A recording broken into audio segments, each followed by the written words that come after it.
If you drink with me till I'm satisfied, I'll spend the night with you. How about that? Just thinking about that fat guy in the Porsche today, the way he threatened me, it just makes me so freaking pissed off. Fanchun, you really are blind. 3 years together, and from today on, you're dead to me. You'll see. I'll be richer. What's the big deal about a pretty girl? This bar is full of them. Any of them is hotter than you, Wendy Lin. How can there be a woman this stunningly perfect? Hey, gorgeous. Want to grab a drink? I prefer drinking alone. Then how about keeping it company? Drink with me. All these are yours. Haha, wouldn't say I'm rich, but I've got a few grand in my wallet. So, I'm guessing you're interested now. Are you loaded or something?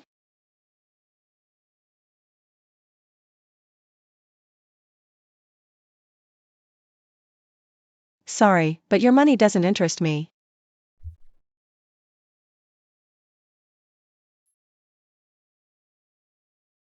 Actually, it's you. How about you? Interested in a drink? You're tough. Beautiful. Why me? Take a guess.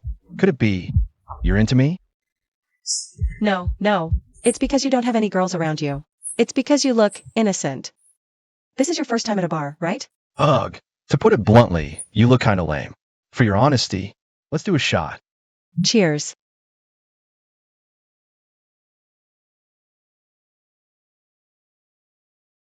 Hey, I guarantee you, the girl who dumped you is gonna regret it. She definitely will. Drink. So what brings you here anyway? Just annoyed. Breakup or job trouble? Do I look like someone who needs a job? My dad's trying to force me to marry some guy I can't stand. I get it. No, you don't. A poor kid like you could never understand. Whatever. You wouldn't get it. Drink. No more. Any more, and you'll be wasted. Do I look like I get drunk? Just keep me company, drink your fill. And I'll tell you a secret about me. Deal? You know, you're really testing my willpower here. Honestly, I'm a little tempted. But if I keep drinking, I'm afraid I might do something I shouldn't. I can't take advantage of you like that. Am I not attractive enough? Or is it that I'm being too forward? You're beautiful. And, yeah, but definitely something else. You're such a block of wood. Come on, let's change venues. We'll keep drinking. Whoa, careful. Steady there. Hey, don't pass out on me. Where do you live? I'll take you home. Mum, keep M coming.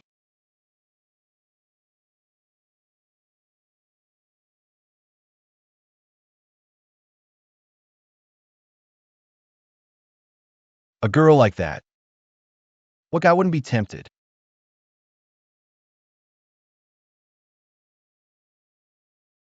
I need a smoke to clear my head. What is that? Did I just imagine that? You dare bite me?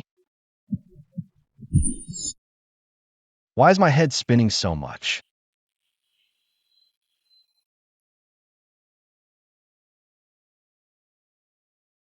My head is killing me. What's going on? Why am I on the balcony? Last night, there was a cat that bit me. Where's the cat? It's gone. I ache all over. Feels like I just ran a marathon. Wait, I actually feel stronger than before. What the heck is happening? Even asleep, she's still so beautiful.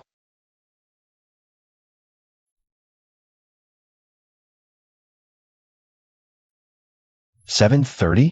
Crap. First class starts at 8. Stupid drinking too much last night. Where to? Ocean View University. You said 56. Are you kidding me? You're robbing me. 50 for 10 kilometers? Take it or leave it. Your choice. Cheapskate. You call me cheap? Screw this, I'm out. Weird. Running doesn't even feel tiring. This speed, it's faster than a car. Did I turn into a superhero? Ha ha ha. Whoa, who put a telephone pole in the middle of the road? So humiliating. Should have gone another way. You just wait.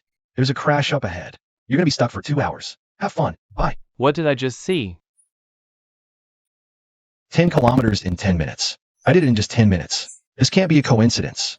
It has to be that cat from last night. After it bit me, that's when I changed. Yulin's here.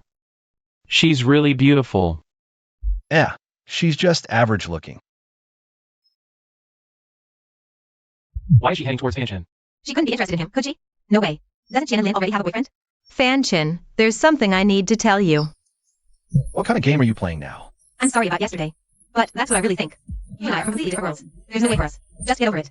You're mistaken. 1,000 times more beautiful. 1,000,000 times, I still wouldn't be into you. Don't flatter yourself. What did you just say? And don't think just because you're pretty, the whole world should revolve around you. You're not my type. Don't bother me again. Fine. You said it.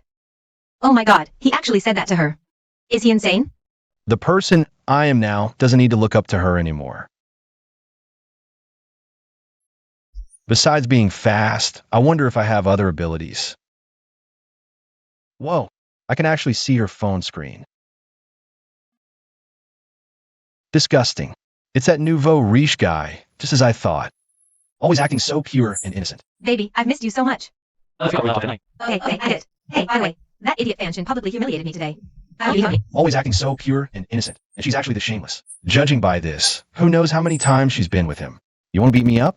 Bring it on. I'm ready for you.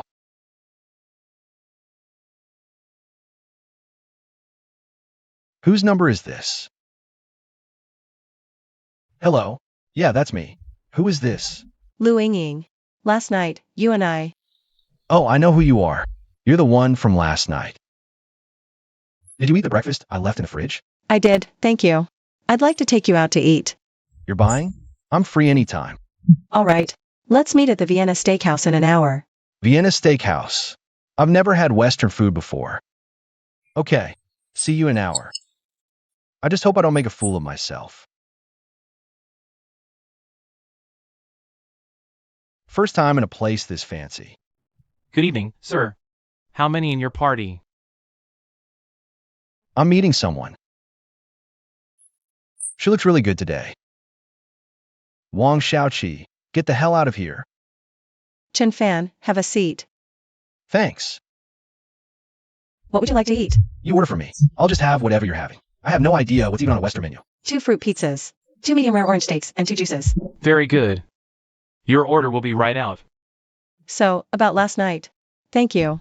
It was nothing. Just help me out, especially for a pretty girl. I couldn't just stand by and do nothing. Was carrying me to bed also just helping out? And take my clothes off? Does that help you too? Ahem. You were drunk. Your clothes were all wet. I had to put you in bed, and I didn't do anything else. You have to believe me. I know. Otherwise, I wouldn't be buying you dinner. If I'd known where you lived, I would have taken you home. But without an ID, I couldn't even get a hotel room. You slept on the couch?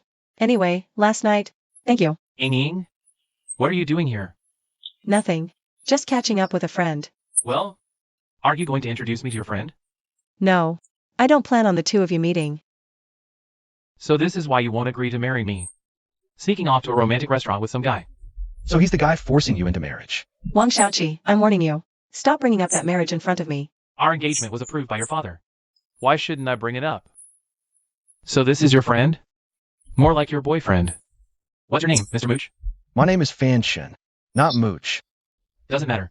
If I say you are, then you are. Kid, how old are you? What college did you even graduate from? Got a job yet? What's your monthly salary? Do you even own a car or a place to live? Stop looking so miserable. Can't even handle criticism without getting all hurt. This guy seriously needs a punch in the face. Wang Xiaoqi, what is your problem? No problem at all. Just having a friendly chat with him. It's true. I'm from the countryside, and I'm still in school. Haven't graduated yet. Huh. Ha! So you're just a student. A wet behind the ears kid. Still asking mommy and daddy for tuition money, huh? Oh, right. I almost got... A broke loser like you probably can't even get a girlfriend. That's too much. Wang Xiaoqi, I want you to leave. Right now. Get out. Now. Get out of my sight. Leave? And go where? You're my fiancé. You're on a date with another man, telling me to leave? We're not even married, and you're cheating? You think I'm some pushover you can walk all over? He actually said that to me. Wang Xiaoqi, get out. What? Gonna throw your juice at me now? Did I hit a nerve? Is that why you're so mad? You're asking for it. Lu Ying, if it weren't for your father. Who are you? Drop the princess act. I can't take this anymore. Get your hands off. You little gold digger, you think I'll just let go because you say so? Listen up, kid. You better mind your own business. Or else, you're gonna regret it big time. I'm telling you for the last time. Let go, you country bumpkin. Oh, you really think you're something, don't you? Last time? Who do you think you are? Look at you, dressed in rags. You couldn't even afford to replace a single thread on my suit. You goddamn hick. You actually hit me? What the hell? This power. I've never felt anything like it. What's happening to my body? You've got guts, kid. You're lucky to walk out alive. Hold on. It's time to go to the restaurant. Now, I'm just asked. No questions, just here. Today, I'm gonna make sure he's cool. Run. Neither of you is getting out of here today. You think you can hit me and just run? You go first. I'll handle this. Trying to play out some tragic farewell scene, are you? Fine. I'll make your wish come true. Neither of you is leaving. If I'm not getting out of here, you're not either. Fan Chen, run. Their people are here. Young Master Wong, are you okay? Damn it, get them. Today, that punk isn't leaving this place on his feet. You're dead for touching young Master Wong.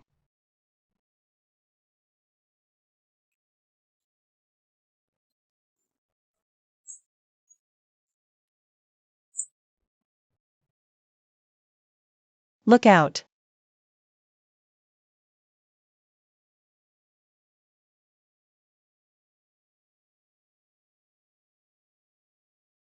Ah, you're hurt. Don't worry, I'm fine. Just give me a second. You, what are you doing? Do you have any idea who I am? I don't care who you are. Listen up. Don't force Ying again.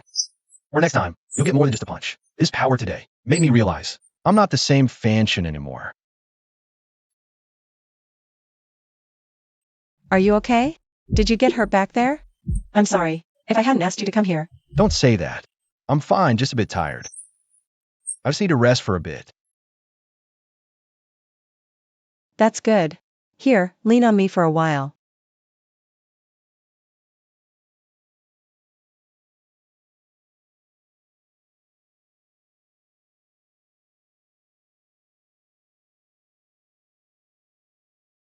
Are you really just a student? Of course. Want to see my student ID? That's not what I meant. What was that back there? How did you fight like that? You took down a whole group. Are you special forces? Or some kind of superhero? You watch too many movies. There's no such thing as superheroes. I was just in the military for a bit.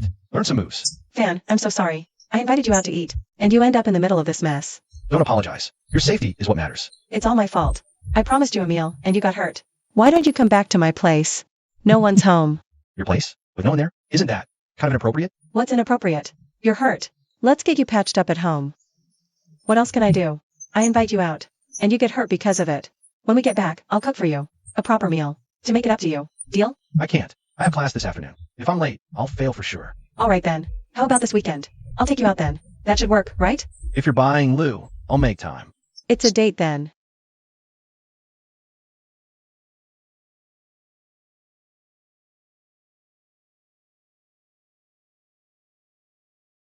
That's not a cat. It's a fox. And it has 9 tails. Ah, my hand. Fan Chen. Fan Chen. Wake up. Was I just dreaming? What's wrong with you? Nothing. The school should be just up ahead. I'll walk from here. I'll pick you up this weekend. Don't stand me up. When a gorgeous woman invites you, how could I possibly say no?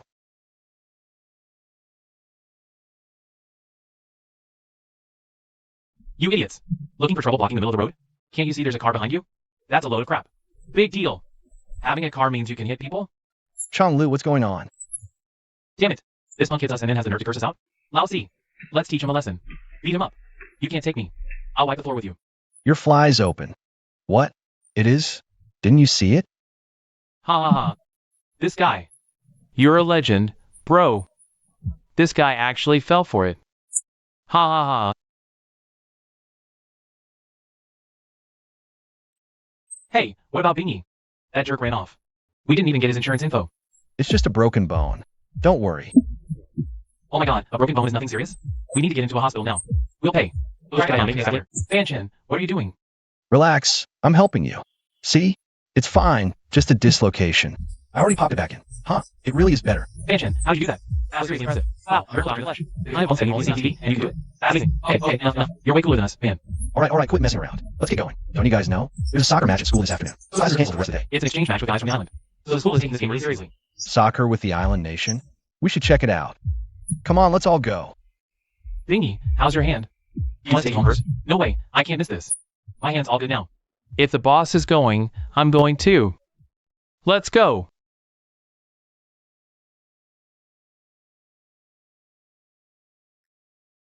Check it out, that's Sue. Total knockout. I heard she's still single. And that looks like Shinner Chu, ranked 3rd on campus hot list. Whoa, you're right. Haha, dumbass. Rumor has it Shinner Chu is your dream girl. Huh? And there's Shinner 1 too. Almost all the top hotties are here, man. This is bad, that's the 3rd player injured. Only 8 guys left on the field. How are we supposed to play?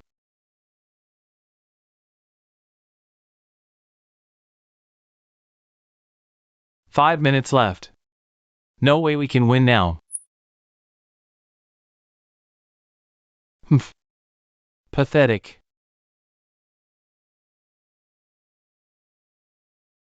These guys are way too full of themselves. Daring to cause trouble on our home turf. Seriously, I want to teach them a lesson. This is so infuriating. Actually, we still have a chance to win. This match is about our school's reputation. We can't lose. So we have to win. We're the ones on the field. We know best. Those Sakura players are sneaky, and their moves are vicious. Several of our guys just couldn't handle their attacks. That's why they got hurt. The Sakura team is just too underhanded, using all these tricks. Otherwise, how could we possibly lose? Winning isn't actually that hard. If I'm guessing right, Sakura players use special techniques. Their movements are weird, hard to figure out. Plus, they strike from angles you can't even see. Using hidden force, the refs won't catch it. Can't believe the Sakura team sent guys like this to compete. No wonder we're losing. You think winning is even possible? We only have 5 minutes left. The score is 5-2. You think you can score 4 goals? Before they score again? Rookie doesn't know anything. Stop acting all profound over there. Just leave. Don't waste our time. I'm sure you time. If our captain says we can win, then we can. Don't be jealous. If we rely on you, we have lost ages ago. Alright, enough arguing. Tell me, how do we? Win? Just pass me the ball. I can guarantee a 90% chance I'll score. 90%? Even a pro couldn't do that. I don't think I That's because you're useless. You sure you can get past them? We're about to lose anyway. Why not let me try? Maybe we can turn this around. Fine. Let him try. Coach, how can you let a rookie take the lead? I'm still being clear here. How can you let a rookie take my spot? Coach, no way. That's all. You're too high right now. Plus, you're gassed. I'm rolling the dice on this. Here, take my spare jersey. Hope your skills are as good as your mouth. Naturally. Let's go, team. Remember, even if we don't win, we close the gap. But I believe you've got this. Scared? You were all talk a second ago. The word scared isn't in my vocabulary. Just give me the ball later. Huh. They subbed someone in. Who's the short guy? They swapped out their center for a rookie. Pfft. They're getting on my nerves, acting all high and mighty. We'll teach them a lesson on the field. Game on! Get the ball.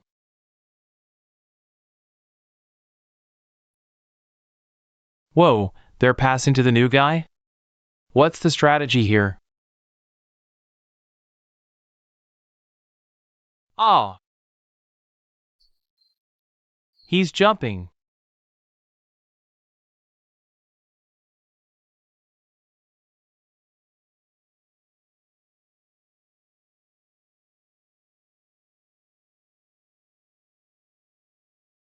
That's insane. He's moving like lightning. Number 11, you're so hot. I want your babies. Yeah, he's so hot. Who knew he was that fine? Shinner, what? You into him? No way. I just think the way he plays is really cool. Oh really? I've never seen you like this before. Our Shinner has never paid this much attention to any guy.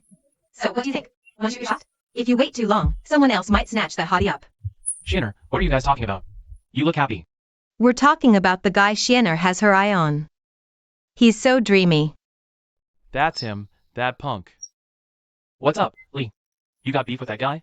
You bet I do. It's not just him. His roommates too. Teach him a lesson. Nobody messes with me and gets away with it.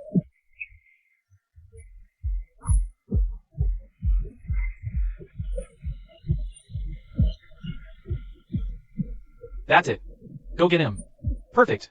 Just like that. Keep passing it to me. For minutes left. Alright, guys, push it. Tighten up the defense. Don't give them a shot.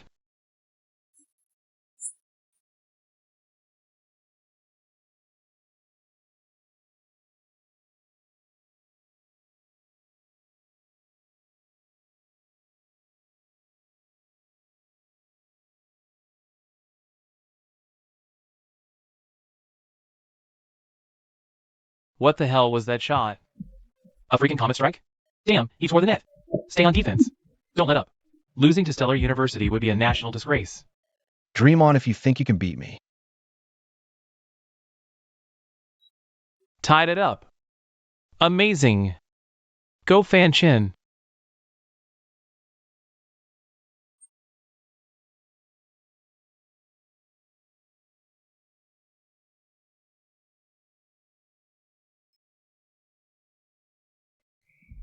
Boss, you're a beast. We had no idea all month. Talk about keeping a low profile. No way, man. Boss has always been a legend. You guys just never knew this. I knew it all along. Oh, sure you did. You're the expert. Who was it that said Fan Chin should be a rookie? Guys, chill. There's a hot girl coming over. Choose Shinner. Hi, I'm Tianyi. I'm Fan Chin's roommate. I'm Lu Chong. Haha, I'm Linda Gu. Haha, so you're his roommates. Hi, I'm Lu Ting. I'm Lu Fong. We're sisters. Wow, we're all Lius. That's fate. Shienner, why so quiet? You finally see Fan Chin and you're just gonna stand there? You guys dragged me here. I didn't want to come. Weren't you the one just saying you wanted to marry him? Yeah, pretty sure it was someone. Oops, I shouldn't have said that. Hey, I'm Fan Shun. You're such a klutz. You looked kinda cool just a second ago. How'd you get so clueless? Alright, since you're not making a move. For our little sister, Shienner, I guess I'll have to step up. How about we all grab dinner after school this evening? Wow, yes. We'll be there. And the boss will come too, don't worry. Alright then, it's settled.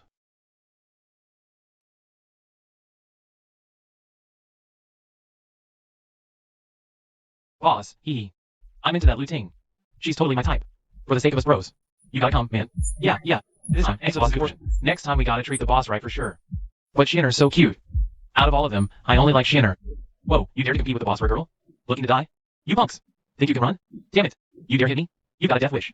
That's John seniors. Both from the Martial Club. And one of the top among seniors. Seriously tough. How'd they end up hanging with this loser? And taking orders from him? Hey, tough guy. Show me that attitude again. Damn it, please, unless you get on your knees and kowtow to us a few times.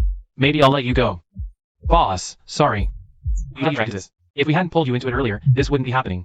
It's fine. They're just a bunch of thugs. Nothing to be scared of. What? Looking down on us? Damn it. Fresh in this area? Never seen one in 3 years. If we don't teach you a lesson, you'll never know your place. I'm giving you one chance to get lost. Ha ha ha ha. Bring it on.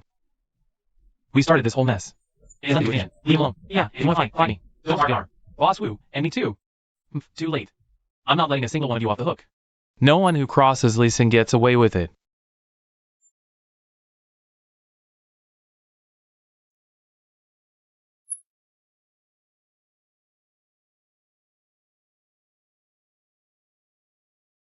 I already gave you a chance. You blew it. Don't blame me. Who the hell do you think you are? You dare lecture me? Respect is earned. Respect yourself to earn others' respect. Since you won't do it yourself, I'll have to. The ball god, it's the ball god. The one who just crushed that Japanese team. Whoa, boss! You're insane. Dude, you have to join the Martial Arts Society. You could be the next president. I was just winging it. Pure luck. Pure luck? You took down 3 guys. That's still crazy. Ha ha ha. Could that power be growing? Like in those cultivation novels. Yeah, who said that? Nobody's talking to you. I just heard a really cute girl's voice. You guys didn't hear it? I think you're just missing Chu Shinner. You'll see her soon. Chill out, man. We've got your back. Can you stay here for a bit? Stop looking. I'm inside you. Wait until they leave. Then I'll come out, and you can see me. Will you stay with me then? You're that little fox. Bingo. You got it. What? What now? Hurry up, get dressed. We're waiting. You guys go ahead. I just remembered something. I'll catch up. Seriously? You're the guest of honor. You want to go first? I'll be right there. Just go. Really, don't wait. Okay, fine. We'll go ahead. Don't bail on us. Our happiness is in your hands. Hey, Fox Lady? You still there? Ha, who? Fox Lady. I like the sound of that. But I don't really care for it.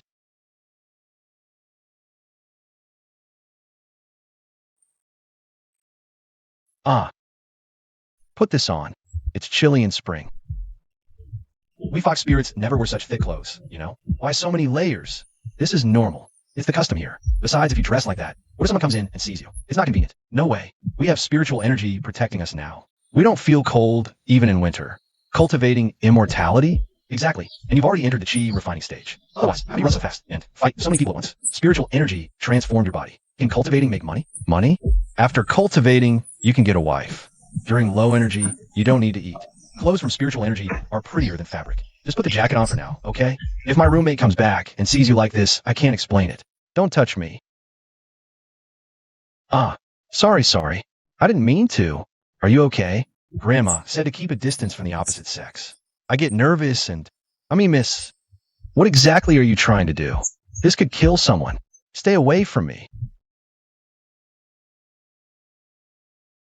You really are a fox? And you heal my wounds? You gave me these abilities? Yep, all of us from the Fox Immortal clan can do that. And I am from the Fox Immortal clan. Fox Immortal Saintus, a rare treasure. Sit down. I'm 1063 years old. I'm being hunted by demon tribes. I lost my 7-soul celestial star, and you are my destined one. I have no idea what Fanshin is doing. We haven't seen him come over at all. The door just opened, revealing several shocked faces. Fanshin inside the room, and a girl wrapped in his clothes. Complete silence. Everyone was stunned. Tianyi and the others were utterly dumbfounded. They never imagined this was Fanshin's something to do. It was this. And the girl was so pretty, even more captivating than Shin or Chu. Damn, the boss is feasting alone at home. Same thought flashed through 3 minds simultaneously. Just as Fanshin snapped back to reality and saw Shin or Chu, his face flushed red. He quickly grabbed the nearby clothes and wrapped the little fox, explaining, it's not what you think. You got it all wrong. Wrong? Oof. No wonder our Shiener came looking for you, and you couldn't be bothered. So there's a vixen here. Feng Lu was immediately displeased. Well, who's this girl? She's gorgeous. Lu Chong let out a sly grin, but when he caught Lu Ting's glare, his smile instantly froze on his face. Hey, boss. So this is the something you had to do earlier with her? Dude, what the hell is that supposed to mean? Just as Fanshan was scrambling for an explanation, he instantly felt the daggers being glared at him by the girls. It was unnerving. Oof, this has nothing to do with me. Let's go. Shu Shanner was probably pretty ticked off too. She left. Lu Ting's crew shot Fan, shed a final glare, then left. Once the girls were gone, Tian pulled up a chair and sat. He asked with a playful smirk, "Hey girl, what class are you in?" "Yeah, what's your name?" "You're so pretty. You must be on the hottest on campus list. How come we've never seen you?" Lu Chong's interest was piqued too. Henshin cleared his throat loudly. "Alright, that's enough. She doesn't go to our school." "Stop asking." "What? She's not from our school?" "Boss, when did you start scoring girls from outside campus?" Impressive. Fanshin was speechless. He knew these guys had gotten the wrong idea, but he didn't expect them to be so bold as to say it out loud. Seeing the little fox girl didn't seem angry though, he finally relaxed a bit and said, "Look, it's not what you think. I just met her. Seriously, don't get the wrong idea." "Really?" Tianyi asked, suddenly serious. "Really?" Fanshin confirmed. Tianyi suddenly jumped up, grabbed the little fox girl's hand, and said, "Well, that's perfect then. Hey, I'm Tianyi. What's your name? Let's get to know each other." Whoa. You can't just swoop in like that. First come, first serve, man. Lu Chong quickly moved in too, afraid the hot new girl would get snatched up. Fanshin face-palmed. His friends would get loyalty at the sight of a pretty face. Wait, suddenly, Fanshin realized something. Oh crap, before he could stop them, a sharp, piercing shriek rang out. "Don't touch me." Immediately after, Lu Chong and Tianyi were sent flying, landing flat on their backs, hitting the ground with a heavy thud. Fan should have been fine before, but these two guys hadn't had their bodies enhanced or anything. That fall nearly knocked them half senseless. 2 grown men lay flat by 1 girl, motionless. The big oaf was stunned, too scared to get any closer. Fan sighed helplessly. "I warned you. You're on your own now. Little fox, let's talk outside." The little fox fairy seemed to realize she'd messed up. She nodded obediently and followed him out the door. Wearing Fanshin's clothes, the little fox fairy felt awkward, but she didn't dare speak, afraid Fanshin would get angry. And she feared Fanshin's anger most. He'd ditch her on the whole cultivation thing. Then where would she? Find another 9 tribulations, star immortal like him? Oof. Whatever. I'm just gonna stick to you like glue. She muttered this stubbornly to herself. "No place to go?" Fanshin finally asked after walking a while. Fan finally asked. She shook her head. "No, but I have a place." "I'll walk you home then," Fanshin offered after a moment's thought. It was getting late. Time to see a girl home. "I'll live inside you." The little fox spirit chirped. "Huh." Fanshin couldn't believe his ears. Before he could say anything, she giggled, gently traced a finger over his chest, and in a sudden gust of wind, she was gone. Well, where'd she go? Fanshin was stunned. He pinched his own cheek. Yep, real. She really vanished. A real fox spirit. If he had any doubts before, they were completely gone now. They really existed.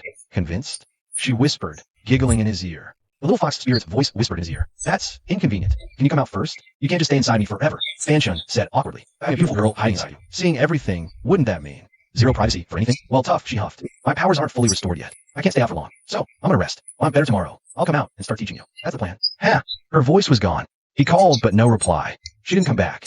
Fanshin was speechless. But what could he do? What do you expect from a fox spirit? Evening was closing in, sky getting dark. After thinking it over, Fanshin decided to grab some dinner and head back to his apartment to crash. But just as he was about to leave campus, he spotted a familiar figure outside the gate. And next to her was a pot-bellied man in a suit, wearing a gold chain, that nouveau riche guy. The two of them were together. Come to think of it, he hadn't seen Yunlin all afternoon. Guess she was out with this flashy guy.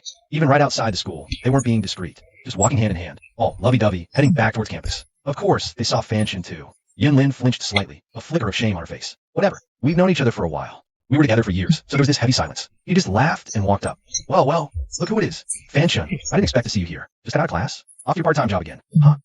Better not be late, or the boss will chew you out. Getting yelled is one thing, but that pay is serious. Might even mean no dinner tomorrow. The same scene, the same words just yesterday evening. But Fanchun's state of mind was completely different now. He looked at the rich kid, said nothing. Then he glanced at Yinlin and asked, "Is that what you think too?" Yin didn't say more. The rich kid turned back. "What? You still have feelings for this loser?" Yin flinched slightly, then huffed. "Of course not. Who would like this idiot?" "Honey, I love you. I stopped liking him ages ago." Satisfied, the rich kid nodded smugly and turned back to Fanchun. "See that? Yin loves me, so you can stop dreaming. A toad like you? A broke nobody like you? Just focus on your pathetic little job and your next meal." Fanchun smirked. "That trash? If you want her, take her. Excited over leftovers? That's worse than SH*T. I genuinely don't get your thought process." The rich kid's smile froze, anger flashing. "What did you just say?" "I said you're trash." Chapter 17. Big Bro Fan. You dare say that again? I'll beat the crap out of you." The rich kid roared, raising his fist. But Fanchun stood his ground, cool as ice. "Go on, you're trash. Yinlin is trash." The word trash echoed, again and again, ringing in the rich kid's ears. Yinlin gasped, furious. "Fanchun, how dare you insult me?" "Insult you? Yinlin is trash." But then, the rich kid's eyes suddenly glazed over. The anger vanished, replaced by a confused, vacant stare fixed on Fanchun. "Honey, what are you saying?" "I'm your wife." Yinlin was startled. "Wife? Trash? My wife is trash." The rich kid chuckled, a creepy, hollow sound. Fanchun, at that moment, moved like a magician. His hands waved gently before the rich kid's eyes and spread open. To Yinlin, it looked like nothing. But the rich kid shuddered and obediently sat down. "Actually, you have no money," Fanchun stated. The rich kid parroted, "I have no money." "So where did all this money come from?" Fanchun insisted. "It's all for my brother, the company CEO. The nouveau riche calmly said. "He gives me thousands every month." Yin was stunned, speechless.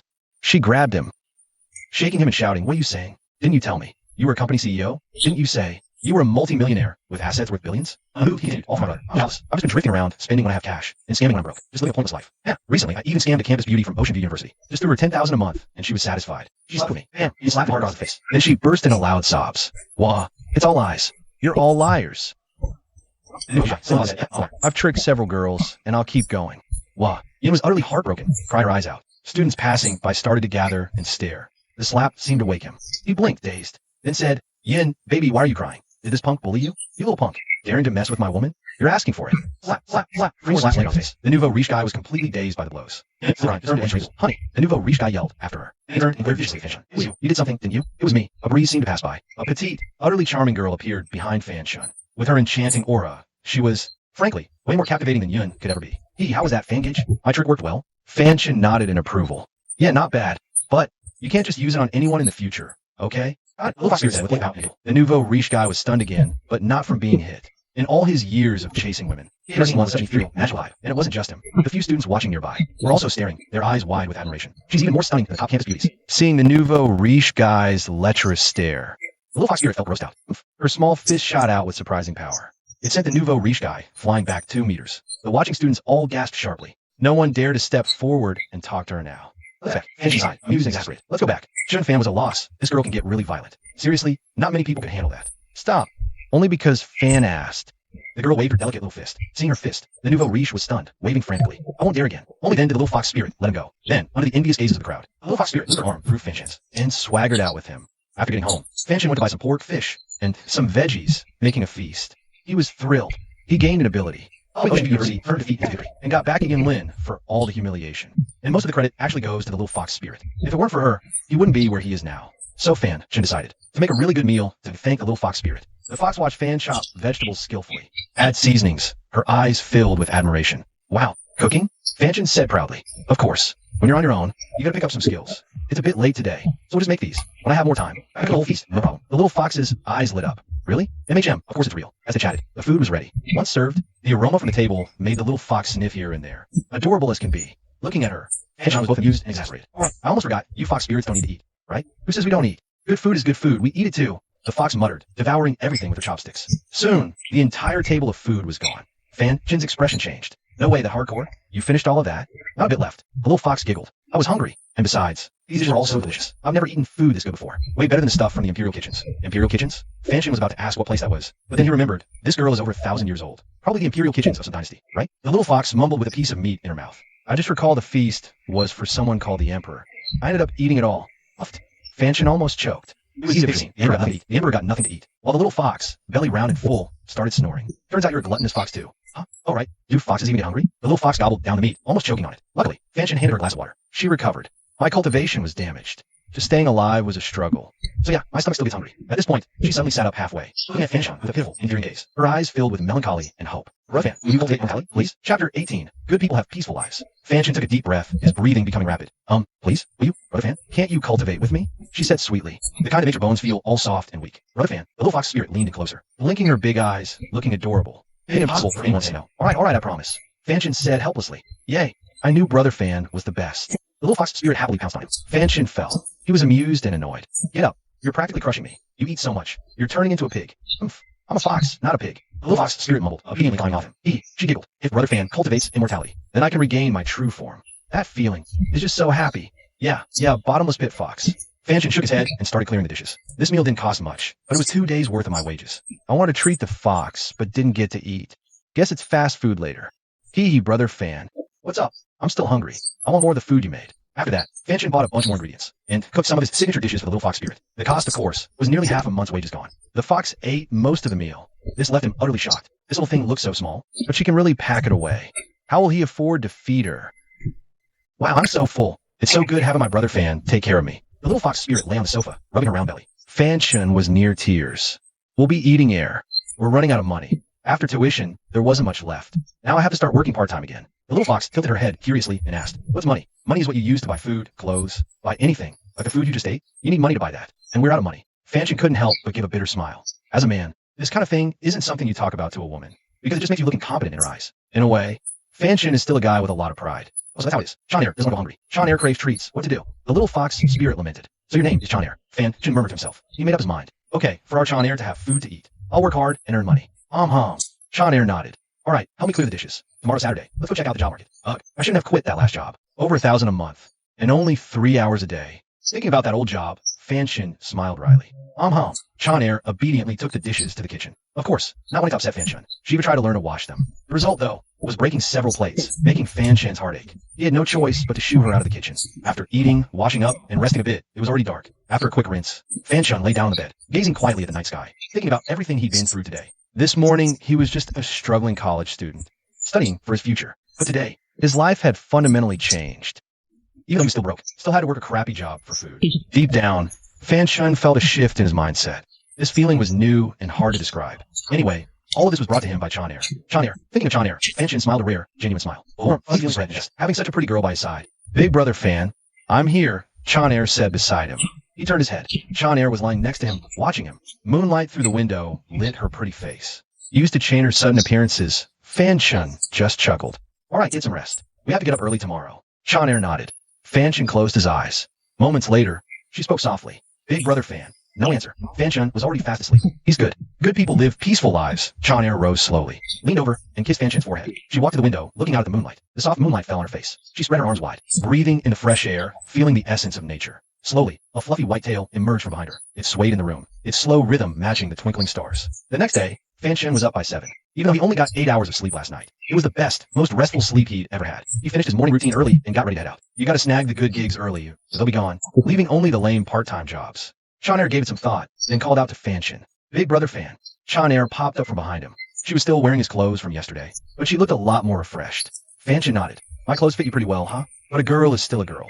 Let me take you to buy a few outfits later. You'll look even better. Thanks, Big Brother Fan. Hee. Chonair grabbed his arm, skipping along like the girl next door. But Chainer's pretty, cute, and charming look drew admiring glances from many passers-by. However, when their eyes shifted to Fanchon, those glances turned into pure, murderous intent. That's how it is with a beauty. She attracts attention everywhere she goes. If looks could kill, Fanchon would have died 1,000 deaths by now. The temp agency wasn't too far away, which was why Fanchon had chosen this area for his apartment. Cheap and convenient for part-time work. But 5 minutes later, when they reached the entrance of the temp agency, he started to worry. Clearly, a ton of students were here looking for weekend work. The doors had just opened, and a crowd was already surging in, completely blocking the entrance. Looking at the sea of people, Fanchon sighed. He could only pull Chonair and try to squeeze his way in, but the crowd was massive, and the day was dry and hot. He was already sweating. Trying to find a decent job in this mob was going to take some serious time. Risk it for the biscuit. Come take a look, have a gander. Top rage aid. Make you rich overnight, or leave you penniless. Fortune favors the bold. Young folks gotta take a chance, right? Just then, a middle-aged man's voice cut through the crowd. Whoa, another piece of high-grade lapis lazuli. Excellent. This young man's got the touch. Worth at least $3 grand. $10 in, 3,000 out. What luck. It was the same man's voice again. By now, quite a few people had been drawn over. Curious, Fanchon moved closer for a look. I want to see what's raking in the cash. After squeezing through the crowd, I saw it was a pretty small shop, only about 10 square meters, with just the owner inside. Next to him were all sorts of stones, different shapes and sizes. One guy was over there cutting a stone with a blade. He looked smug. What's this? Fanshin asked. Stone gambling. You don't know? CH19, the scam. Fanshin had heard of stone gambling, but only in passing. He'd never actually played. The whole thing is just a gamble. You pay a low price for a stone, cut it open. If there's jade inside, any size, you're guaranteed to profit. Get lucky, cut out some top-grade agate, jadeite, emerald, that's worth a fortune. Get rich overnight. Of course, don't even think about it with those $10 stones. The chance of those having jade is basically zero. Plus, the vendors mix in some fake stones to trick people. Makes the odds even worse. Of course, Donphan had no idea there was so much going on behind the scenes. Seeing someone actually cut jade from a stone was kind of shocking. He never knew it was like this. So that guy just got rich overnight? It was that same guy. He cut 3 stones in a row, and all of them in jade. Not big pieces. Mostly worth a few thousand, a few $100, but it still drew a lot of eyes. After all, a few $100 is decent money for people job hunting here. It's a pretty nice chunk of change. Fanshin wasn't the only one thinking this. Some are eager, stepping up to buy raw stones. The vendor was a short, kind of chubby guy in a suit. Every time he took someone's money, he'd chuckle and remind them, money's paid, goods delivered. Don't blame me if there's no jade. But if you cut jade out, the stuff's all yours. I'll just be taking a loss. A loss? No one believed that. But $10? That's easy to part with. Even if they really didn't cut any jade, It wouldn't be out much. And if they did hit it, who knows, they might strike it big. Just like that young guy. So, more and more people quickly joined the stone gambling craze. Fanshin thought about trying, but then decided against it. He wasn't in a wealth that relied purely on luck. Brother Fan, can you really make money from this? Chana asked. Fanshin thought for a moment. Yeah, but it depends on luck. You might lose money. Hard to say. Chana said, oh, so if you cut out that kind of jade, You can make money? Fanshin turned back. Yeah, why? What's up? Can you tell which raw stones have jade inside? As soon as he asked, he laughed at himself for being so dumb. Cultivation. Is it really like they write in the novels? Wait, can you see through them too? Yeah. Fan, try sensing it again. Just like sensing spiritual energy. Jade has its own aura, you know. You should be able to feel it, Choner said. Fanshin thought for a moment, then decided to try Choner's method. He wasn't sure what spiritual energy was exactly, but he had a vague idea about that mysterious power. So he focused concentrating, and suddenly he saw that inside some of the raw stones, there were thin, silky threads spiraling out into the air. These threads were like spider silk, but colored a faint green. Others had nothing. So that's the aura. Fanshin couldn't help but exclaim. This was the first time he'd ever sensed something like this. Whoa, this piece is huge. Suddenly, the young man who had been cutting jade all along shouted loudly. Huh, boss, come check out how much this jade is worth. The short boss took the jade and was stunned. This Ching jade is worth at least 10 grand. You cut it. Hearing this, those who weren't gambling on stones, and even those who were busy cutting their own, All looked up, completely shocked. 10 grand. From a $10 investment, that only fueled their passion for cutting stones even more. The young man, being a good sport, chuckled and said, Tip, the plainer the stone, the more likely it has jade. I picked the ugliest ones to cut. You should try. Shopkeeper, hey, what are you doing? I'm not selling. How am I supposed to do business like this? No way. He started packing up to close shop. He wasn't even planning to take money from the other customers. He would come specifically for this. Fanshin pressed the boss's hand. Hold on, stopping him. The boss looked up and saw who was speaking. His face lit up. Oh, you want to buy some stones? All right then. If you're buying, I'll sell to you. Sign. I'm going to take a loss today. Others were overjoyed and started picking stones. They chose the shabbiest looking ones as advised. Fanshin smiled. $30 for 3. 50 for 5, he said, handing over $300. To be honest, handing over the money hurt. If Choner hadn't said it was fine and that she was confident, and if he hadn't followed her method, to pick out a few stones that actually had jade, win and get rich, lose and stay poor. It all hangs on this moment. Taking a deep breath, Fanshin handed the stones to the professional cutter. Cut this one for me. Damn it, nothing in this one. Just then, someone nearby yelled. Crap, mine's a dud too. Total loss. Lost 100, not complaining. What's the difference anyway? It's all crap. I don't believe anyone's actually finding anything. Boss, 3 more $100 ones. I want the ugliest ones. There's so many people here, but the ones who actually find something, hardly any. Even if they do, it's like fingernail sized. Makes you a few bucks at most, like that guy earlier. A piece of Ching jade worth 10 grand? Forget about it. The boss just grins at this point. He's clutching the money in his pocket, thrilled of course. But actually no one sees. The boss is exchanging a look with that young guy from before. They share a smirk, and the young guy slips away. Well, not no one sees it. Fanshin and Choner figure out their little scheme ages ago. At first, maybe it wasn't obvious, but that final look, their sharp eyes caught it. It's a scam. And after this round, that boss, he's already made a killing. He'll probably skip town soon. Fanshin doesn't care. He's indifferent to the boss's sneaky grin. He just keeps cutting his rocks. Suddenly, something seems off. The boss's smile freezes. He hurriedly stops the cutter. Wait, where'd you get these 8 from? The cutter points to the high-up shelf. From over there, boss. No, you can't have these. Fanshin gets annoyed. What do you mean I can't? How come? Don't tell me you already know that only these few have jade and the rest are junk? No. The short boss starts sweating bullets. For a moment, he's at a loss for words. All the other raw stones are duds. Only these few fakes have anything. He was just using them for his own guys to find something, to trick people into thinking, hey, this place still has good stuff. It's all a con. If he doesn't sell them, isn't that admitting he rigged these specific ones? But if he sells them, the jade he went through trouble to plant will just end up in someone else's hands. Either way, he absolutely cannot sell these stones. Otherwise, he'd be taking a huge loss. Yeah, what's wrong with these? Are you scamming us? The others have nothing. Just these few have jade, right? Exactly. If you don't sell them, you're a fraud. The students who bought the fake rocks start yelling. Short boss is stuck. Sell, can't. Cut it. Since there's a chance to score big. Fanshin isn't letting it go. He snatches the cutter's blade. He slashes it open. Chapter 20, Don't Gamble. Everyone's attention is now laser focused on Fanchun. Their side is a lost cause. If Fanchun doesn't find Jade here either, then it proves this vendor is a total scam artist. The vendor is sweating bullets, watching Fanchun's hand, wanting to stop him but unable to, playing mind games. When the first cut reveals nothing inside, he bursts out laughing. See? Nothing. Absolutely nothing. I'm not thrilled, Fanchun retorts. The vendor is left speechless, shutting up immediately. Fanchun doesn't stop. He makes another cut. Not a new piece though, it's the same old rock, just from a different angle. He makes several cuts like this, until it's only about the size of a palm. Crack, he hits something. Whoa, Jade. There really is Jade. And it's inside him. Her little hands tugging at Fanchun's arm, shaking it nonstop. Onlookers watch with envy. Fanchun grins. Looks like my luck's in. This Jade is probably the same as that last guy's. Steal Jade? The vendor chokes. Why you? No way you can cut another one out. Fanchun chuckles and moves on to the second stone. The second one isn't as nerve-wracking as the first. And with the 10 grand profit from the first one as cushion, Fanchun isn't afraid of losing money. At least he's got meal money for the semester now. Even if the next few don't have Jade, it's fine. But after he makes a cut, the vendor looks ready to spit blood. Because the second stone also yields Steal Jade. And this piece is twice the size of the last one. Then comes the third, the fourth, 8 stones in a row, and every single one is Jade. One of them even has Jadeite. Even if it's the lowest grade, it's still worth at least 50 grand. Seeing this, the short vendor finally spits out a mouthful of blood. He nearly faints. A total loss. The supplier rages. He buys these stones wholesale and resells them. He shouldn't be losing money at all, because he usually plants fake rough stones. He even bought a few good Jade pieces to mix in and trick people, who knew they'd all get picked out. I'm done for. Totally done for. 100 grand down the drain. Not only did he lose all the profit he just made, he's even lost his own capital. Hey kid, you got some insane luck. How'd you pull that off? So impressive. With all this Jade, you're rich. Congrats. A crowd gathers, trying to butter him up. Just want to know his secret, so that they can get rich too. Fanchun just smiles at this. He pockets the Jade. Now he's rich. Better be careful. You don't want to get robbed. Seeing Fanchun put the Jade in his pocket, the short shop owner thought he was leaving and quickly said, "Hey, hold it right there. You must be cheating." Cheating? Since when in stone gambling? I've only ever heard of shop owners rigging the game. Who ever heard of a buyer cheating? This immediately made everyone see the light. Yeah, how could he be the one cheating? You're just a sore loser. Trying to smear him. What a total lack of professionalism. Exactly. This guy seems decent, honest looking, doesn't look like a cheater. Unlike the shop owner. He's the one who seems shady. Why else do none of us ever hit Jade? But that young guy just did one perfect cut after another. Yeah, you're the crooked one, you scam artist. Suddenly, quite a few people started speaking up for Fanchun. The short shop owner was speechless with rage, but he didn't dare say another word. If he kept this up, he'd be finished in this business for good. Fanchun was in a great mood today. 300 bucks turned into 100 grand. He covered his living and tuition for years. He'd even have some left over. Chana, let's go. I'll treat you to something good. Yay, Brother Fan is the best. Chana happily looped her arm through Fanchun's and they walked out, leaving many people green with envy. It was almost noon, so they found a random food street and picked the most crowded restaurant to eat at. They spent about 1,000, but Fanchun was happy. After that big win, 1,000 bucks was nothing to him. Food streets are all about being cheap. A big crowd means the place is good. Compared to some fancy hotel, it might not be worse. But Chana alone ate nearly $800 worth of food. Watching her polish off a whole table of dishes left Fanchun stunned. He started wondering how he was going to afford feeding this girl. If she keeps eating like this, even 100 grand won't last long. Wow, that was so good, but not as good as Brother Fan's cooking. Chana giggled. You, smooth talker, Fanchun said amused.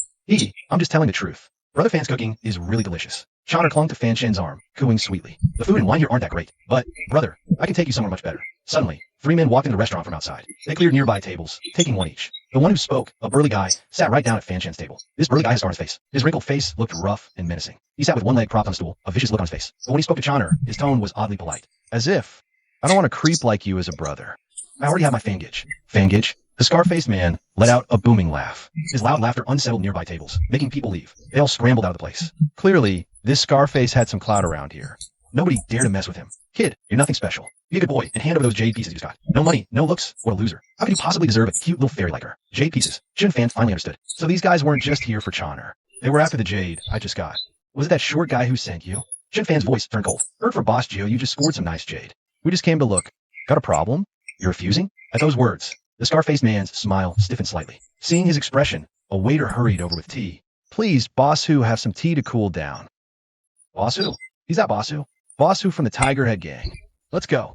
The remaining customers collectively made a run for it. Others feared him, but Bossu seemed to revel in it. I don't like wasting words. Hand over Jade. Leave the girl, and you can get lost. Shun Fan slowly looked up at Bossu. A strange glint flashed in his eyes. Oh, and if I say no? Chapter 21, Boss Fan. Kid, do you even know who Bossu is? You dare ignore Bossu's words? The 2 lackeys beside him immediately stood up. One slammed his palm on the table with a loud thwack, scaring the waiter into bolting. Who's Bossu? He's from the Tiger Head gang. A real gangster. A big shot in this district. And a punk disrespects him? How can Bossu be happy? Bossu clenched his fist and slowly stood. Listen, kid, you didn't even bother to find out who you're messing with. I'm telling you, don't push your luck. Give us the stuff, or else my brothers and I will do it the hard way. Do it. Fan Gidge, don't be afraid. It's just a few guys, Chana huffed. Bossu chuckled. Oh ho, the little girl's got jokes. With that scrawny build of his, you think he can take us on? Don't worry, sweetheart. We won't hurt you. Hee, such a pretty little thing. Maybe Mr. Wong would take a liking to you. He reached out to grab Chana's hand. but the moment he made contact, Chandra flipped her hand and threw him off balance. He crashed heavily onto the table. It wasn't like in the dramas where the table breaks, hurting Boss Who. How dare you hit Boss Who? You're dead. All clenched their fists and charged at Fan Shun. Chandra was about to step in, but Fan Shun pulled her behind him. He took a step forward and threw a powerful punch. A fist to the chest cracked his ribs. He let out a shriek, but Fan Shun didn't stop. A swift shoulder throw sent the guy flying several meters. With lightning speed, he sidestepped, dodged an attack from behind, and delivered a crushing blow right to the attacker's forehead. At almost the same time, his foot kicked out at another guy. All three of them were sent sprawling sideways. They hit the ground hard, unable to even get up. You're amazing, Fanji. Chandra cheered, clapping her hands. Fan Shun said coolly, get lost. Go tell that boss Jew. If you can't handle losing, you shouldn't gamble. Damn, Brad. You think I've been in the underworld for nothing? You hit me? You're looking for death. Boss Who scrambled up from the floor and pulled out his phone. He dialed the number and made the call. As soon as the line connected, Boss Who yelled, Hey, Hanji, it's me, Little Who. I got beat up. Yeah, someone dared to hit me. They're disrespecting you, Hanyi. I'm at the XX hotel. Get your guys here fast. After hanging up, he cursed, You damn punk. Don't you dare run. I'll show you in a minute. What happens to people who cross Boss Who? Fan Shun frowned slightly and turned to Chandra. Let's go. No point dealing with these lowlifes. I'm home. Chandra nodded, grabbing Fan Shun's arm. They headed for the exit. Try to run? No way. Seeing them leave, Boss Who and his remaining thugs rushed forward. One of them even grabbed a stool and swung it at Fan Shun's head. Fan Shun sidestepped, his fists raining down like a storm. The guy was instantly pummeled senseless, collapsing in a heap. Groans filled the air. Seeing all his men down, Boss Who was stunned. He was dumbfounded. He took a deep breath, thinking, how is this kid so tough? So many guys, and none are a match for him? Still want to stop me? Fan Shun asked calmly. Boss Who was about to curse his mother out. How dare this kid talk to me like that? Where will my face be if this got out? I'd be a laughingstock. Actually, I'm not leaving now. I want to see just who this boss Han really is. Fan Shun smiled slightly. He leaned back, feet up. Yeah, Chandra isn't leaving either. If anyone dares to bully brother-handed, I'll beat them up. Sweat dropped. Now, they finally realized. This little girl wasn't someone to mess with either. Who the hell dares bully my people? Show yourself. Not long after, Boss Han's angry shouts came from outside. Then, a dozen guys rushed in, and the big guy leading them was naturally the Boss Han that Who mentioned. Damn it. Where's Little Who? Seeing the backup, Who was overjoyed and ran over. Boss Han, I'm here. It was him. He beat up our guys, and he just insulted us. Damn it. He has zero respect for you, Boss Han. Saying that, he walked up to Fan Shun and barked, Kid. Boss Han, here now. Get on your knees and count out 3 times right now. And maybe, just maybe, I'll let you off easy. Otherwise, you're gonna regret it. Boss Han. Fan Shun glanced sideways at the man. The latter had seen him too. No, to be exact, he'd seen him the moment he walked in. That's why he was just standing there, speechless and frozen. This Boss Han was the old Han Wong called. The one who got a lesson from Fan Shun. Boss Fan. Seeing Fan Shun, old Han was dumbstruck, sweating bullets. His heart was pounding. After a stunned moment, he hurried over and started massaging Fan Shen's legs. Boss Fan, it's you? Oh man, if I'd known it was you, I wouldn't have come. I'm so sorry. My guys offended you. Please forgive us. Gulp. Everyone present was frozen in shock, including Who and his lackeys. None of them understood what was happening. Who hurriedly said, Boss Han, this punk just insulted you, and he beat up our Who head gang brothers. Look, slap. Before he could finish, old Han backhanded him across the face. Old Han roared, You idiot. Don't you recognize Boss Fan? Open your damn eyes and look. As he spoke, he was cursing internally. Damn it. This little Who's gonna get me killed. This Fan Shun is someone they can mess with. Boss Fan? What kind of boss? Boss Fan isn't someone nobody like you gets to know. Get the hell out of here. The farther the better. Old Han yelled, Who didn't dare stick around another second. He grabbed his guys and booked it out of there. The complete turnaround left everyone present utterly stunned. Old Han is one of the top dogs in the Who2 gang. He's a legend on the streets. Sure, it's a society of laws now, but gangs like Who2 that have dealings with the government, they're not people you mess with. I heard someone cross Boss Han once. Who2 gang killed him. The government did nothing. After something like that, anyone who sees Boss Han trembles in their boots. No one dares cross him. But this kid looks like a student. How could someone like Boss Han be scared of him? But the evidence is right there. No one dared to comment. Just watch from a distance. Chun Fan just kept sitting there, leg crossed, joking with Yenner, not even paying attention to them. Seeing Boss Who run, and old Han massaging his own leg, Chun Fan finally stood up. Alright, we're done playing. Pack it up. Hearing Chun Fan wasn't going to beat him up, old Han let out a sigh of relief and quickly waved his men away. But I do have a question. That business with old, was it your idea? Chun Fan asked. Absolutely not. If I'd known it was you, Boss Fan, I'd never have let him come bother you. Old Han's heart, which had just settled, started racing again. Boss, we're just doing business, running errands. We're taking over the J trade now, so old Who working as someone's bodyguard is kind of inevitable. It really has nothing to do with me. Old Han rushed to explain. Jay, Chun Fan thought for a moment. So, the young Master Wong they mentioned must be Wong Shaoqi, right? Old Han was stunned. Yes. I see. Makes sense now. Fine. Just be smarter from now on. Don't follow washed-up losers into dirty work. Your Who2 gang has really fallen far. If anyone else dared to badmouth the Who2 gang like that, they'd be dead before they knew what hit them. But Chun Fan is different. He can take on 10 guys. He's that skilled. Even a Who2 gang wouldn't pick a fight lightly. Of course, there's another layer to it. Skills like that probably means some serious backing. After all, there are plenty of posers like Chun Fan out there. This city has hidden, powerful families. It's possible. So, after what happened last time, old Han had already made a silent vow. Don't mess with that kid again. Alright, I'm out. You clean up this mess. Alright, I haven't paid for the meal yet. I totally lost my appetite. You hurt me. Fan Shun waved his hand dismissively, acting like a boss. He pulled Chan air and headed out. Boss Who dare not speak, just kept saying yes. Nobody leaves. But before they could get out, another group of people rushed in from the main entrance. Everyone had their guns drawn, pointing them at everyone inside. Chapter 22. Officer Yinlin. At the same time, police sirens blared. This wave of cops stormed in, each one armed with a gun and handcuffs. They sealed the entrance completely. Leading them was a stunning female officer. Her delicate features were perfectly arranged on an oval face. The black police uniform made her look even more dashing. Of course, there was also that adorable charm about her. It contrasted with the serious police demeanor. Both aspects combined, making her incredibly attractive. Everyone on the ground now behaved. However, the pretty officer had a fiery temper. She came in pointing at old Han's head, signaling him to get down. Han said helplessly, "Officer, we haven't done anything. This is a procedure, is it? Haven't done anything? I might believe that from someone else. But from you, old Han, I don't buy it. What good could possibly come from the Tiger Head gang? This police beauty had a sharp tongue too. She just condemned everyone present in one go." Old Han's face changed. "You must be new here. I have connections with your chief. You can't arrest us. I don't care if you're the king of heaven. If you broke the law, and you're in Yin Lin's hands, you're getting punished. Take them away." Yin Lin ordered loudly. The officers beside her hesitated for a moment. They cuffed old Han and led him away. Officer Lin walked over to Fanchon and said, "You too, come with me to the station as well." Fanchon smiled. "With the victims here, do we really need to go with you?" "Cut the crap. Not just you and you. You're all coming with me." "Victims?" Uffed. "Since when do victims get the Tiger Head gang leader kneeling? You don't seem like a good guy either." Yin Lin scoffed. "John Ehrhoft, brother Fan is not a bad person. You're not arresting the real bad guys, just us." "What did you say?" Yin Lin snorted. "I'm a police officer. Of course I'm good. But we just got a report saying you were involved in a fight. I saw your moves weren't bad. Those kind of records I have. You two might be linked to the city's Bonnie and Clyde, which gives me every right to bring you in." "Bonnie and Clyde?" Fan, Jim deadpanned. "Whether we're good stuff or not isn't for you to decide. Even if you're a cop, you don't have a right to just make stuff up. Calling us Bonnie and Clyde? Hilarious. With an airhead like you on the force, it makes me wonder if you're just a pretty face they hired for the window dressing." No one had ever dared be this disrespectful to Yin Lin before. She immediately turned and roared at Fanchon. "You want her to put a bullet in you right now?" "Vice Captain who? We've apprehended the suspects." A police officer ran over. Fanchon smirked sarcastically. "Oh, a vice captain. Well, a vice captain should know I haven't done anything wrong. You have no grounds to arrest me. And on top of that, I can sue for police intimidation. A gun? Scaring me? Put a bullet in me?" Yin Lin was new to the force.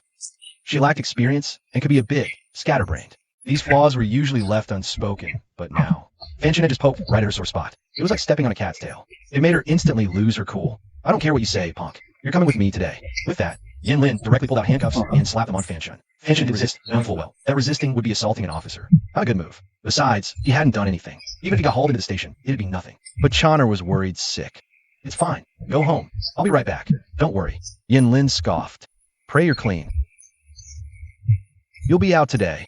But if you're not, whether you're the boss of the Who gang or whoever, I'll put you down myself." She sneered. "Take him away." Fanchon smiled helplessly at the hot-tempered cop. He was truly at a loss. After giving Chonner a look and a few quick instructions, he walked, handcuffed and swaggering, towards the police car. Watching Fan Chun stride forward, head held high and chest out. He looked escorted, not arrested. Yin Lin was furious. "Knock off. Behave." Fanchon suddenly stopped, turned his head, and muttered low, "Lady, maybe smaller is better after all." Sigh. Smaller is better? No guys like big. Yin Lin was confused. It hit her. She remembered what he'd said earlier. Airhead. Yin Lin's pretty face flushed a deep, fiery red like a blazing sunset. Her chest heaved, breath like sighs. She raised her head and roared with a voice full of fury. "Get out. Get out." Hu Bing radiated scorching anger. He quickly ducked into the police car, accompanied by the two male officers. They sped off towards the police station, leaving only Chonner staring blankly at their departing figures. Chonner clenched her jaw, tears welling. "Don't worry, I will get you out of there." Police cars returned to the station. "Sort the evidence. I'm interrogating." To question that punk. According to eyewitnesses, old Who, these gangsters came for Chun Fan. We don't know, but one thing's sure.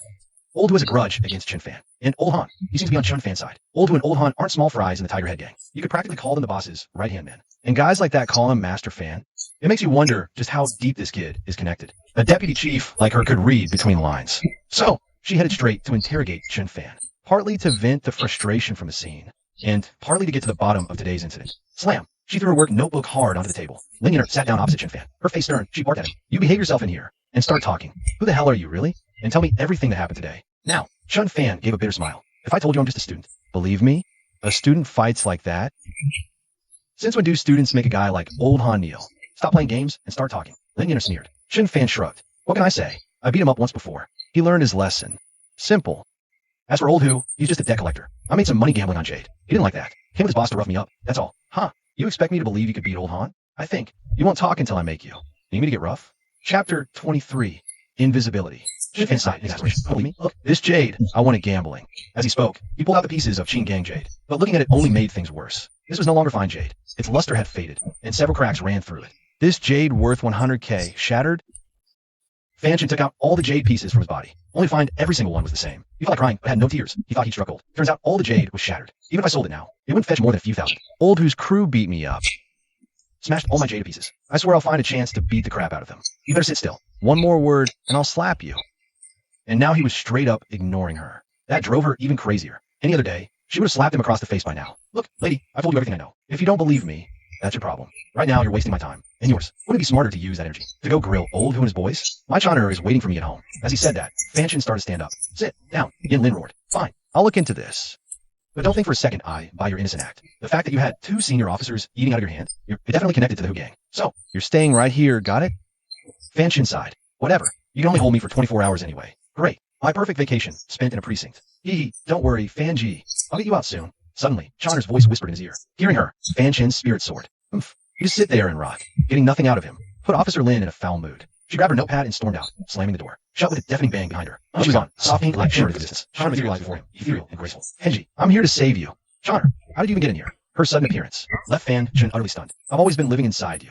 Whenever you think of me, I appear. Chonner giggled, pointing gently at the center of his chest. Oh, okay, but this is a police station. You shouldn't be here. I don't know what a police station is. I only know my Fanji is in danger. I will save you. She waved her hand, releasing a pink mist, like intoxicating pollen, sweet and dizzying. I might be naive, but she's willing to break into a police station to save me. Fanshin is genuinely touched. He nods. Okay, let's get out of here. Suddenly, he notices something bizarre. After the pink light enveloped them, the girl vanished into thin air. Chonner, he exclaims.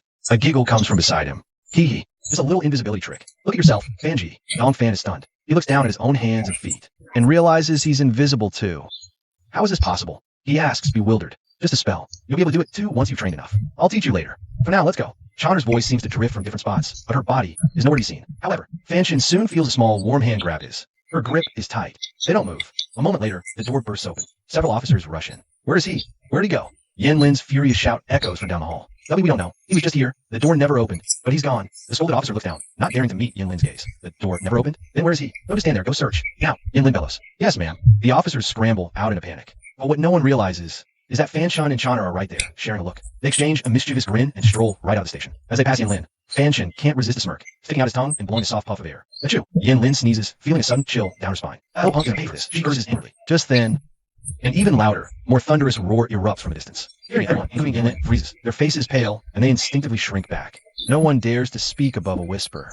A portly man in a police chief's uniform storms over. He points a finger at Yin Lin, then sighs heavily. You, what am I going to do with you? Someone tell me what's going on. Who can explain this to me? I don't know. Several officers look ready to cry. Tyrant Hang's influence is huge. The station has an understanding with them for minor stuff. Yin's actions have clearly enraged the actual chief. Yin Lin furrows her brow, but she doesn't back down. They were brawling in public. If we as police don't step in, they were brawling in public. If we as police don't step in, aren't we just asking to get called out? Chief Lu sighed. All right, let's just drop it for now. If there's nothing else, you're free to go. In the future, use your head a bit. Don't be so impulsive. Using my head, isn't that just being brainless? Yin Lin immediately thought the phrase, all boobs, no brains. She gritted her teeth in fury. That damn brat. How dare you call me all boobs, no brains? After leaving the police station, Fanshin let out a huge sneeze. The pink glow around him finally faded. Chonner's figure also gradually became clearer. What's wrong, brother? Did someone curse you? Chonner asked. How did you know someone cursed me?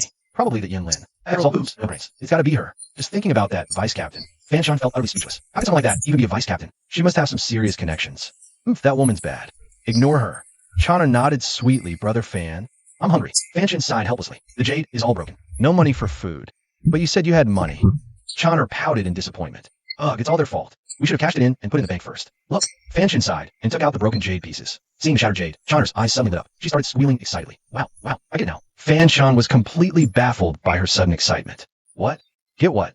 I finally understand why the jade broke. It wasn't smashed. Chapter 24, Celestial Stars. The jade wasn't smashed? Fanshin asked curiously. Chonner shook her head. Of course not, even though jade is fragile. Spiritual energy inside is so easy to disperse. Look, these pieces are dull. The spiritual energy gone. The jade becomes even more brittle. Do you know how that spiritual energy disappeared? Fanshin shook his head. When it came to the spiritual energy stuff, he was a total newbie.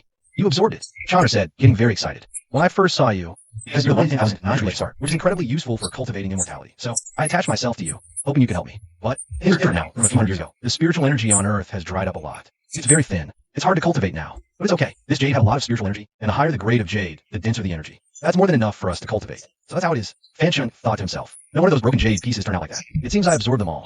But what is the 9 tribulation star? What's its connection to the immortal stars you mentioned earlier? Chonner explained, put it this way. We who cultivate immortality rely on 24 immortal stars energy. 14 stars. Upper, middle, lower grades. Like 7 souls, demonic, nameless stars. Cultivators attune to a star's energy. Whichever star you can commune with, that's the star's energy you use. Upper grade star boosts cultivation fastest. Lower grade star means slower progress. Fan Shin said, it's just like talent then. Everyone's talent is different, some good, some bad, right? Chana nodded and continued. My immortal star is the 7 soul star, middle grade, and yours is the 9 tribulation star, upper grade. So you see, if you'd been born 1,000 years ago, you'd definitely be an immortal level existence by now. An immortal? Fan Shin exclaimed. Something that only existed in legends was now laid out right before his eyes. It had to be said, ever since meeting Chana, his life had undergone a world-shaking change. From his original, ordinary college life to this fantastical world, his horizons had broadened considerably. Things he didn't believe in before, he was now starting to question if they were real. I'm liking you more and more, Fangage. You must work hard and cultivate to the nascent soul realm. That way, I can use your nascent soul to restore my own cultivation. Okay, I'll definitely work hard. But what's a nascent soul? Is it like in the novels? Golden Core, then nascent soul? Fan Shin intrigued. Not. Yes, cultivating immortality starts with refined chi. Refined chi, form golden core, nurture nascent soul. What comes after that? I don't know either, because I'm a fox, not a human. Our cultivation methods are completely different. Fan Shin muttered to himself, constantly mulling over Chana's words. Suddenly being exposed to such a vast system, hard for him to accept, when in one ear, out the other. Seemingly reading his mind, Chana smiled. Fangage, work hard, you can succeed. I'll teach you slowly. Now, most importantly, is to get more jade. I think. Fangage needs money too, right? Fan Shin nodded. Alright, since that's the case, let's go again next week. Let's earn big to spoil Chanair. Hee, you're the best, Fan. After that, Fan Shin went to cook. Broke, he made a cheap veggie stir-fry. But Chanair still ate it up with a huge smile. By midnight, they'd both fallen asleep. Chanair lay next to Fan Shin, just watching him. A flicker of worry passed through her eyes. Fan, I never would have guessed you the 9 Calamity Star. I don't know if you can survive the 9 trials. And I don't know if my sister will ever let you go. Mumbling to herself, she drifted off into a restless sleep. Monday morning rolled around. Fan Shin got up early to make breakfast. Chanair dug in happily, and then it hit him. Breakfast for 2 was way better than eating alone. Suddenly, having someone by his side made everything feel different. Her stunning looks will make everyone jealous. Like, maximum envy levels. I'll go to class with you, Fan, Chanair said, latching onto his arm with a grin. Isn't that a bit much? Fan Shin frowned. If I don't care, I'm going. It's so boring here by myself, she pouted. After a moment's thought, Fan Shin sighed. Fine, we'll go together. Profs don't know everyone. That's college. Different class, different room, different teacher every time. Sometimes it's even a huge lecture with multiple majors. With that many people, the teacher has no clue who's who. You probably won't get caught. But once we're on campus, no causing trouble, got it? Sit still and actually listen to class. Understand? Fan Shin added, just to cover all the bases. Got it. After a quick tidy up, they headed to campus. They arrived before the first class had started. 5 minutes left, the place was still empty. Fan Shin and Chanair picked out a couple seats and sat down. Chanair, can you keep this form up all day? I couldn't before. My cultivation wasn't strong enough. But you're amazing, Fan. You're at Chi, refining level 3. Walking around during the day is no problem now. That's a relief. Fan Shin let out a sigh. The hall was sparse, especially this early. Several guys were already scanning the room, on the lookout for any cute new girls to hit on. So, the moment Fan Shin and Chanair sat down, a tall figure suddenly loomed over them. He looked down at Fan Shin and said, hey man, that's my seat. Of course, his eyes kept drifting toward Chanair. Inner monologue, damn, this girl is seriously cute. She could easily be top 10 in the whole school. And that vibe she's got, it's totally captivating him. Oh my bad, we didn't know it was yours. After apologizing, Fan Shin took Chanair's hand and got up to leave. Just then, 2 more guys walked over. He stepped up and slammed their table. Bang, the sound echoed loudly in the lecture hall. It drew a lot of attention. You playing dumb with me, punk? You know what I mean. She's mine too. Fan Shin shrugged indifferently. Says who? Says I'm Zhao Tian.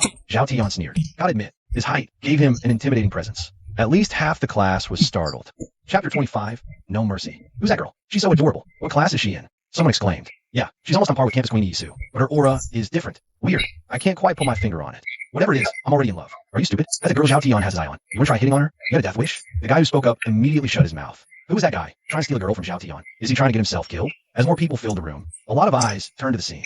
What's going on? Just then, Tian Yi and the others arrived. Seeing the commotion, they hurried over. When they spotted Chanair, they were all taken aback. That beauty, I feel like I've seen her somewhere before. Get lost. This doesn't concern you. Zhao Tian shoved Lu Chang aside. Touch our boss, and you'll regret it. Lu Chang cursed back loudly. Oh, you got a boss now? You even dare to curse at me, Zhao Tian? Zhao Tian acted like he'd heard the funniest joke in history. He burst out laughing. Fan Shin shrugged and looked back. Who's Zhao Tian? Never heard of him. Huh. Listen up, kid. If you want to keep walking the halls of Ocean View University, you'd better scram. This girl is reserved. Zhao Tian cracked his knuckles, the sound echoing. Not just him, the 2 guys behind him did the same. Zhao Tian was around 6 feet tall, built solid, clearly had some training, oozing confidence, plus having backup. It was obvious he wasn't someone ordinary people messed with. But Fan Shin was the exception. He kept that same calm expression the whole time, and said, oh yeah, and what if I say no? The moment no left his lips before Zhao Tian could even react. A fist suddenly smashed into his face. The sheer force sent him reeling backward, crashing hard onto the floor. Luckily, they were in the back row with no desk nearby, or Zhao Tian would have been knocked out cold. Big bro Zhao. Several guys rushed over to help him up. But Zhao Tian, having that much, was already out cold, completely unconscious. Fanji, wasn't that a bit too much? Hashtag B. Chanair was secretly thrilled. Her Fanji fought for her. Fan Shin waved it off. From now on, anyone who messes with you, I'll beat them up. Fanji is the best, she said, then suddenly stood on her tiptoes and planted a kiss right on Fan Shin's cheek. No way. That prime cut got snatched by a pig. Who the hell is that guy? He even dared to lay hands on Zhao Tian? That's insane. Doesn't he look like that guy from the soccer field a few days ago? The really good one? Oh damn, I think it is him. No way, it's actually him. No wonder he hit Zhao Tian. Dude's lethal with his fists too. So hot. A hero saving the damsel. I'm crushing on him. Long Chun and his crew stared, jaws on the floor. That guy is way too violent. And right in the classroom, he's got some serious guts. Everyone knows Zhao Tian is one of Long Chen's guys, but this nobody actually had the nerve to throw a punch. It really pissed Long Chen off. So he just casually shot a look at the lackeys beside him. The guys got the message and immediately stood up, ready to charge over and teach Fan Chun a brutal lesson. The click-clack of high heels echoed from the hallway, followed by a stunning woman in a sharp business suit walking in. Seeing her, Long Chun quickly signaled his boys to stand down. Everyone in the classroom scrambled to sit up properly. The woman was tall, with a killer figure, curves in all the right places. Her appearance instantly killed all the noise and chatter. The rowdy guys all sat down quietly, their eyes occasionally darting to her chest. She was their homeroom teacher, Tang Yuan. The name fit. She was definitely well-rounded. For the past month, how many guys have been fantasizing about this gorgeous teacher? For them, having a bombshell teacher with, let's just say, generous assets as their homeroom teacher was basically a dream come true. So the moment they saw Tang Yuan, everyone was completely mesmerized, staring, completely forgetting what had just happened. Tell me what happened. Tang Yuan came in, hand on her hips, asking with a hint of anger. Long Chen stood and reported to teacher Tang. I just saw that it was Chun Fan who started. You got Tian and others. Hearing this, Lu Chong and the others couldn't help but curse. Damn, this guy's so despicable, playing the victim. Yeah, it was clearly you guys who had eyes for our boss's girl, and then got your butts kicked when you tried something. Long Chun chuckled dismissively. Oh really? Who saw it? You? Or you? Long Chun pointed at people. Nobody dared identify him, knowing the Long family's power. A major player in Shanghai City with both status and connections. No one wanted to cross them. Heh. Besides, Zhao Tian was knocked out by you. That's a plain fact. What else do you have to say? You. Lu Chong wanted to retort, but was stopped by Chun Fan. Enough. Talking to trash is a waste of breath. Alright, I think I understand the situation now. It's class time. Let's get back to it. Long Chun, take Zhao Tian to the infirmary. Chun Fan, come to my office after school. Tang Yuan looked at Chun Fan, but didn't say anything. In her eyes, Chun Fan was just an ordinary student, who, for some unknown reason, had recently become very capable. Just a few days ago, he had brought glory to the school. Whether it was his fault or not, even if it was, it's hard to punish him. As for Long Chun, that gave her a headache. Long Chun, backed by his family, was utterly arrogant. He didn't really put anyone at the school on his side. But trying to punish him was also very difficult. This matter naturally had to be dropped. Since the homeroom teacher said so, the others couldn't argue and all returned to their seats. Listening to teacher Tang's lecture, as Long Chun carried Zhao Tian away, he shot a sidelong glare. The look in his eyes was venomous, as if wishing someone dead. Though it was just a glance, that murderous intent was still caught by Chun Fan. We'll settle this score after school. There's plenty of time. With that, he left. Brother Fan, did I cause trouble? She asked tearfully. Chun Fan smiled. No, you just need to stay put and be good. Don't worry about them. Oh, Chonner nodded and fell silent. Tianyi, standing beside, grinned. Hey boss, when did you bag this girl? Was it that afternoon a few days ago when we weren't around? Haha, shut up, don't get any ideas. We're just friends.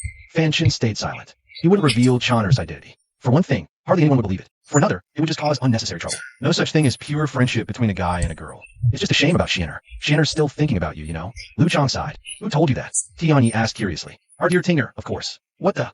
Our Tinger? What did you two hook up? Chapter 26. Shameless Long Chun. Aha, that's a secret. Lu Chong grinned. He looked smug. Dude, spill it. Tell me, how did you manage to get with her? Lu Ting's gorgeous. You gotta help me out, man. I like Lu Fong. I like Chu Xian'er. The big guy admitted honestly. Fan Chun was completely done with his roommates. He didn't get involved any further. Instead, he looked over at Lin Yun'er's seat. But Lin Yun'er wasn't there today. Probably still upset from the other day. Why think of her? Fan Chin shook his head and stopped dwelling on it. He somehow survived a whole day of classes. Meeting finally came and class was over. Chana yawned. Big brother Fan, school is so boring. How can you possibly like going to school? Chana had pretty much slept through the entire day. This left Fan Chin utterly exasperated. But it wasn't necessarily a bad thing. If she hadn't been asleep, she might have gotten bored and done something unpredictable. This way was actually less of a headache. And when Chana slept, with her soft little breaths. So cute. No school means no future, no money. No money, you can't live, right? In response to Chana's question, Fan Chin laughed heartily. Chana tilted her head, curious. But cultivation makes money too. No need to study. Stumped by her logic, Fan Chin thought for a moment. You have a point. Wait outside for a bit. I have to go to the office. I'll come find you later. Chana nodded. Got it. I'll wait for you right here, I promise. With that, Fan Chin headed to the office. He arrived at Tang Yuan's office. She was the only one left inside, and she was packing up her teaching materials, getting ready to leave. Teacher. Fan Chin walked up to her. You're here. I was just talking to the principal about you. Tang Yuan put down the materials in her hands and sat down. She gestured to the seat beside her. Have a seat. Fan Chin asked, what are the principal and you want to see me about? Tang Yuan crossed her legs. Her skirt was already short, and with the early spring chill, she wasn't wearing much underneath. This pose risked giving a little too much of a show. At least, that's how Fan Chin saw it. Others might not catch much. Fan Chin's eyesight was freaking sharp now. Ever since that whole cultivation thing, he could see a lot. He swallowed hard and quickly averted his gaze, which then landed squarely on Tang Yuan's chest. You did great against Japan. The principal is aware. Not only did you bring honor to Ocean View University, you also made our country proud. So, the principal plans to award you a personal commendation. He wants you as striker. Thoughts? Fan Chin thought for a moment. I can't. You know that. I'm just an ordinary student. Truth be told, the old Fan Chun would have been thrilled to hear this news. Securing a position in the club would have made finding a job after graduation much easier, especially with the principal's attention. His future would have been set. but since starting cultivation, he found his mindset and perspective had shifted dramatically. Worldly pursuits like fame and recognition just didn't matter as much anymore. Tang Yuanyuan seemed a bit disdainful of his apparent indifference. Fan Shun, she said earnestly, let's be real. Any position at the university can teach you valuable skills. More importantly, it's a credential, a chance to build experience. When you enter the real world, it'll be much easier to land a good job. Fan Shun understood her point perfectly. His homeroom teacher was laying it out this plainly. Refusing now would just be rude. After a pause, he said, all right, but a freshman taking over as striker, won't that cause some resentment? Don't worry, I'll handle that. I just hope you can help elevate our school's soccer program. Tang Yuanyuan smiled. All right, I understand. Fan Shin frowned. Jan waited impatiently outside the classroom. Brother Fan is so slow, she muttered. She began pacing back and forth across the campus grounds. Suddenly, she spotted a familiar guy, chasing after a girl.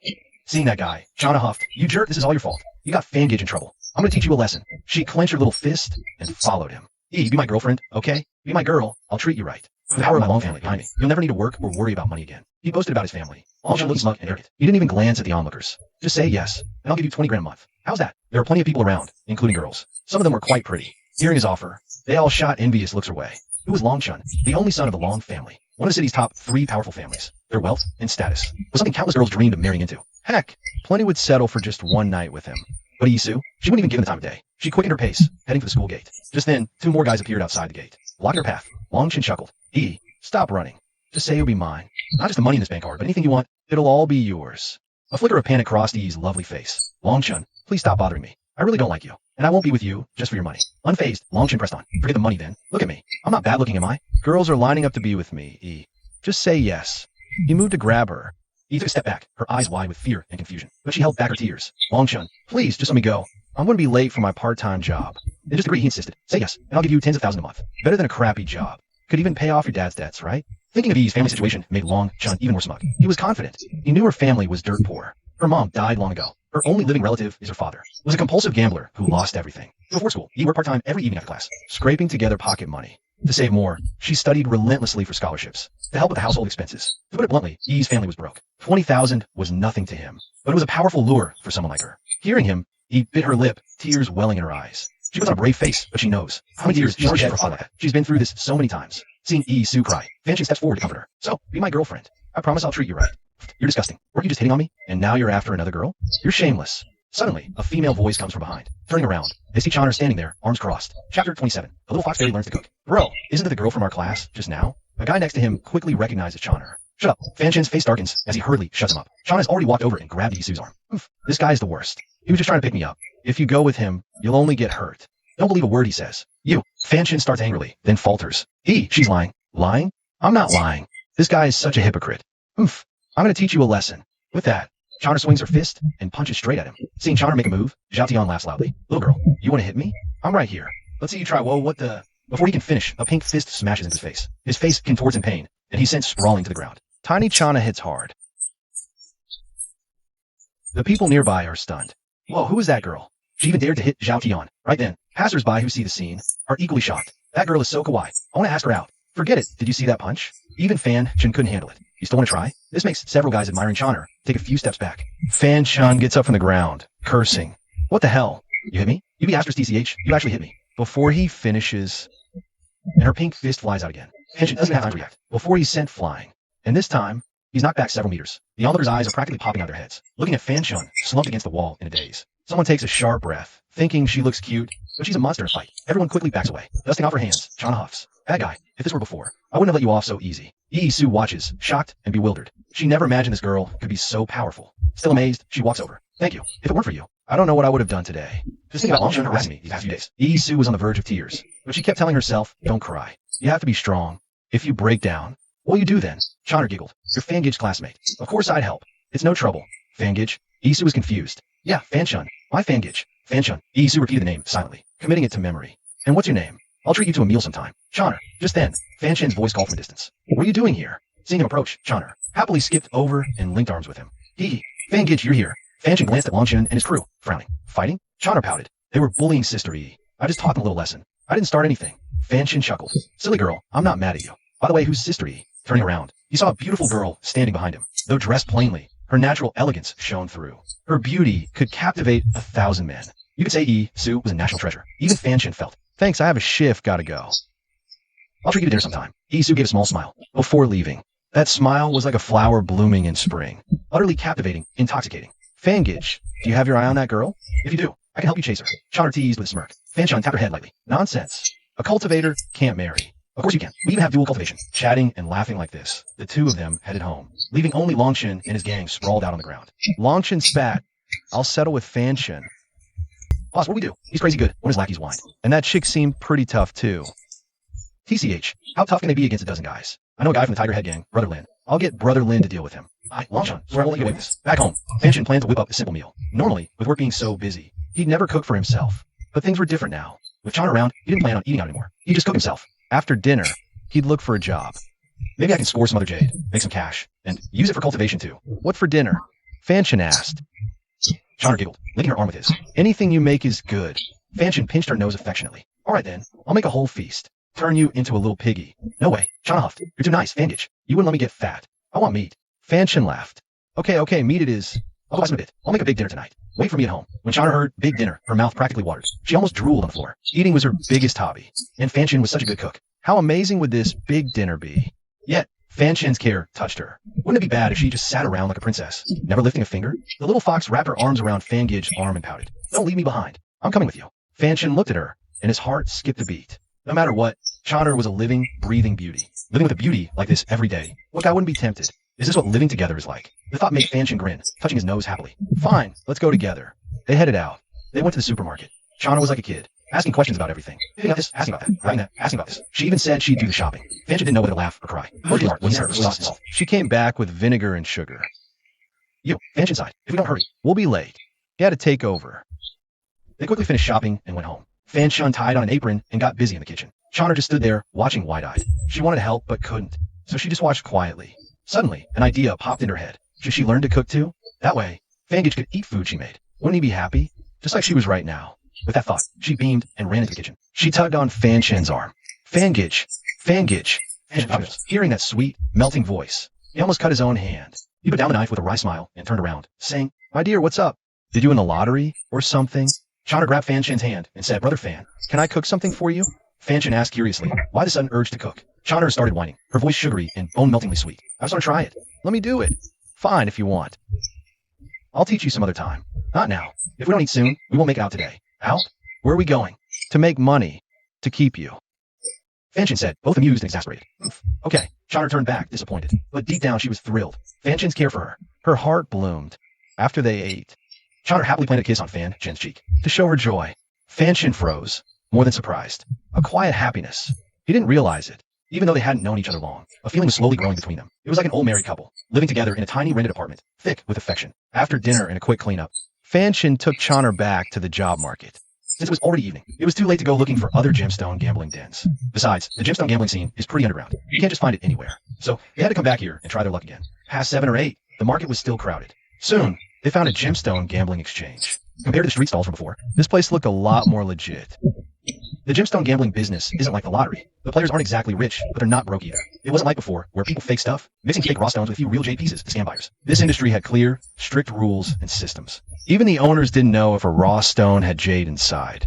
They just handled the buying and selling. Walking into this Wong's Jade Workshop, they browsed around and realized it wasn't just about gambling on stones. Part of it was selling actual jade. Raw stone area, cutting area, trading area, it had it all. The whole service setup was massive. It was clear this Wong's Jade Workshop was probably a branch location, and the prices for the raw stones varied wildly. From 300 to over 10 grand. But the quality isn't just determined by the raw stone itself. It's determined by the jade content inside. The higher the price, the greater the chance it contains jade. It's kind of like buying a lottery ticket. Second stone, less nervous. He went to the raw stone area, and based on the funds he had, bought 3 raw stones. He now had 3,000 total on him. This was his food money for the next few months, all pulled out now. To buy 3 stones at 1,000 each. It stung, but with his ability to sense spiritual energy, he confidently took the stones to the cutting area. 1,000 apiece isn't exactly top shelf. Even if you get something out, the value won't be high. You sure you don't want to buy those 10,000 apiece stones? The cutter asked. It was a sales tactic. Cheap stones are just a way to make the expensive ones look better. He still wanted customers to go for the pricier ones. Fanchon smiled. It's fine. Just cut this for me. The cutter looked Fanchon up and down. Didn't say much else. Just asked. How do you want it cut? Cut 3 centimeters from the left and right. Don't cut the center. The cutter chuckled to himself. So careful. Thinks it's jade. Broke mentality. Dared to gamble, but not to go all in. Seen it a million times. He didn't care. Just did as he was told. Crunch.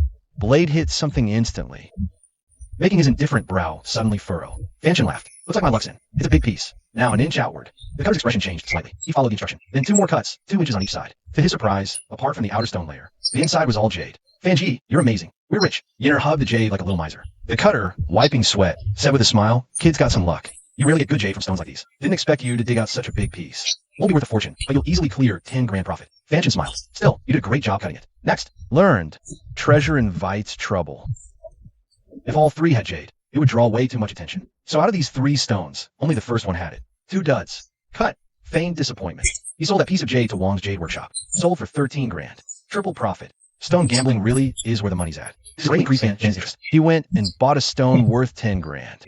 Same rules as before. 5 stones have jade inside. The other 5 don't. Slower money, sure, but avoids a lot of hassle. The cutter starts his work again, but this time he's taking no chances. His attitude is way better than before. With each cut, his expression shifts from frown to pure shock. We got one. We got one. He yells out. Other customers nearby, most of them having lost, with only a few making any profit, all turn their heads at the cutter's excited shout. They all gather around. Holy crap, another big piece. That's insane luck. This jade's gotta be worth at least 30 grand. Way better quality than the last one. In this stone game, owner or customer, it's all about luck. A high quality piece coming out means the whole batch is valuable. So, a bunch of customers rush back to make more buys. Just like that, business in the shop picks up. The cutter's thrilled, putting more effort into each cut.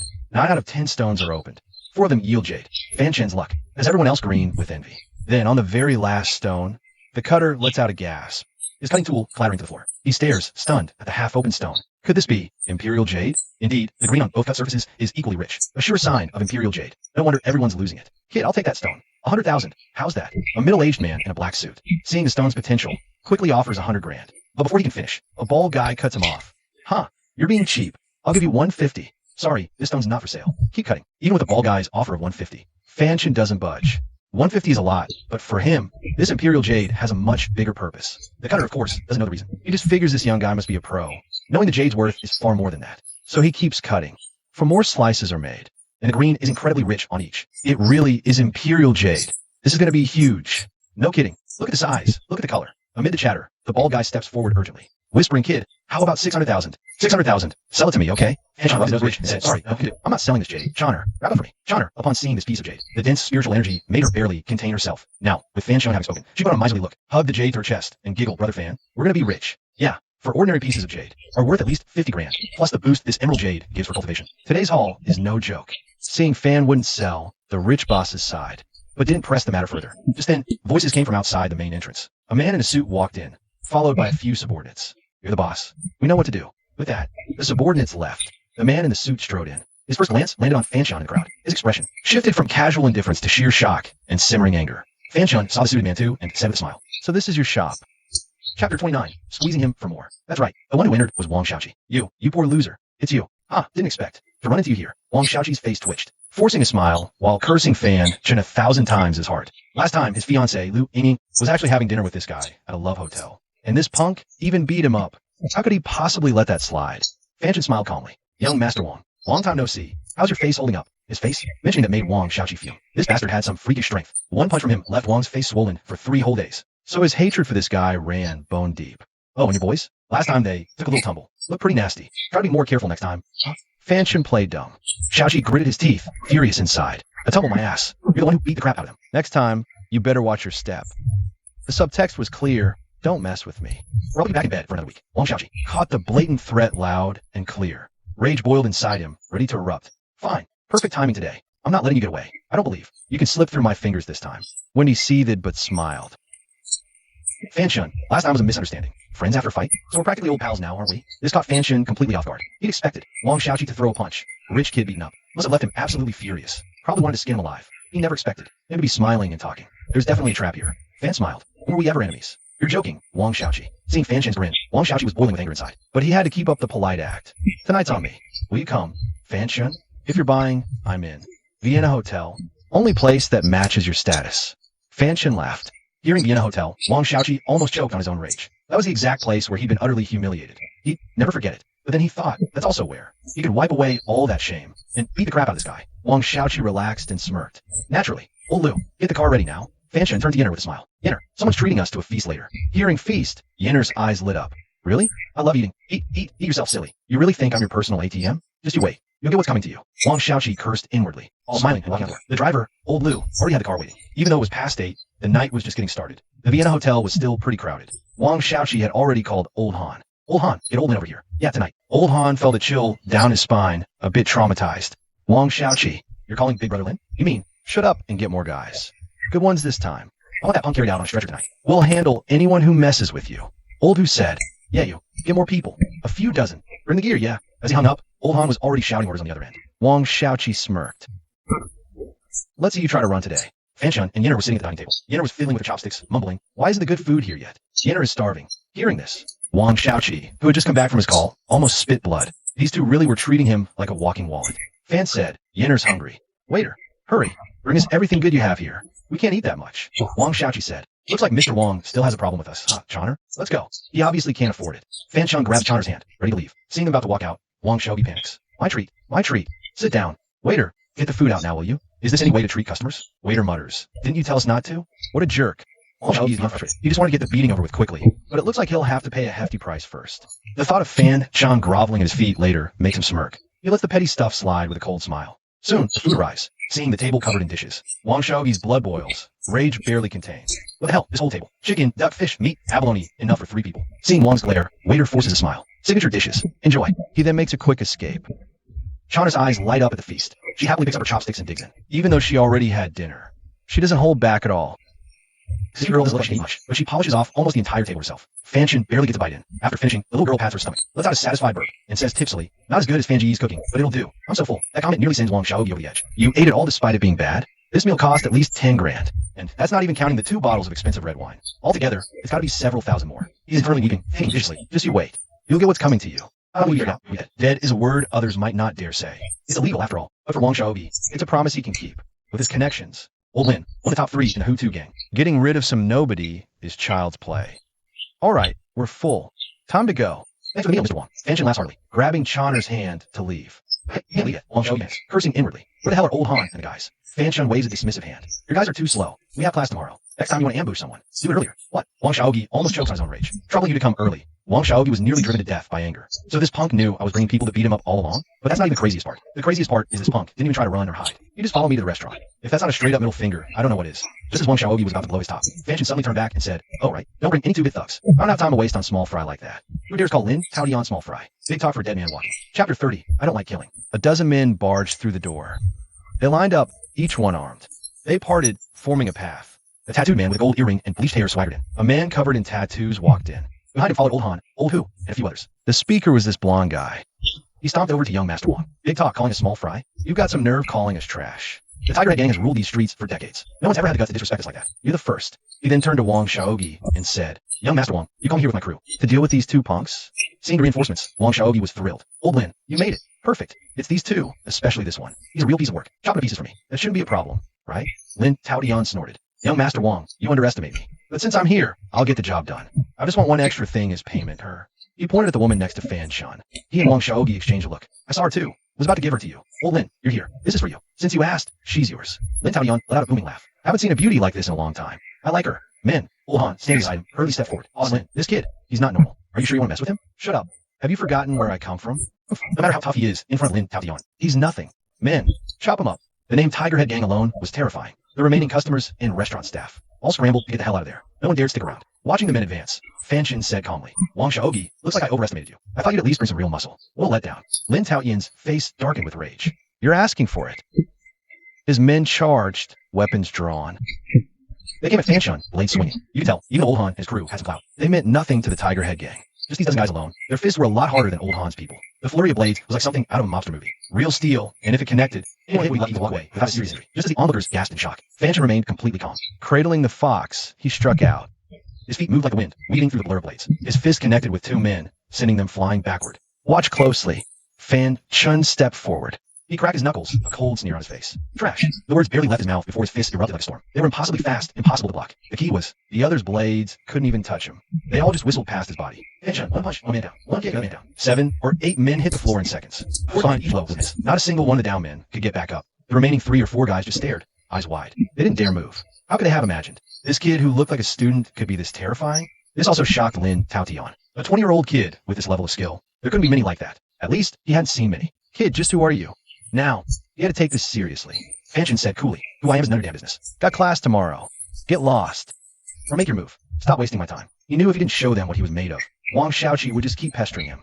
And it wasn't just him. The Tiger Head gang would keep coming back for more. Might as well give them a little scare now. Let them know he wasn't someone to mess with. Lin Taotian didn't seem panicked. Instead, he let out a loud laugh. Not bad, kid. Guts and skill. A lot better than my useless crew. But since young Master Wang said he wants one of your arms today, and I agreed, I won't go easy on you. He lunged, his fist a lightning bolt. It was flying fast, hack ruthless. He punched, flinging tables and chairs aside. You could tell he wasn't like those other small-time thugs. He was the real deal. Fan Shun quickly stepped back. A cold smirk curled his lips, unaware. His racing heart, since cultivating, whether facing the underworld or some rich brat, he completely shed his old Loki attitude. He was pumped, fearing no master.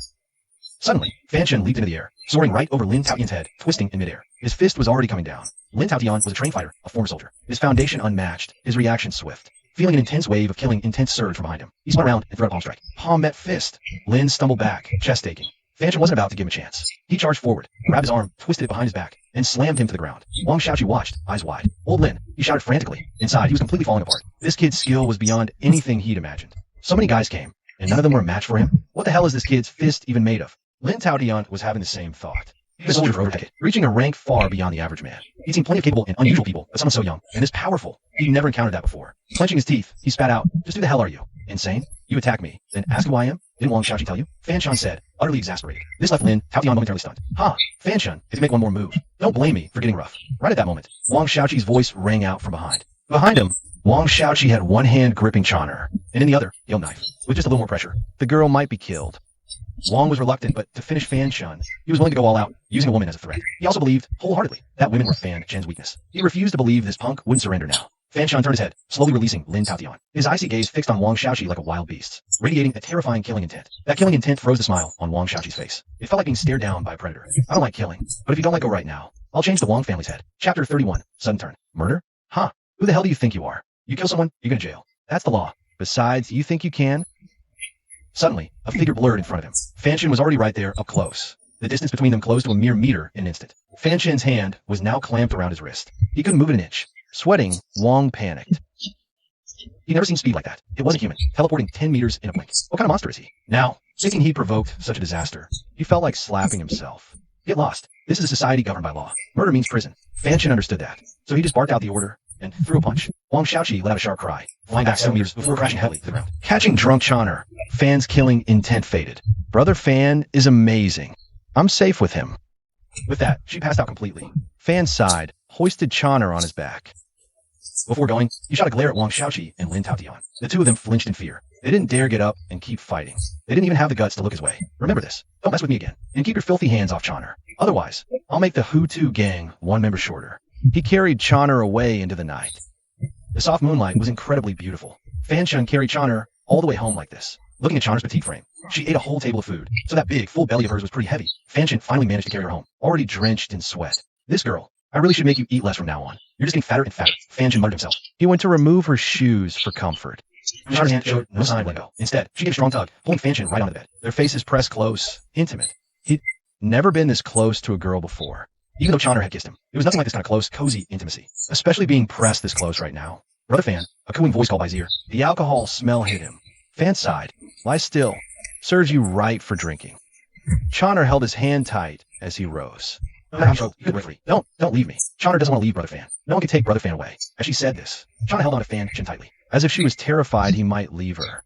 Fan Shin chuckled bitterly. All right, I know. Brother Fan will never leave you, silly girl. With that, the two embraced and fell asleep, feeling Choner's breathing grow steady. And finally peaceful, Fan Shin smiled. He didn't let go, holding the beauty all night. The night was silent. After the big showdown at the Vienna bar, Wang Xiaoqi, battered and bleeding, got in his car and sped home. Today was too insane, too freaky. Even now, Fan Shin's eyes kept flashing in his mind. Those eyes, like a predator's, ready to devour. Is he even human? Wang Xiaoqi kept asking himself. He believes in science, but his gut kept screaming, that's not a look any normal person has. And those moves, that speed, bam, the car speeding down the highway. Suddenly jolted violently, the hood slamming down. He was thrown hard against the windshield. What the hell? Wang Xiaoqi cursed. His blurry vision finally cleared enough to see what was happening. Two women were standing on the hood. No, not exactly. These two weren't exactly human. Fluffy fur, like tails, danced in the air. 1, 2 for tails. They looked soft and cute. But the next second, they shot out like sharp blades, piercing the windshield and wrapping around Wang Xiaoqi. His anger vanished, replaced by sheer shock. He had no idea what was going on. Only when bound did he react, trying to scream. But no sound came from his throat. Thud! He was yanked from the car and slammed onto the road. Wang Xiaoqi howled in pain. But he instantly fell silent, because the two women had jumped down and were walking towards him. Beautiful, absolutely breathtaking. These women looked like goddesses descended from heaven. Divinely beautiful, their white robes complementing their fur, giving them an ethereal grace. Compared to them, what's her name, Lu Yingying, any celebrity, paled into insignificance. Wait, why do they have tails? Now it hit him. What is happening? He scrambled back. Who are you? What do you want? One woman was tall and aloof, the other petite and alluring, each striking in her own way. The cold one said nothing. We're not exactly human, sweetie. Wang Xiaogi gulped, his face turning ghostly pale. What is going on today? One weird thing after another. He was starting to wonder if he was even on Earth anymore. Maybe he was just dreaming. The seductive woman glided closer. Leaning into his ear, she giggled. Hey there, handsome. Don't be scared. We won't eat you. You're too cute for that. Am I dreaming? Wang Xiaogi swallowed hard. He was terrified, almost wet himself, trying to wake himself up, only to realize this was no dream. It was real. Don't hit yourself. I'll feel bad. The woman looped her arm through his, soft as water. Her pleading gaze was impossible to resist. Stop it, the cold woman said, annoyed. The cold woman spoke up, sounding displeased. The one called Ewer giggled. Sis, humans are so much fun. No wonder little sister refuses to come back from the mortal realm. Yue scoffed. Don't forget, while we're here, Ewer gave a sultry smile. Of course I remember. Catch that little tramp and drag her back. And get that thing. But sis, I'm not just playing. This man, he smells like you. Smell him, if you don't believe me. To Wang Xiaogi, the conversation was just lips moving. He had no idea what they were saying. After a moment, they stopped talking. Both women turned their attention back to him. As two stunning faces drew closer, Wang Xiaogi's fear vanished. His rich, spoiled rap persona snapped back. Hey girls, who are you? Looking for me? How about you come home with me? Qianyuehu and Qianyu exchanged a glance. Without a word, they shimmered and vanished into Wang Xiaogi's body. Chapter 32. Confessed by the campus bell. The next morning, when Fanshin woke up, Chandra was lying on top of him, her lips slightly parted, sleeping adorably. Listening to her soft breathing, Fanshin smiled. He tried to get up quietly, careful not to wake her. Fangage, Chandra mumbled, rolling over in her sleep, turning her back to him. Finally, he could free his arm, but the rustle of sheets startled him. Luckily, Chandra is still out, probably from last night's drinks. It's still fast asleep. Fanshin sighed in relief and was about to pull the blanket over her, when he suddenly saw something furry. Huh, what's this? A stuffed toy? Fanshin frowned. I reached out to touch it. It's soft, not like a doll. And we don't have any dolls like that in our house. So comfortable. Weird, what is this? Looks like it was under Chandra. Fanshin tried to pull it out with a bit of force. Don't touch me. Suddenly, Chandra sprang up. She shouted, but it wasn't a punch she threw. It was that fluffy white tail. Whap. The tail lashed out. Is that right into Fanshin's face? It flung him back. Damn it. Fanshin was caught completely off guard. He slammed hard into the wall. If he wasn't in good shape, his bones would have been broken by now. Fanji, are you okay? Ooh, Fanji, please don't be hurt. Chandra didn't mean it. Seeing Fanshin not moving, Chandra panicked more. Ooh, Gidge, don't die. Chandra needs you. Actually, Fanshin was just knocked out for a second. He didn't expect Chandra to hit that hard. Especially that tail thing. It was worse than a fist. It almost knocked him out cold. After a moment, he came to, rubbing his aching head. Getting up, he said, Chandra, what the heck is that thing? You almost killed me. Seeing Fanshin wake up, Chandra sighed in relief. She threw herself at him. Ooh, Fanji, you're okay. Thank goodness. Chandra won't do that again. I'll control myself, I promise. My tail, Fanji. Don't touch it again. Our Fox Clan's tails are very sensitive. Sensitive? That made Fanshin think of a certain body part. He got a little inappropriate thought, but remembering Chandra's reaction, he took a deep breath. He'd rather die than touch it again. Suddenly, Chandra pointed at Fanshin's face and burst out laughing. Fanshin frowned. Now what? Your face. Fanji, your face. Ooh, I'm sorry, huh? Fanshin was speechless. He grabbed a mirror to look. His face fell. He wished he hadn't looked. One side of his face was swollen and red. He's doubled in size and even uglier now. His appearance was totally ruined. Still laughing? This is your fault. Fanshin said, slightly annoyed. Seeing Fanshin was mad, Chandra stopped laughing. Howdy, she said. It's Fanji's fault for touching me. Otherwise, I wouldn't have done that. Chandra's pouty, cute act was utterly adorable. It made it impossible for Fanshin to stay angry. Besides, he wasn't really that mad. After all, he was the one who touched her. All right, I was just messing with you, Fan. I'm not even mad, he said, getting up with a sigh. No choice. I'll boil eggs to reduce the swelling. Half an hour and 3 whole eggs later. The swelling's mostly gone, but there's still this red mark. Looks like someone slapped me twice. This won't fade completely. Shows you how powerful Chandra's tail really is. It's already 7. If I don't leave now, I'm gonna be late. No way around it. Fanshin just grabs an egg and gets ready to head out. Chandra, you coming to school with me today? Chandra thought for a second and grinned. Nah, you go ahead, Fan. I'll wait for you at home. That actually surprised Fanshin. Ever since he met Chandra, this girl has been glued to his side. Never left him alone, not even asleep. Does she think school is too boring? Or is she planning something by staying behind? Fanshin recalled Chandra wanting to cook. Is she staying to try and cook? The thought made him both annoyed and amused. He'll probably have a mess to clean up when he gets back. So he warned her, don't play with fire. I'll go back. Don't turn the house upside down. I know, Chandra said, sounding a bit impatient. With that, Fanshin left home and rushed to school. By the time he got to school, it was past 7. Class hadn't started, but the area was crowded. Everyone was chattering away about something. When he walked in the classroom, Fanshin realized almost everyone was staring right at him, and a bunch of people immediately swarmed over. Whoa, Fanshin, you're here. You know what? You're famous. You're the talk of the school right now. Huh? What? Fanshin was completely confused. Had no idea what was going on. You don't know? The front page of the school forum is all about you. Go check out. Must be nice getting a confession from the campus queen. I wish the campus queen would confess to me. As if. You? Even campus hotties wouldn't look at you. Meaning, Fan felt totally lost, but he still opened the school for him. Right at the top, a post was pinned. The title was, Fanshun, I'm sorry, it's all my fault. Please forgive me. Give me another chance to love you. The post was from a user named Pure Little Girl. Fanshun had no idea who that was. But I still read the post. Most of it was about how she and Fanshun met. Fell in love, then drifted apart at Ocean View University. They slowly grew distant. It was then Fanshun realized this person was Yinlin. She'd definitely never reveal the real reason she dumped Fanshun. Said the breakup was too personal to share. But her feelings for Fanshun were real. She posted this just to tell Fanshun. She still loved him and wanted to get back together. Reading this, Fanshun laughed, but not out of joy. The laugh discussed how shameless this one was. Chapter 33, Molly Chow. He's so happy getting a confession from a campus queen. Must be nice. Hey man, what's your deal with Yinlin? Did you know her in high school? For what she wrote? It sounds like you two were an item. Haha, did you guys ever, Fanshun's smile faded. He turned and said flatly, we have zero connection. If you guys like her, go for it. I'm not interested. That statement shocked the entire class. Holy crap, you're not even the campus queen? What's wrong with you? If it were me, I'd take her in a heartbeat. The girl is gorgeous as Yinlin. I thought for sure she had some guy on the side, but she's actually single. Damn it, I should have made my move first. Seriously, what'd you see in Fanshun anyway? Shut up. Fanshun's a beast on the field. Can you say that, idiot? Mentioning Fanshun's soccer skills drew admiring glances from several girls in the class. No kidding, that kick he made last week basically shook the whole school. He's been famous since then, and with Yinlin's drama today, he's gonna blow up for sure. Look, Yinlin's here. Someone suddenly exclaimed. A girl walked slowly through the doorway. She wore a light yellow, form-fitting, short-sleeve tee, and light blue jeans. Compared to her previous white dress, she looked less posh, more simple and elegant. Paired with that campus queen face, Yinlin was undeniably stunning. She instantly grabbed everyone's attention. Fanshun, got a minute? Come outside with me. I need to talk to you. Yinlin clenched her jaw, biting her lip so hard it almost bled. These words, and everything in the post, she'd agonized over for days, hesitating to send it, terrified of rejection. But now that the post was already up, her courage finally kicked in. I don't have time for this.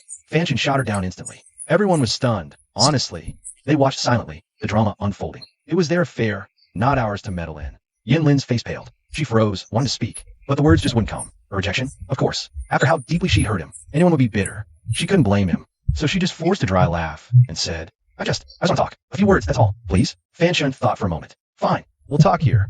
Say what you must. When he clenched her teeth, words rehearsed for days. The ones buried deep in her heart, she wanted to let them out. But with all eyes on her, she was speechless. Fanshun said coolly, make it quick. If it's the same stuff from your post, save it. I'm not interested in getting back together. We're not from the same world. Those were the exact words she'd used to humiliate him. And now, he was throwing them right back in her face. Fanshun continued. As for how we broke up, we both know the truth. No need for me to spell it out. If you want to tell people your version, that's your business. Just don't come bothering me anymore. Don't come bothering me. The words hit her like a thunderclap. They echoed in her head, drowning out everything else. She felt completely lost. Unmoored. She smiled then, a bright smile that didn't quite reach her eyes. I get it now. When I posted yesterday, I wasn't begging for forgiveness. I just didn't want you to keep hurting because of me. I just wanted before I left to make things right. Yes, I was hoping for too much. In your eyes, I was never anything, was I? I'm sorry. She turned and left the classroom. She was gone. The others just stood there, stunned. Baffled, they turned to ask Fanshun. When the bell for class rang, Fanshun didn't dwell on it. He just went to class. But for the next 2 morning classes, there was no sign of Yinlin. He only found out later that Yinlin had transferred schools, left Ocean View City altogether. But that's a story for later. Morning was only 2 classes. The next 2 were free period, no teacher. So as soon as class ended, Lu Chong and the guys rushed over. Dude, where's that girl from yesterday? She didn't come with you? Yeah, man. What's her deal? What class is she in? Did you guys break up? Dumb jock asked. What kind of question is that? Our boss is so awesome. Girls would line up for him. Breakup unlikely. It'd be because he dumped her. Tion, you smacked dumb jock on the head. Lu Chong suddenly leaned in closer. What, boss? What I'm really dying to know is, how'd you get that slap mark on your face? Faint but visible if you look close. What happened with the missus? Fan was speechless at their wild imaginations. I think it's possible. Maybe some other, better girl has her eyes on our boss now. Chun Fan, are you here? Suddenly, a pleasant voice called from outside the classroom. The students who were already packing up to leave all turned their heads towards the door at the sound. Chun Fan looked up too, and saw a well-mannered looking girl standing not far away. She was wearing a checkered shirt, with a pair of faded jeans on the bottom, and some canvas shoes. Her outfit looked pretty ordinary, but her looks were anything but. A beautiful smile, with 2 dark braids hanging on either side, made her look graceful and incredibly sweet. If she looked as charming dressed, so simply, just imagine how stunning she'd be with a little effort. Even Chun Fan was momentarily stunned, but he snapped at it quickly. The girl walked in and stood before him. Hi, I'm Molly Chow. You're Chun Fan, right? Only after she walked in did the students in the class start gasping in surprise. Molly Chow. She's a number 2 on the campus babe list. Molly Chow. Oh my god, I was just in close proximity to her. She even talked to me. Well, it was just which one is Chun Fan. But still, she talked to me. Huh. Chun Fan was stunned for a second before he managed to respond. You're looking for me? But I don't know you. That made everyone else cringe. You don't know her? Just pretend you do. What a blockhead. Lu Chong grinned. Hey, sis-in-law. I mean, Molly, what do you need our big bro for? Molly Chow didn't seem bothered by their teasing. She smiled and said, yep, I need to talk to your big bro. Mind if I borrow him for a bit? Chapter 34. Not good enough. Borrow him? He's yours, boss. Looks like I was right on the money. Lu Chong grinned and nudged Chun Fan with his elbow. What the hell are you agreeing to? Chun Fan chuckled bitterly. Then he turned to Molly Chow. Don't mind him. He's always like that. Anyway, what do you need to see me about? Molly Chow's smile was dazzling. I'm the soccer club's manager. That charming grin was mesmerizing. Bing Yi, our vice captain, formally invites you to join. It all clicked for everyone then. Chun Fan's insane super goal took the whole campus by storm. It made him an overnight sensation. Everyone knew his name. The soccer club had to make a move after that. With a prodigy like him on the team, the club's rep would skyrocket. Maybe even Chinese soccer could finally break into the world stage. But Chun Fan just gave a cold laugh. So, Bing Yi sent you? Did he happen to mention anything about a challenge? Bing Yi, soccer team, vice captain. He'd been utterly humiliated in that match against the Japanese team. He was pissed Chun Fan blocked him the whole time. The captain's silent, but the vice captain invites you? The reason was pretty damn obvious. Molly Chow had a perfect smile on her face. It was impossible to tell what she was really thinking, even though Chun Fan had clearly seen right through it. She maintained that sweet, innocent expression. Yes, you're sharp. Bing Yi did have one more message for you. He said to suit up and meet him on the field. He'll be waiting. But I don't think he can beat you. Chun Fan raised an eyebrow. Aren't you the manager? Shouldn't you be on his side? That took everyone by surprise. Molly Chow tapped her temple, a woman's intuition. With that, she just turned and walked away. Watching her go, Lu Chong muttered, weirdo. She's definitely up to something. Sure, you showed up the whole team during that Japan match, boss. Made their star players look like amateurs. That's a way bigger hit to their egos than just losing. You think they just roll over and accept you? No way. Plus, I heard this Bing Yi is a junior. Dude's got a massive ego. Yeah, he's good at soccer, but he acts like he's above everyone else. A total lone wolf. People try to warn him before, but he never listens. His stubbornness almost lost us the match. The blame falls squarely on him. Tianyi nodded. So, are we going or not? The big guy looked confused. Going? Of course we're going. Otherwise, Bing Yi will think he owns the place. From behind him, their classmates started cheering them on. If we don't go, they'll think we're scared. After he said that, many eyes turned to Fanshin. Fanshin said, fine, let's go. I want to see for myself what this Bing Yi is really made of. Challenge at his door. Fanshin wouldn't back down. Especially after meeting Chonner, his whole mindset had shifted. He wouldn't tolerate any disrespect now. He borrowed a jersey from Tianyi and marched to the soccer field with a group of his classmates in tow. It was mostly because of the post he made yesterday. Sophomores and juniors were already in the stands. Several players from the soccer team were practicing on the field. Bing Yi himself was playing, dribbling the ball.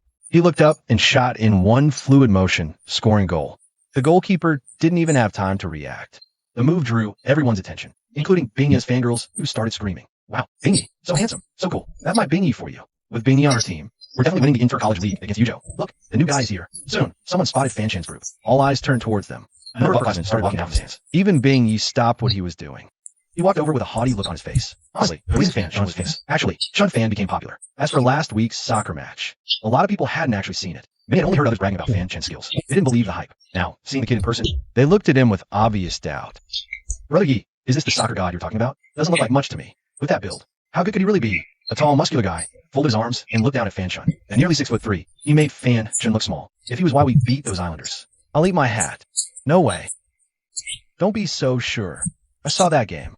He's got skills, all right. But it's only because Brother Yi wasn't playing. This guy wouldn't have stood a chance.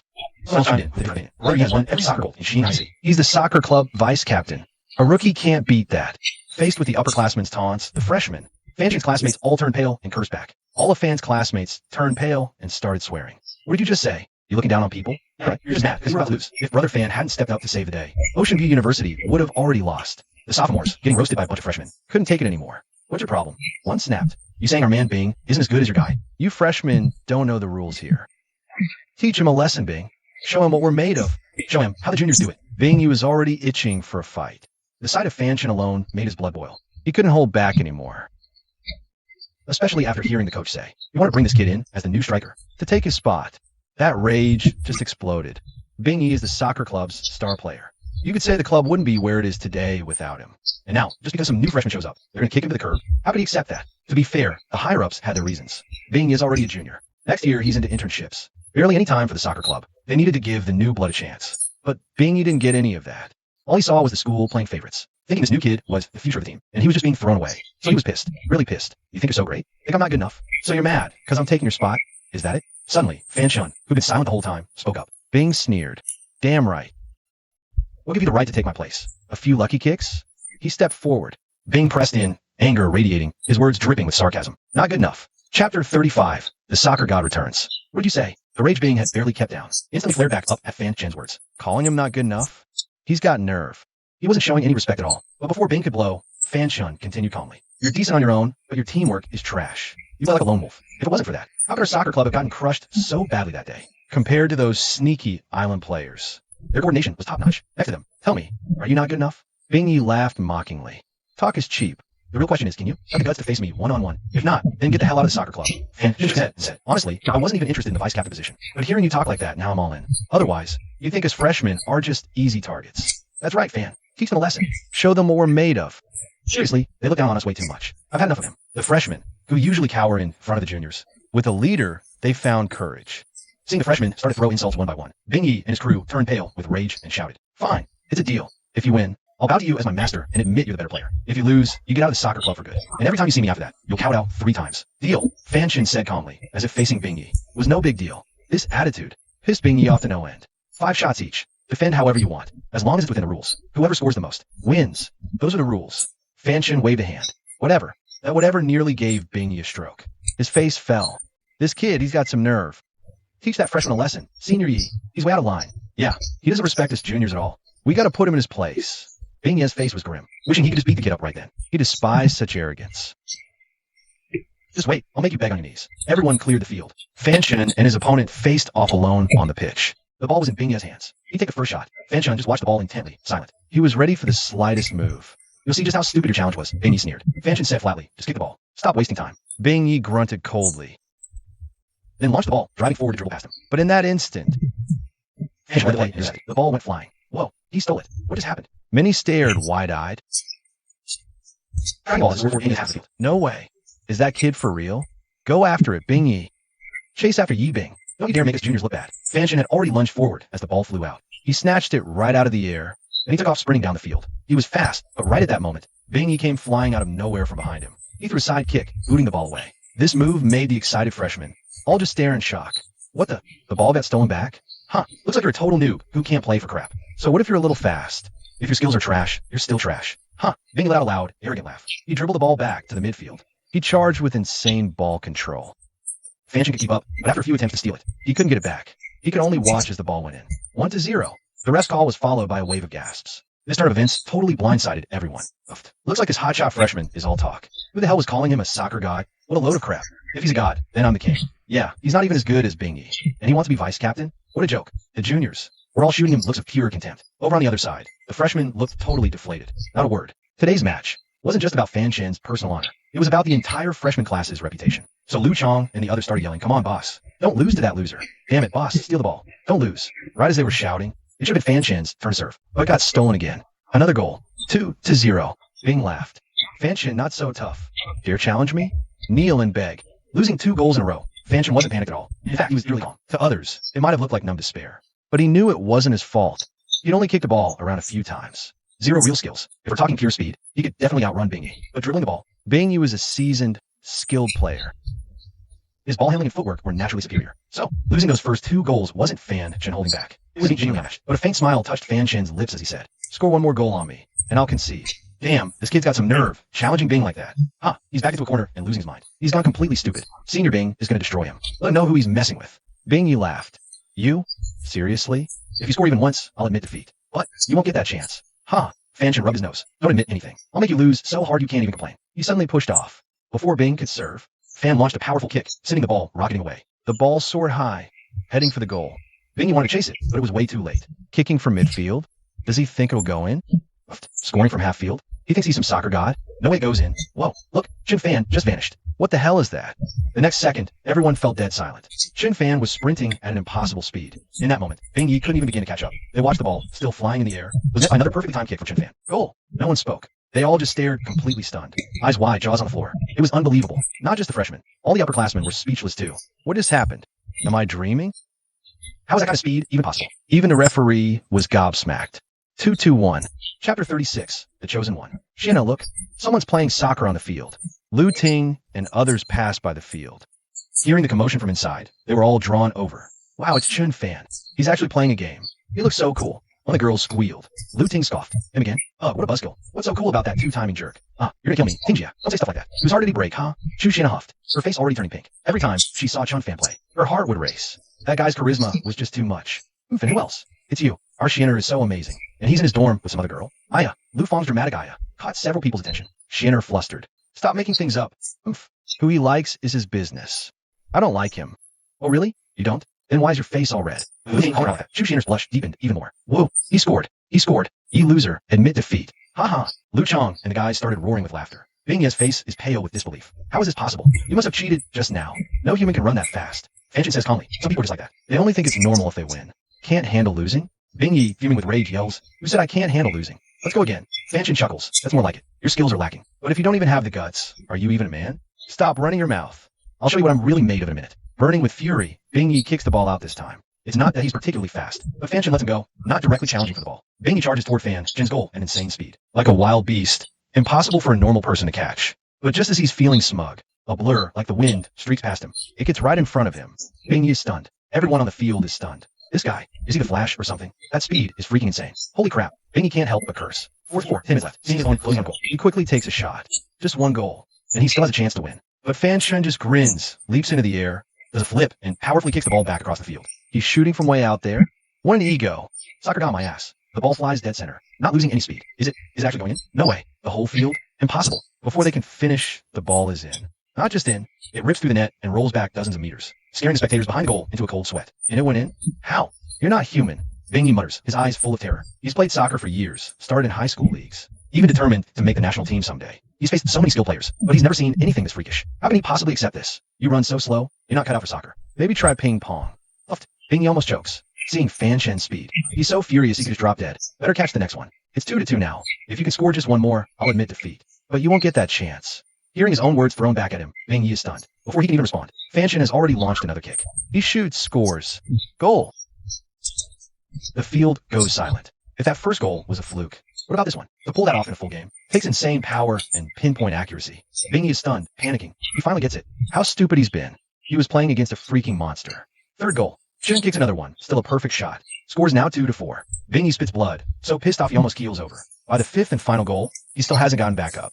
Yeah, boss, we won. A bunch of freshmen rush onto the field, crowding around Fanshin, cheering. Huh, boss, you're insane. Seriously, you just made us freshmen look so good. From now on, you're the boss of our class. Yeah, we're all calling you boss from now on. That was so damn satisfying. Where's Bingyi? Didn't he say if he lost, he'd acknowledge our boss as his master? Come on, step up. At that moment, other students help Bingyi up. His pride utterly shattered. He suddenly points at Fanshin and yells, I don't accept this. You're definitely cheating. No one can run faster than the ball. You're hacking. Fanshin smirks, looking at the furious Bingyi. What's wrong? Can't handle losing? Don't bet then. No time for your games. And hacking? You think I'm Superman? Superman? The crowd roars with laughter. How could Fanshin cheat without anyone noticing? Exactly. A senior, sore loser. So embarrassing, the freshmen say. That pisses off the group of seniors. What did you say? Who's a sore loser? Do we look like people who go back on our word? Watch your mouth, punk. They get aggressive. Oh, we should watch our mouths? That's easy, losers. Can't admit defeat, just picks fights. Pathetic. Damn, these new kids are getting way too cocky. You want to fight? Just then, a pleasant voice calls out from a distance. Following it, a beautiful girl walks over slowly. Seeing her, everyone's eyes light up. Isn't that Molly Chiao, the sophomore campus queen? Molly had been watching the whole game from the stands. Honestly, she was pretty shocked too. After all, as the soccer club manager, she's never seen a player who could pull off something like that. Fanshin's soccer instincts are insane. He knows how to use his strengths to take down a seasoned veteran. That's why she really admires Fanshin. Wow, the senior is here. She's as beautiful as rumored. She's also the soccer club's manager. Yeah, hearing that makes me want to join the soccer club too. Seeing Molly Chiao, Bingyi blushed. He suddenly didn't know what to say. Molly, you're here. Molly Chiao nodded and said, Bingyi, you lost. So, you should keep your promise. Step down from the vice captain position. Bingyi flinched, full of disbelief. Why? You're taking a side too? Don't you know? Molly Chiao shook her head. It's not like that. You should understand your own situation. You're a junior now, about to go out for your internship. So, the school's decision isn't sudden. It's not just you. Senior Chiofeng is a junior too. It's time for him to retire. Chapter 37, Molly Chiao's invitation. Huh, a junior. So you're planning to kick me out? To let him take over? Or should I say, Osa Soksek, you think he's better than me too? Osa. Bingyi gave a cold, somewhat terrifying smile. After saying Sachi, he shot Fan, shin a fierce glare, and left. Bingyi. Molly Chiao called out, but couldn't stop him. She smiled bitterly. Sorry, that's just Bingyi. Don't mind it. Fanshin rubbed his head and grinned. It's nothing. I'm not the type to hold a grudge. Besides, he's a senior. No need to make an enemy out of senior. Actually, you already have. This Bingyi, he's from the Yi family. He's not simple. Molly Chiao said seriously. The Yi family? Another family pops up. Fanshin sighed. Many big families in Qinghai City. The Wongs, now the Yi family. For someone like me, who just came to Qinghai City for college, I really don't know anything. Molly Chiao smiled. Want me to tell you? Her voice was serious, yet held an extra touch of captivating magic, drawing people into her smile. You seem to smile a lot, Fanshin remarked. I only smile for you, my dear vice captain. Won't you buy me a meal now? Whoa, the goddess is asking Fanshin out. Oh my god, the guys in the hearts of all the sophomore guys. Many students started to envy Fan Shun, while simultaneously secretly resenting him. How come all the campus belles are throwing themselves at him? Of course I'm treating. It's almost noon. Let's grab lunch together. Molly Chow smiled serenely and replied, I'll head back to the dorm to change first. Meet you at the cafeteria later. She waved and slowly walked away. Watch her graceful figure fade into the distance. Lu Chong stared, dumbstruck, unable to snap out of it. So beautiful. If I had a wife like that, I'd do anything. You have Lu Ting. Stop drooling over others. Dream on. Who told you to get a girlfriend so early? Tian Yi snickered. Who knows? Maybe she'll bring her friends later. Might be our chance, right, big guy? The big guy just grinned back. You two are such schemers. Let's go find a place to eat. I know a decent new spot right outside campus. The food's pretty good. Tian Yi led the way. Soon, they were off campus, standing in front of a restaurant. It was the start of the semester, so group dinners were everywhere, and the place was brand new, making it packed to the brim, inside and out. Even the second floor was full. Luckily, Fan Shun and the guys got a bit of luck. Just then, a few people were leaving after paying their bill, and there were plenty of seats, like 7 or 8. Boss, over here. There's a spot. You sit there. Tian Yi pulled Fan Shun over and plopped down. The three of them sat in a row, with Fan Shun by himself. No private rooms left, bro. You'll have to make do. Lu Chong wasn't having it. Make do? Seriously? We can make do. But what if Molly Chow sees this? She might think we're total losers. Tian Yi smacked his forehead. Oh crap, right. This is a problem. But it's already this late. No time to find another place, and everywhere's packed now. What's with the campus belle needing such special treatment? You're really stressing over her. Just then, a pleasant voice came from behind them. They turned to see Lu Ting and Chu Xianer had arrived, standing right behind them. Seeing Lu Ting, Lu Chong's face instantly turned pale. We were talking about Molly Chow. Shut up. Do you have to say anything? Lu Chong was mortified. Ting Ting, what brings you here? Sit. Oh, it's the girlfriend. Sit here. We have plenty of room. Tian Yi played along. Lu Ting crossed her arms, looking curious. So, it's the number 3 beauty on campus belles list, and I happen to know her, Lu Chong. Didn't know you had such good taste. Lu Chong, totally flustered. Dude, don't even go there. She's the boss's girl. That's way out of my league. Oh, so she wasn't Fan Shan's girl. Guy's facepalm. Then she'd be your league? We were just figuring out how to hit on chicks, but now... Being single's looking pretty good. By now, a bunch of people had spotted Lu Ting and her crew. But their gazes weren't just on Lu Ting and Lu Fang. More of them were on Chu Xianer. Chu Xianer was ranked 7th on the campus hottie list. Super cute. Her face, her figure, drew a lot of eyes. Chu Xianer huffed. Another girl? What a player. Her voice was low, but Fan Shan still heard it. Tian Yi jumped in. We misspoke earlier. Molly Chow isn't the boss's girl. Don't be jealous, Xianer. Sit down. Let the boss explain. Boss, hurry up. Fan Shan facepalmed. He hadn't done anything. His reputation just took a nosedive off a cliff. Explain what? It's got nothing to do with me. Even as she said that, Chu Xianer had already sat down. Because of the seating arrangement, Lu Ting and others purposely sit by Lu Chong. Fan Shan was left feeling super awkward. Chu Xianer sat down on his right, having a campus queen-level girl sitting next to you at lunch. Any guy would get a little nervous. Especially now, with so many classmates shooting him death glares. Chu Xianer was just as awkward. She shot a glare at her 2 friends, face flushed, saying nothing. She was actually pretty nervous. Seeing the usually bubbly, cute girl, Lu Ting laughs. Xianer wasn't this shy before. Right. Fan Shun, Lu Chong told me. You broke up with that other girl? What happened? Finally realizing how good our Xianer is, huffed. Lu Fang's comment almost made Fan Shun spit out his water. What? What breakup? You guys broke up. Lu Ting and other shots. Lu Chong said, yeah, that's what you told me. We're done. Shooting was every day. Yeah. That girl was a looker. The moment he said it, he regretted it. Because right then, both Lu Ting's sisters were glaring at him. He shut up immediately. Xianer was looking at Fan Shun, confused. To be honest, as a soccer fan, because of all of Fan Shan's performances, because of Shun Fan's various actions. Honestly, I can't say I don't like him, but the fact that he has a girlfriend has always bugged me. Hearing they broke up, I was a little shocked. Fan Shan gave a bitter smile. Actually, it's not what you guys think. We didn't break up, or rather, we were never together in the first place. We just met. I've been telling you guys. Huh? Everyone was stunned. What are you talking about? Molly Chow's voice came from beside them. She then sat down on Fan Shan's right side. Chapter 38, House on Fire. Molly Chow, the number 2 campus beauty queen, a national goddess in the eyes of the sophomores, brilliant, with a stunning, serene beauty. Xianer Chu's cute. Mo vibe melts hearts. Ranks number 7 on the campus beauty list among 100,000 students. 2 girls, each unique with totally different auras. And right now, they're both sitting next to him, one on each side. Fan Shan felt awkward. Fan Shan, which girl are you guys talking about? Do I know her? Molly Chow picked up a cup of tea and asked. Fan Shan smiled. Just a girl I just met. These guys misunderstood and thought she was my girlfriend. Tian Yi grinned. Bro, for real? You just met? Seriously? Both Xianer Chu and Molly Chow looked surprised. Xianer Chu said, then why didn't you explain?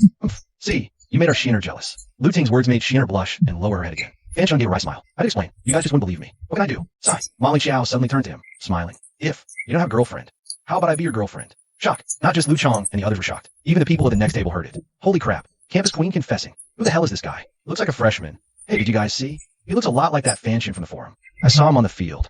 Didn't Yun Lin confess to him? Now Molly Chow is going for him too? So damn lucky. Why can't I be him? Just good soccer. Who knows if he's even a decent guy? Ugh, not like me. My skills suck, but at least I'm a good person. Yeah, right? Fan Shun was also stunned. What the hell is going on? First Yun Lin, now Molly Chow. And judging by Xianer's expression, she seems interested too. Fan Shun didn't know how to answer for a moment. Since Chana arrived, beautiful girls surround him. Is it because of the special ability? The answer, of course, is Molly's fresh and pure. Chu Xianer's adorable. Any guy would be into them. Believe me, any guy would fall for them. But when all these beauties are looking at you like that, Fan Chen just didn't know how to respond. I could give you a chance, whether you can take it. Well, that's up to you. Molly Xiao gave a sweet, dazzling smile. Even Lu Chong and the guys were totally mesmerized. Fan Chen wanted to say yes. Who would if the campus queen confessed? Anyone would say yes if the hot girl on campus confessed him. But for some reason, he suddenly thought of Chonner. Had somehow taken over his heart. That silly girl who only knows how to eat, can't do anything, and needs someone to take care of her. Suddenly, Chu Xiner, who had been quiet, asked, "How can you run that fast? Your speed just now? It was faster than a car, wasn't it?" The other girls wanted to know too. They all gave him strange looks. Lu Chong puffed out his chest proudly. "Our boss, man. He's got godlike strength. Fast, strong. Nobody can compare." "You're right. Godlike strength. Was this a sci-fi movie?" Fan Chen chuckled. "I used to run marathons, so I'm a bit faster than most." "Huh?" Molly and Chu Xiner both shot him suspicious looks. Even marathon runners don't run that fast. Fan Chen is definitely hiding something. But they didn't press him on it. Instead, they just enjoyed the meal together, having lunch with campus queen-level beauties. Tianyi and the guys were over the moon. The meal lasted a good half hour.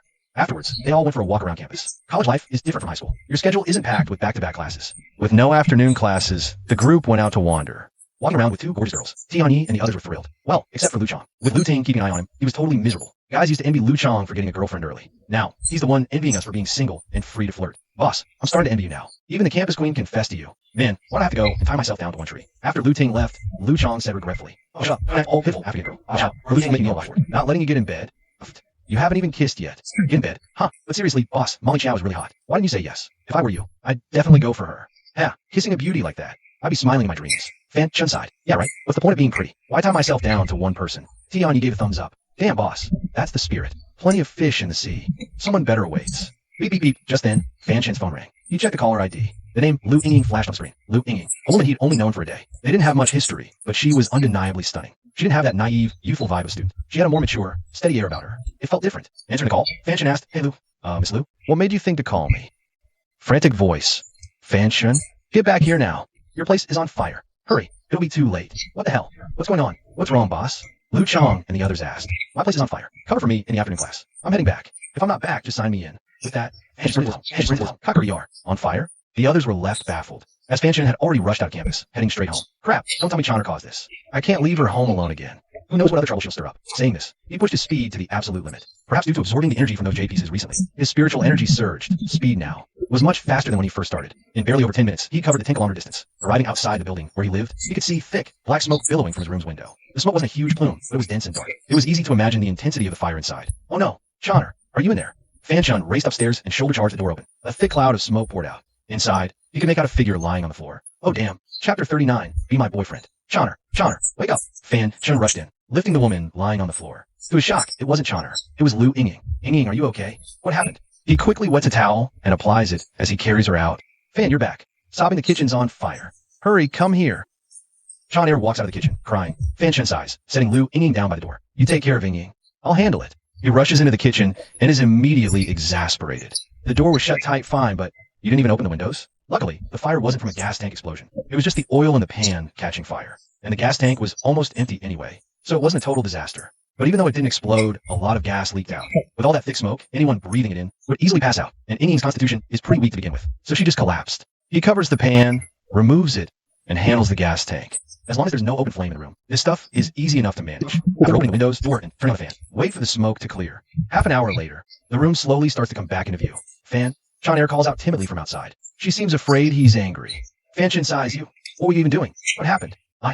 Chonner looks down, fidgeting with her fingers. "I just wanted to cook a meal for you, Fan, to have it ready when you got back. But then, it just caught fire. Sobs am I. Am I just stupid, Fan? All I do is cause you trouble." Fan Chen was a little annoyed a moment ago. But a beautiful girl's pouting is always the perfect antidote. He could only shake his head in amused frustration. "You. Lucky for us, the gas tank was almost empty. What if it had exploded? You could have been seriously hurt." "Let me see." Hearing his concern, Chonner wipes her tears and smiles.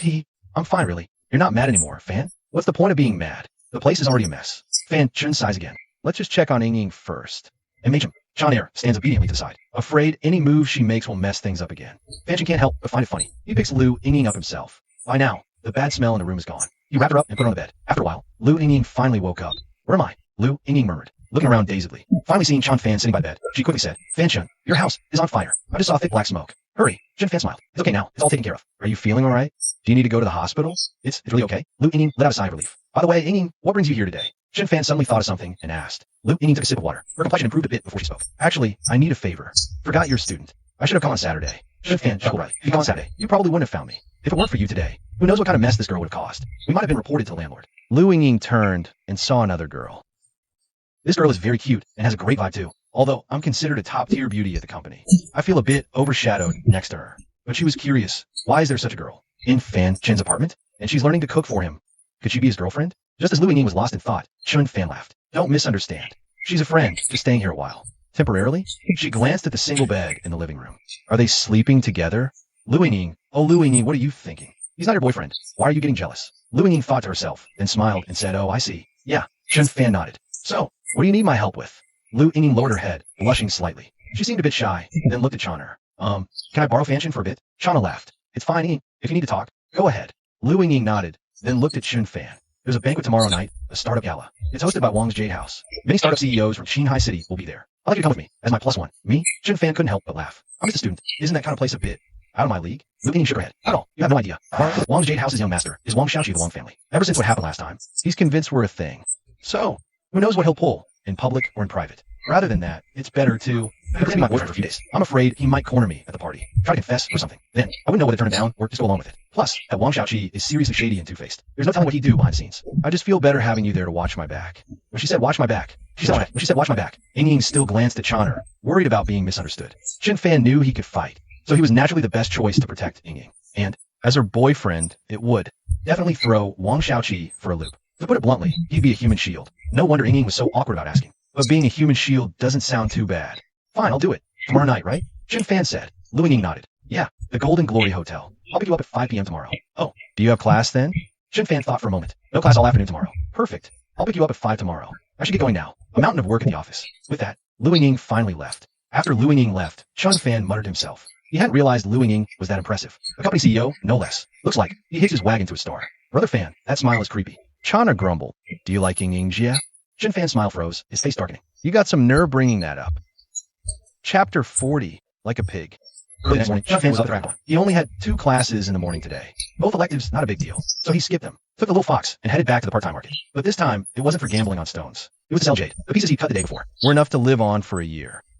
Handle jade was most valuable, worth over $500,000. But Chun Fan wasn't planning to sell it. He was keeping it, maybe for cultivation later. He sold the other 7 pieces. They weren't as pricey as jadeite. So just like that, 100 grand lands right in my account. Got a fancy party tonight. So Fan Chen drags Yin along to get some new threads. Never been to one of those high society shindigs before, but I've seen enough on TV. I know the drill for formal wear. We walk into a suit shop that looks pretty upscale.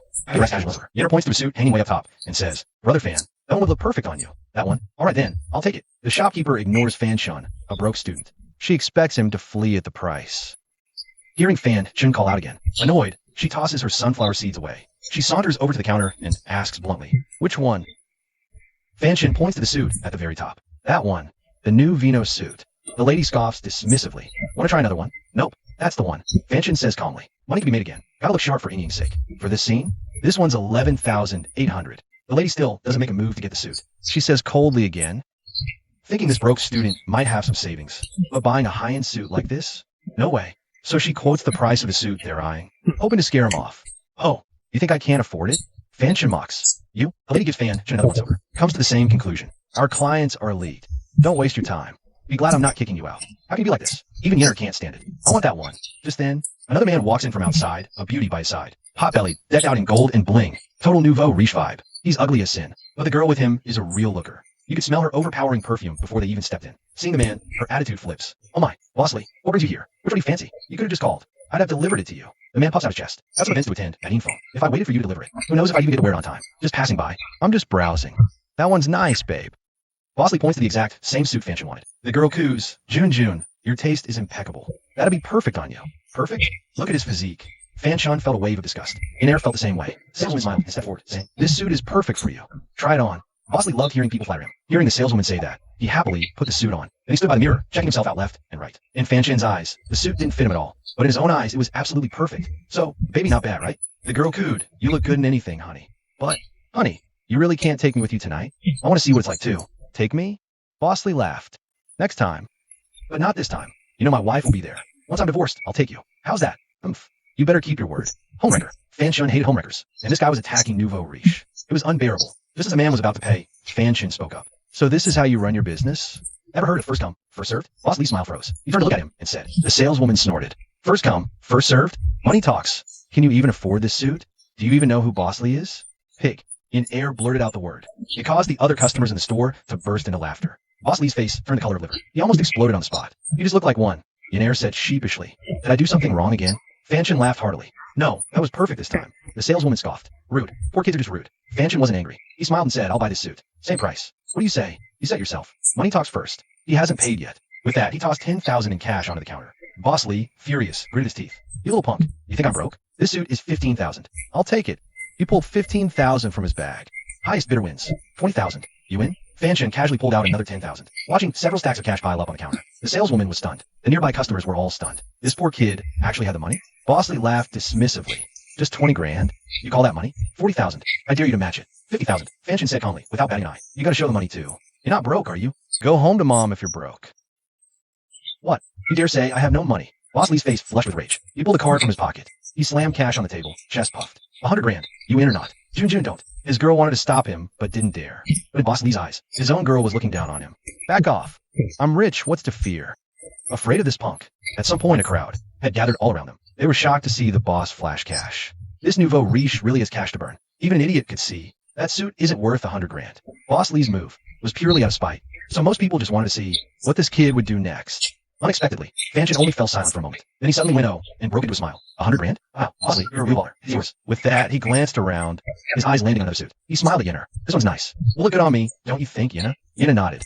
MHM, this one's pretty too. It's not overpriced. Honest people who look like a stuffed sausage, but insist on buying it anyway. She said it right out loud for everyone to hear. Boss Lee, already at his boiling point, nearly had a stroke. We'll take this one. How much, boss? Fanshin asked with a smile, taking the suit off the rack. The anti-stall owner blinked. 3,000. Fanshin paid directly. Without looking back, he took Yenner's hand and left. Jun, they're gone. The girl said after a stunned moment. Boss Lee fumed. Shut up. I know. Damn Brad. If it's next time, I'll freaking end you. Chapter 41. I'm still a student. Huh. Fanji. Did you see that pig face turn beet red? That was hilarious. Fanji, you're the best. Yenner clung sweetly to Fanshin's arm, laughing so hard she almost over. Fanshin chuckled. That's new money for you. So they hate being called broke the most. Only a total idiot would spend 100 grand on a suit. Yenner giggled. Exactly. Fanji is the smartest. This suit looks great on you, and it didn't cost a fortune. Hee hee. Ingjia will love it tonight for sure. When she said the word love, Yenner's voice suddenly dropped, becoming very soft. What's wrong, Chana? Fanshin asked. Chana giggled. Just feels a bit off, Fanji. You won't leave Chana, will you? Fanshin chuckled bitterly. Silly girl, why would I ever leave you? Really? But after you become Ingjia's boyfriend, won't you want Chana anymore? I saw that's how it always happens in the TV dramas. Fanshin was stunned. She stayed home all day yesterday, watching TV and learning all this stuff so fast. Wait, she's not falling for me, is she? Fanshin felt a strange, fluttery joy in his chest. If that's really the case, this little girl isn't bad. At least she's way more genuine than that Molly Chiao. Silly, it's all pretend. Okay, just wait a little longer. Ingjia will be here soon. When she arrives, you can just rest inside me. Here, you hold on to this jade pendant. MHM. Chana nodded obediently. Back at the apartment, a Ferrari was already parked outside the door. It was drawing quite a bit of attention. Fanshin recognized it as Inging's car. He smiled and walked over to Chana. Sure enough, Lu Inging was already waiting at the entrance. Ingjia, you're here so early? Fanshin asked. Huh? Lu Inging nodded. I didn't have much to do this afternoon, so I came over, thinking I'd take you to buy a suit. Didn't expect you guys to be out. HM, you bought the suit. She took it out to inspect, nodding in satisfaction. Not bad. This fits you well. Good. Saves us some time. Fanshin grinned. Can't look shabby when Ingjia invites me. Had to get something decent. And I look sharp in it. Less like a student, more mature. I feel a lot better about tonight now. Lu Inging smiled. Thanks for doing this. I just feel a bit bad about it. As long as it gets long shashi off my back, that's all that matters. Fanshin laughed. Ingjia, why haven't you found a boyfriend yet? Doesn't this act scare away all the good guys who might be interested? Lu Inging pouted. Nonsense. I'm only 28, still young. The company's new. Too early to think about settling down. You just relax for a bit. We'll head over a little earlier. Later, don't say much. Just go and eat. There'll be lots of good food. Just help me get through this, okay? Fanshin nodded, then suddenly thought of something and turned around. Chana's eyes practically glowing with eyes. He knew she'd eat her fill tonight. After resting a bit at home, Inging went over some etiquette and company stuff with him, just so nothing gives the game away later. As he listened, Fanshin realized Lu Inging is already the CEO of a publicly traded company. The company was only founded 5 years ago. She took over a total mess from her dad. After 3 years of running it, she took it from near bankruptcy to a company worth 80 million. Learning this, he couldn't help but be completely shocked. Oh, fool. Lu Inging is only a few years old, but her skills are on a whole other level. The afternoon passed just like that. As it neared 5 o'clock, Fanshin rode in Lu Inging's car heading to the Golden Grand Hotel. The hotel was massive, the building towering. Fortune fan, still living the college life. This kind of dazzling city lifestyle felt a bit surreal. Quite a few people were waiting outside the hotel. Seeing Lu Inging arrive, several people quickly came forward to greet her. CEO Lu, young master Wang awaits you upstairs. A man in a suit, looking refined, also walked over. Lu Inging nodded. Clearly not wanting to talk to this suit-wearing guy. Huh, and who's this? It was then that the man noticed the guy next to Lu Inging. Boyfriend. Those two words made the man's face change. He seemed unable to process it. Let's go in. Lu Inging obviously didn't want to elaborate. She linked her arm with her fence and started walking inside. Watching Lu Inging's back as she entered, the man quickly dialed Wang Xiaoqi's number. Hello, young Master Wang. CEO Lu is here. Yes, but not alone. Her boyfriend came too. Okay, got it. I know what to do. His words and Wang Xiaoqi's voice, though not loud, had already reached Chun fans' ears. His heightened senses didn't miss a single detail around him. A slight smile. So, young Master Wang wants to play games? I'll play. What are you smiling about? Lu Yingying asked. Nothing. Let's go in. It has to be said, after Chun Fan started his vision, his body underwent a major transformation. Now, compared to a few days ago, he's noticeably taller and looks more mature and handsome. Even so, as the two of them walked arm in arm, they drew quite a few looks when they entered the banquet hall. CEO Lu is here. Look, yeah, CEO Lu is a real star in our business circle. Meifeng Group's value multiplied dozens of times in years. Yeah, and she's so beautiful too. Whoever gets to marry her would be the luckiest guy alive. Huh, who's that? Why is he standing with CEO Lu? And they came together? Could he be your boyfriend? When they spotted Fan Shun, quite a few hearts sank. A business powerhouse, the woman hailed as a goddess in many eyes, Lu Yingying, now has a boyfriend. That's definitely not good news. Under scrutiny, Fan remarked with a calm, unconcerned smile. Seeing his demeanor, Lu Yingying felt reassured. Hey, Yingying, you're here. And who's this? Just then, two women approached from across the room, each holding a wine glass, dressed in long gowns. They had their own charm, though not as stunning as Lu Yingying. But they each had their appealing qualities. Some curvy, some fair-skinned, and they weren't the only beauties at the party. At least Fan Shun didn't feel like he'd come for nothing. Lu Yingying stepped forward with a smile, instantly outshining them. She said with a laugh, "Let me introduce you. This is my boyfriend." "Hello," Fan Shun said politely, raising a glass. However, he was still just a student, new to this kind of scene. He couldn't help but seem a little awkward. Lu Yingying had given him a crash course in etiquette, but an hour was hardly enough to master it. The women didn't seem to mind, though. They gathered around Fan Shun, smiling, and said, "Wow, Lujia, you found man. So fresh-faced. Not bad. Lujia, you got good taste. You look like you're, what, 23, 24? What's your name? How did you win over our CEO, Lu?" The beauty's questions made Fan Shun chuckle. "She likes me, what can I say? Different strokes for different folks. As for my name, Fan Shun. Fan is an ordinary. Ooh, an ordinary name for a not-so-ordinary guy. Any man who catches CEO Lu's eye. So what do you do? Which company is yours?" Fan Shun paused, wondering what to say. But he had this problem. He couldn't lie. He just said things straight. Without much thought, he answered with a smile. "I'm still a student." Chapter 42, The Ultimate Letdown. Lu Yingying wanted to die right there on the spot. But then she remembered, Fan Shun was just here to help her out. She hadn't even thought about this issue. She just wanted to brush off Wang Xiaoqi. She'd completely forgotten to give him a cover story. Huffed. The women burst out laughing. "No way. You're still a student? Don't mess with me. Yingying, your boyfriend's got a real sense of humor." Fan Shun scratched his head and grinned. "Yeah, I'm a grad student at Ocean View University, graduating soon. I feel pretty lucky Yingying took a liking to me. Student and grad student are two different worlds. The first sounds like a fresh face. The second, that's different. A grad student is Yingying's age. If Lu Yingying chose him, he must have something going for him, like his background." So the girls stopped laughing. They smiled at Lu Yingying. All right, we'll stop teasing. Your boyfriend's a riot, though. You better watch out later. I seem to remember, wasn't young Master Wang planning to propose to you today? Yeah, your boyfriend better be careful." With that, the girlfriends finally left. Lu Yingying let out a sigh of relief. "You, don't say stuff like that from now on. Just help me put on a show in front of Wang Xiaoqi later. That's all there is to it. Today's just about showing up for the party." Fan Shun naturally understood. He smiled. "Got it. I'll go take care of something first. I'll come find you later." With that, Lu Yingying left. Fan Shun pinched the bridge of his nose and called Chana over, because the main hall was, just as Yingying said, loaded with food, fruit, cake, and booze. "Don't eat too much later, and absolutely no drinking. You hear me?" Fan Shun ordered. "Remember how drunk she got at Wang Xiaoqi's? Gave him a headache."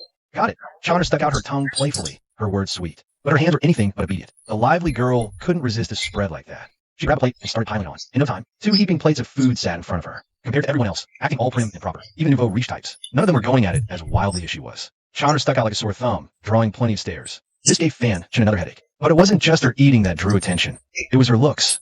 Her stunning face made more than a few guys want to get closer. "Hey there, cutie. Enjoying the food?" A blonde-haired young man walked over, smiling at Chana. This guy looked barely 20. Being here meant he probably had connections. That's why he spent days in on girls and party. That's why he only chased girls and party. Over and over, he did just about everything. Most Versace. Just a trust fund baby living off his rich daddy's money. Seeing Chana made his heart race. She was stunning. Way hotter than any chick he'd ever hooked up with. Innocent Chana had no clue what this guy was after. She nodded, munching happily. "MHM, yummy. Are all these yours?" Her naivety boosted his confidence. "We have better at home. Want to come back with me later? My place has way better food." Chana blinked. "Really? But Fangage might not let me go." "Fangage? Which Fangage?" Young Masterly looked around, annoyed. "I'm her Fangage." Fan Shun walked over calmly. He smiled. "Hi, I'm Fan Shun. Who the hell are you?" Young Masterly sized him up with disdain. Fan Shun kept his cool, still smiling. "I'm her brother." "So, you're not her boyfriend. Move aside." With that, Lee shoved Fan aside to talk to Chana again. 44. "I'm her brother. Aren't you crossing a line here?" Lee sneered. "Overstepping? No girl I like." 4410. "Has anyone dared to steal from me?" 10. 44. Fan's smile vanished, turning cold. "Know where you are? This isn't exactly your personal pickup joint, is it?" Lee acted like he'd heard the world's funniest joke. He burst out laughing. "A joke? Me picking up girls? Who are you to interfere? Even my dad doesn't boss me around. Get lost." His arrogant, king of the world attitude made Fan Shun sick to his stomach. By now, Chana was almost done eating. She licked the milk off her lips, watching him curiously. "Hey, no master rent, all in one. 11, 10, don't touch me. Suddenly, don't touch me. Suddenly, 10, don't touch me. Suddenly, 10, 11. The once cute and bubbly Chana. The loud noise drew everyone's attention. "What's going on over there? Sounds like a fight." "No way. Who'd start a fight at an event like this?" Fanshan rubbed his face. He was about to step in himself. He couldn't stand these entitled rich kids. But it seemed Chonner beat him to it. Though now, things look like they were about to get messy. You dare hit me? Do you have any idea who I am? Do you know my father is? Young Masterly screamed in fury. Things look pretty bad now. How dare you hit me? Do you know who I am? Do you know who my father is? Li Xiao cursed angrily. He scrambled to his feet, fists clenched, ready to charge at Fanshan. Of course, he wouldn't actually hit Wendy. Being a knight to damsels in distress is his one redeeming quality. As for Fanshan, he wasn't about to let that punch land. He threw a punch of his own, sending the guy flying back. It wasn't even that hard, but the guy still skidded a few meters. Everyone watching was stunned. Whose brat is this? Take him home. Fanshan was getting seriously annoyed now. The phrase got a huge laugh. Truth is, a lot of people recognize this young Masterly. He is a total embarrassment, and he's been one for a while now. Whoa, isn't that Ying's boyfriend? He's amazing. So strong. No wonder Ying likes him. Hey, isn't that Mr. Li's son? How'd he get beat up? Yeah, quick, someone go tell Mr. Li. Soon enough, a man with a beer belly, wearing an ill-fitting suit, came stomping down from upstairs. A well-dressed woman was with him, both looking furious. Seeing his son wailing, the man exploded. Who did this? You piece of trash. Get out here now. The woman rushed over, concerned. My baby, who did this to you? Are you okay? Are you hurt? I'll call an ambulance. It was me, Fanshan said, walking over with a smile. He looked completely unfazed. Which piece of trash? The suited man spun around angrily. But he froze when he saw Fanshan. It's you? Fanshan grinned. Yep, it's me. I didn't expect it to be you either. Chapter 43. Old Man Lou arrives. Fanshan was speechless. This crude man. It was the nouveau riche guy from earlier. No wonder his son's such a jerk, hitting on girls with zero class. Acting like he owns the place. Like father, like son. A moron dad raises a brat. You piece of trash. So it's you. I was wondering who had the guts. You screwed me over. Now you dare touch my son? If I don't teach you a lesson today. You think I'm scared? He rolled up his sleeves. Wendy giggled. Aren't you that pig from before? Fanji, he called you crude earlier. But looking at him now, I think he's way cruder than you. Nonsense. I'm not crude at all. How could I possibly compare to the esteemed Mr. Li? Fanshan said, laughing. It got another round of laughter from the crowd. Li Jun's face turned purple with rage. He was about to speak when Fanshan suddenly let out a thoughtful, So you're this fat pig's wife? Huh, not much to look at either. What do you mean by that? The rich lady's face also turned purple. She was about to start screaming at him right then and there. But who knew Chun Fan's next words would hit like a thunderbolt? She froze. No wonder Boss Li went looking for a mistress. Sigh. A man's loneliness a woman's fault. Huh? Mistress? The rich lady turned and stared daggers at Li Jun. Boss Li was startled, then roared, Kid. What nonsense are you spouting? Keep lying, and I'll end you. But as he spoke, his eyes darted around, obviously guilty, and his voice wasn't loud. But plenty of people around heard it. The news about Boss Li having a mistress immediately caught a lot of people's attention. The crowd of onlookers grew bigger. And me? You don't have a right. And besides, you'd better think about how to explain this to your wife. Boss Li was fuming with rage. In his heart, he absolutely hated Chun Fan. During the day, he'd just been careless for a moment, letting this brat run into him. He thought this broke nobody couldn't do anything. Never expected he'd turn into a ticking time bomb. Soon, he felt the rich lady's venomous glare. He said, Honey, you don't believe this little bastard's lies, do you? He's just trying to drive a wedge between us. I knew it. Where have you been? Not even coming home. So you're out chasing other women. How dare you? Your guts are getting bigger. The rich lady didn't care who saw. She just grabbed Boss Li by the ear. Boss Li yelped a few times, hurriedly saying, I really didn't. I was just out, business dinners. That kid's lying. Chonner humphed. I hate Badman the most. He was clearly with her when we were buying suits during the day. And he's still lying. Our Fan is so much better. He never lies. You shut up. Ouch. Boss Li wanted to curse, but had no strength left. He just kept crying out as his ear was twisted. Jim Fan said, Chonner, your turn. Show him a little something. Jeff. Chonner giggled. Okay, JF. With a flick of her slender hand. Boss Li just saw a flash of pink light. He went completely stiff. No matter how hard his wife yanked, he didn't make another sound. Honey, what's wrong? Don't scare me. Seeing Boss Li standing there like a statue, the rich lady got scared. Did she go too hard? Just then, Boss Li's stiff voice spoke up. I am a college student. Whoa. Hearing those words come straight from his mouth. That caused quite a stir. Her earlier panic vanished, replaced by towering rage. She kicked out, but Mr. Li remained completely unresponsive. You're old. She's way younger than you. Spend 10 or 20 grand a month on her, and she's yours. Young and fresh. Yeah, compared to her, you're old and useless. No interest in doing anything. Cost me a fortune monthly. Get a new one. The rich lady was about to explode. You heartless bastard. I stuck with you when you had nothing. Now you've got money. You want to kick me to the curb? How can you be so cruel? Men are all the same. No good. Aya. She kept kicking him, screaming. Then she slapped him hard across the face. Mr. Li jolted awake, dazed for a moment. He had no idea what was happening. You heartless jerk. You cheater. You son of a bitch. The rich lady was still yelling. In the spacious banquet hall, their voices were the loudest by far. Damn it, you bitch, stop it. Stop it, damn you. You have no shame, but I do. Wah. You dare talk to me about shame? You're out there fooling around, chasing after college girls, saying I'm old. Wah. I don't want to live anymore. The rich lady made a move to run and smash her head against the wall. If people hadn't held her back, she probably would have done it. Mr. Li was stunned, bewildered. Honey, how did you know? It was you. You little punk. You set this up, didn't you? It had to be you. You bastard, I'll kill you. Stop. Suddenly, a furious roar echoed from the second floor. Well-dressed young and middle-aged men descended. Lu Ying had probably gone up to discuss business with them. Now, they were coming down together. The one who roared was a middle-aged man.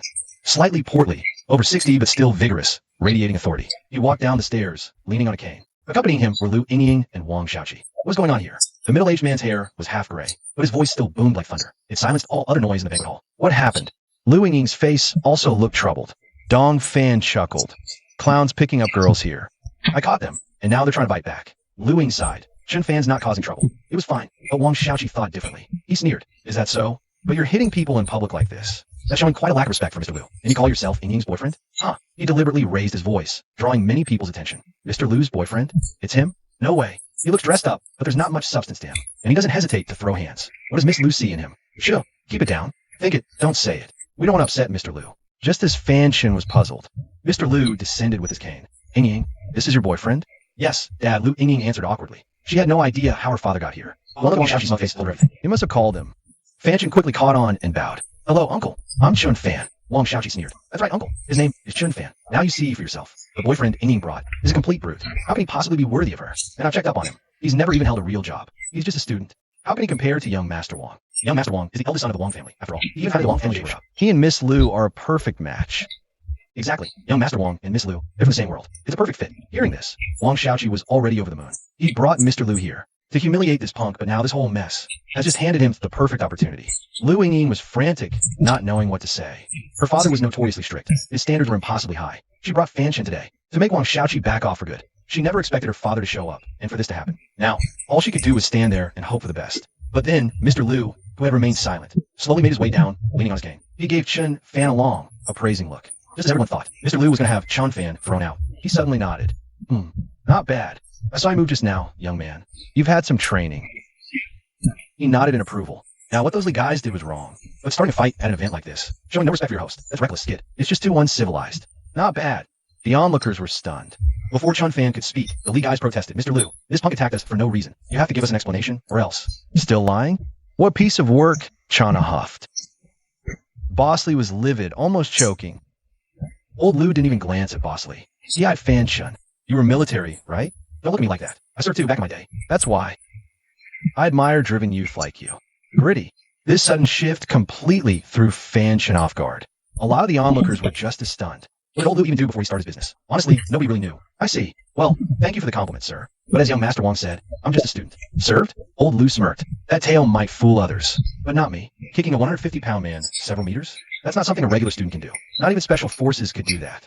Unless, Sir Lu, Fan Shen said, please show restraint. Restraint? If anyone else had said that to him, old Lu would have snapped. But from this youth, it sparked a realization in him. He suddenly understood. I get it now. Huh, good, very good. Ying Ying, your boyfriend here is quite something. You got good taste. Old Lu burst into hearty laughter. Everyone else was still confused, but Wang Xiaoqi was panicking, seeing his whole plan go up in smoke. He quickly interjected. Sir Lu, he's just a student. How can he be quite something? Are you sure you're not mistaken? Old Lu scoffed. You think I'm so old and senile that I can't even tell what I'm looking at anymore? Old Lu's rage was fierce. Wang Xiaoqi shuddered, stammering. And no, Sir Lu, you're in your prime. Not old. Your judgment is, as always, unparalleled. Old Lu waved his hand. Enough, you're on your day, and I appreciate it. This party is for you young folks to enjoy. He moved to leave. Someone rushed to support him.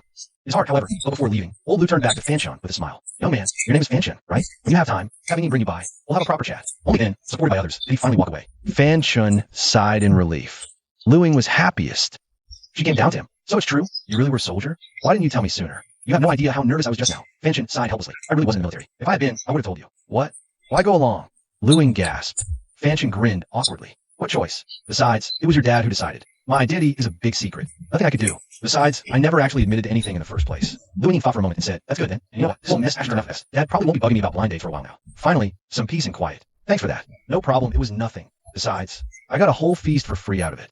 Right, Chana? Fan Shen laughed heartily. His laugh was carefree and unrestrained. Chana nodded cutely. Only then did Fan Shen notice. She had somehow managed to grab another plate of meat. The adorable Chana made Lu Ying snort with laughter. So cute. Watching the two of them flirt and banter. JF. Wang Xiaoqi's face was a picture of pure, unadulterated misery. He wanted to butt in, but he couldn't get a word in edgewise. He was terrified Fan Shen would humiliate him again. What happened at the Vienna hotel a few days ago, and the week before that. He remembered all too well. He had first-hand experience of how terrifying this guy could be. Making a fool of me in public like this. I swear, Wang Xiaoqi, I'm gonna sell all sorts, old and new. I'll make you beg for death before I let you die. Xiaoqi gritted his teeth, his face pale and twisted with fury. Xiao, what do we do? Bosley came over and whispered. Wang Xiaoqi glared viciously. You useless piece of trash. You can't even act your part, right? And you let him catch you? What the hell are you good for? He wanted Bosley to find an opportunity to stage a scene. Okay, I didn't make a move. That way, old Lu would see Fan Shen's brutish behavior and be disgusted. But he never imagined. Bosley stammered. I didn't want this either. Who knew that punk was the same broke loser from this afternoon? I had no idea he was President Lu's boyfriend. Enough. Get lost. Send capable men this time. If you mess up again, you'll regret it. Seeing Wang furious, Bosley didn't dare disobey. He quickly slipped away in private. That punk. You won't leave here in one piece. Forget your arm. I want her life. After they left the hotel, Chana rubbed her full belly and burped. So full. Fan Shen smiled and asked, Chana, Did you have fun today? MHM, MHM. Shauna nodded vigorously. Her sweet face couldn't contain her joyful smile. I think you're just happy when there's good food, right? Fanshin chuckled, unable to help himself. Seeing such a cute girl, his own mood lightened considerably. Shauna huffed. No, I'm happy because you're happy. Lu Yingying looked at them. You too. What's the deal with you two? Fanshin glanced at Chanair and smiled. This one, she's my mischievous distant cousin. Fangage, someone's coming. Suddenly, Chanair spoke up. Her earlier excitement and joy were gone in an instant. She was all seriousness now. The moment Chanair finished speaking, Fan also sensed several people closing in on them. And they weren't being subtle about it. Actually, scratch that. It was several cars. They were tailing us, barely hiding their intent. Clearly, they were here for us. What people? Lu Yingying turned, confused. But she didn't see anyone. They'll be here. Be careful, Chen Fan whispered. Sure enough, it didn't take long. Those cars swerved around the ones behind us, pulling up right alongside and in front of us. Ah, who are they? Lu Yingying panicked, pale. What do they want? Chen Fan muttered. Probably sent by Wang Xiaoqi. To finish me off, Yingying, back up and head for the outskirts. The outskirts? But that's playing right into their hands. Chen Fan, let's call the police. No need. Leave it to me. I'll handle it. A flash of ruthlessness crossed Chen Fan's eyes. Chapter 45. Those who come for me, die by me. Repeated impacts had already damaged the front of the car. But it didn't stop the vehicle. Instead, it reversed right through a gap behind them. Seeing this from inside one of the cars, a middle-aged man fumed. Chase them. Now, don't let them get away. Right? Young Master Wang said this punk has to die. No witnesses, or we're dead too. A slightly chubby man said to a man in the back seat. Relax. With me, they won't slip away. The man had a scar on his face. His expression was ordinary, but every glance was filled with murderous intent. You could tell he made his living by the blade. Hearing his assurance, the others gave cold smiles and sped up. It wasn't just their two cars. For safety, young Master Wang had sent several more. They emerged from every intersection, trying to box us in. Lu Yingying had never faced anything like this. She panicked instantly. They're surrounding us now. With over 10 cars, there's bound to be a jam. Weave through the middle. Chen Fan commanded, his voice steady. He grabbed the wheel to adjust our course. He slammed the gas, the car lurching forward at max speed, slipping right through the gap between several vehicles. They shot out to the outskirts, while the cars trying to box them in ended up in one massive gridlock downtown. Damn it. How the hell did he get away? What are you waiting for? Go after them now. Huh, they're going to the outskirts. Perfect. It's by the sea. They've got nowhere to run. All cars then sped towards the outskirts. By this time, Fan Shen's car had already pulled over by the seaside. The place was remote. Hardly any people around. Exactly why Fan Shen chose it. Not long after, over a dozen cars roared in from the city. They swarmed in, completely surrounding Fan Shen's car. About 2 or 3 dozen guys piled out of the vehicles. They parted, and 2 men stepped forward from the line. Run, you little bastard. Let's see where you run to now. I'm gonna end you today. The speaker was a middle-aged man. And more importantly, it was that fat guy from the banquet, Li Jun. Boss. Oomph. So it's you big fat pig, Yinner scoffed. Seeing Yinner, Boss Li flew into a rage. You little bitch, you dare insult me? Beat her to death. A tall, imposing man stepped up from behind him, and slapped him hard. Who do you think you are? I'm a boss here. Seeing the scar-faced man, Boss Li was terrified. He groveled. Yes, yes. Kicking Boss Li aside, the scar-faced man pulled out a machete, resting it on his shoulder. And the dozens of guys behind him all had their own machetes out too. The air was thick with menace. Seeing this, even knowing Fan Shen could fight, Lu Yingying was terrified. I never thought Wang Xiaoqi would go this far. This is all my fault. Lu Yingying was on the verge of tears. Fan just smiled. It's fine. Just a bunch of clowns. He stepped in front of them. Yinner, keep Yingying safe. I'll handle this. Yinner nodded, shielding Lu Yingying. Seeing a kid, barely 20. Call him a clown. The scar-faced man's face twitched. Rage burned in his eyes. Get them. Cut them down. But keep the girls alive. With that, the dozens charged forward, weapons raised. Fan Shen's expression was cold, unmoved. Facing over 30 guys before, maybe he'd been scared. Maybe he's still afraid of the next one. But now, for some reason, his confidence was through the roof. He launched forward with insane speed, throwing a punch. Clang. The machete met his fist. The fist was fine. The blade snapped clean in two. Several other guys were sent flying back by the shockwave. Many are stunned, especially the Scar Man. His face changes, looking strange. Too weak. Is that all you got? Fan Shen snorts coldly and darts forward. His speed is lightning fast, beyond what a normal person can see. All you hear is a constant stream of screams. Several people are sent flying by kicks. Fan Shen's fists and feet are packed with immense force. Combined with that insane speed, 30 guys are no match for him. What the hell is this kid? A monster? Dude, is he even human? Damn it, kill him. Hey, why are you hitting me?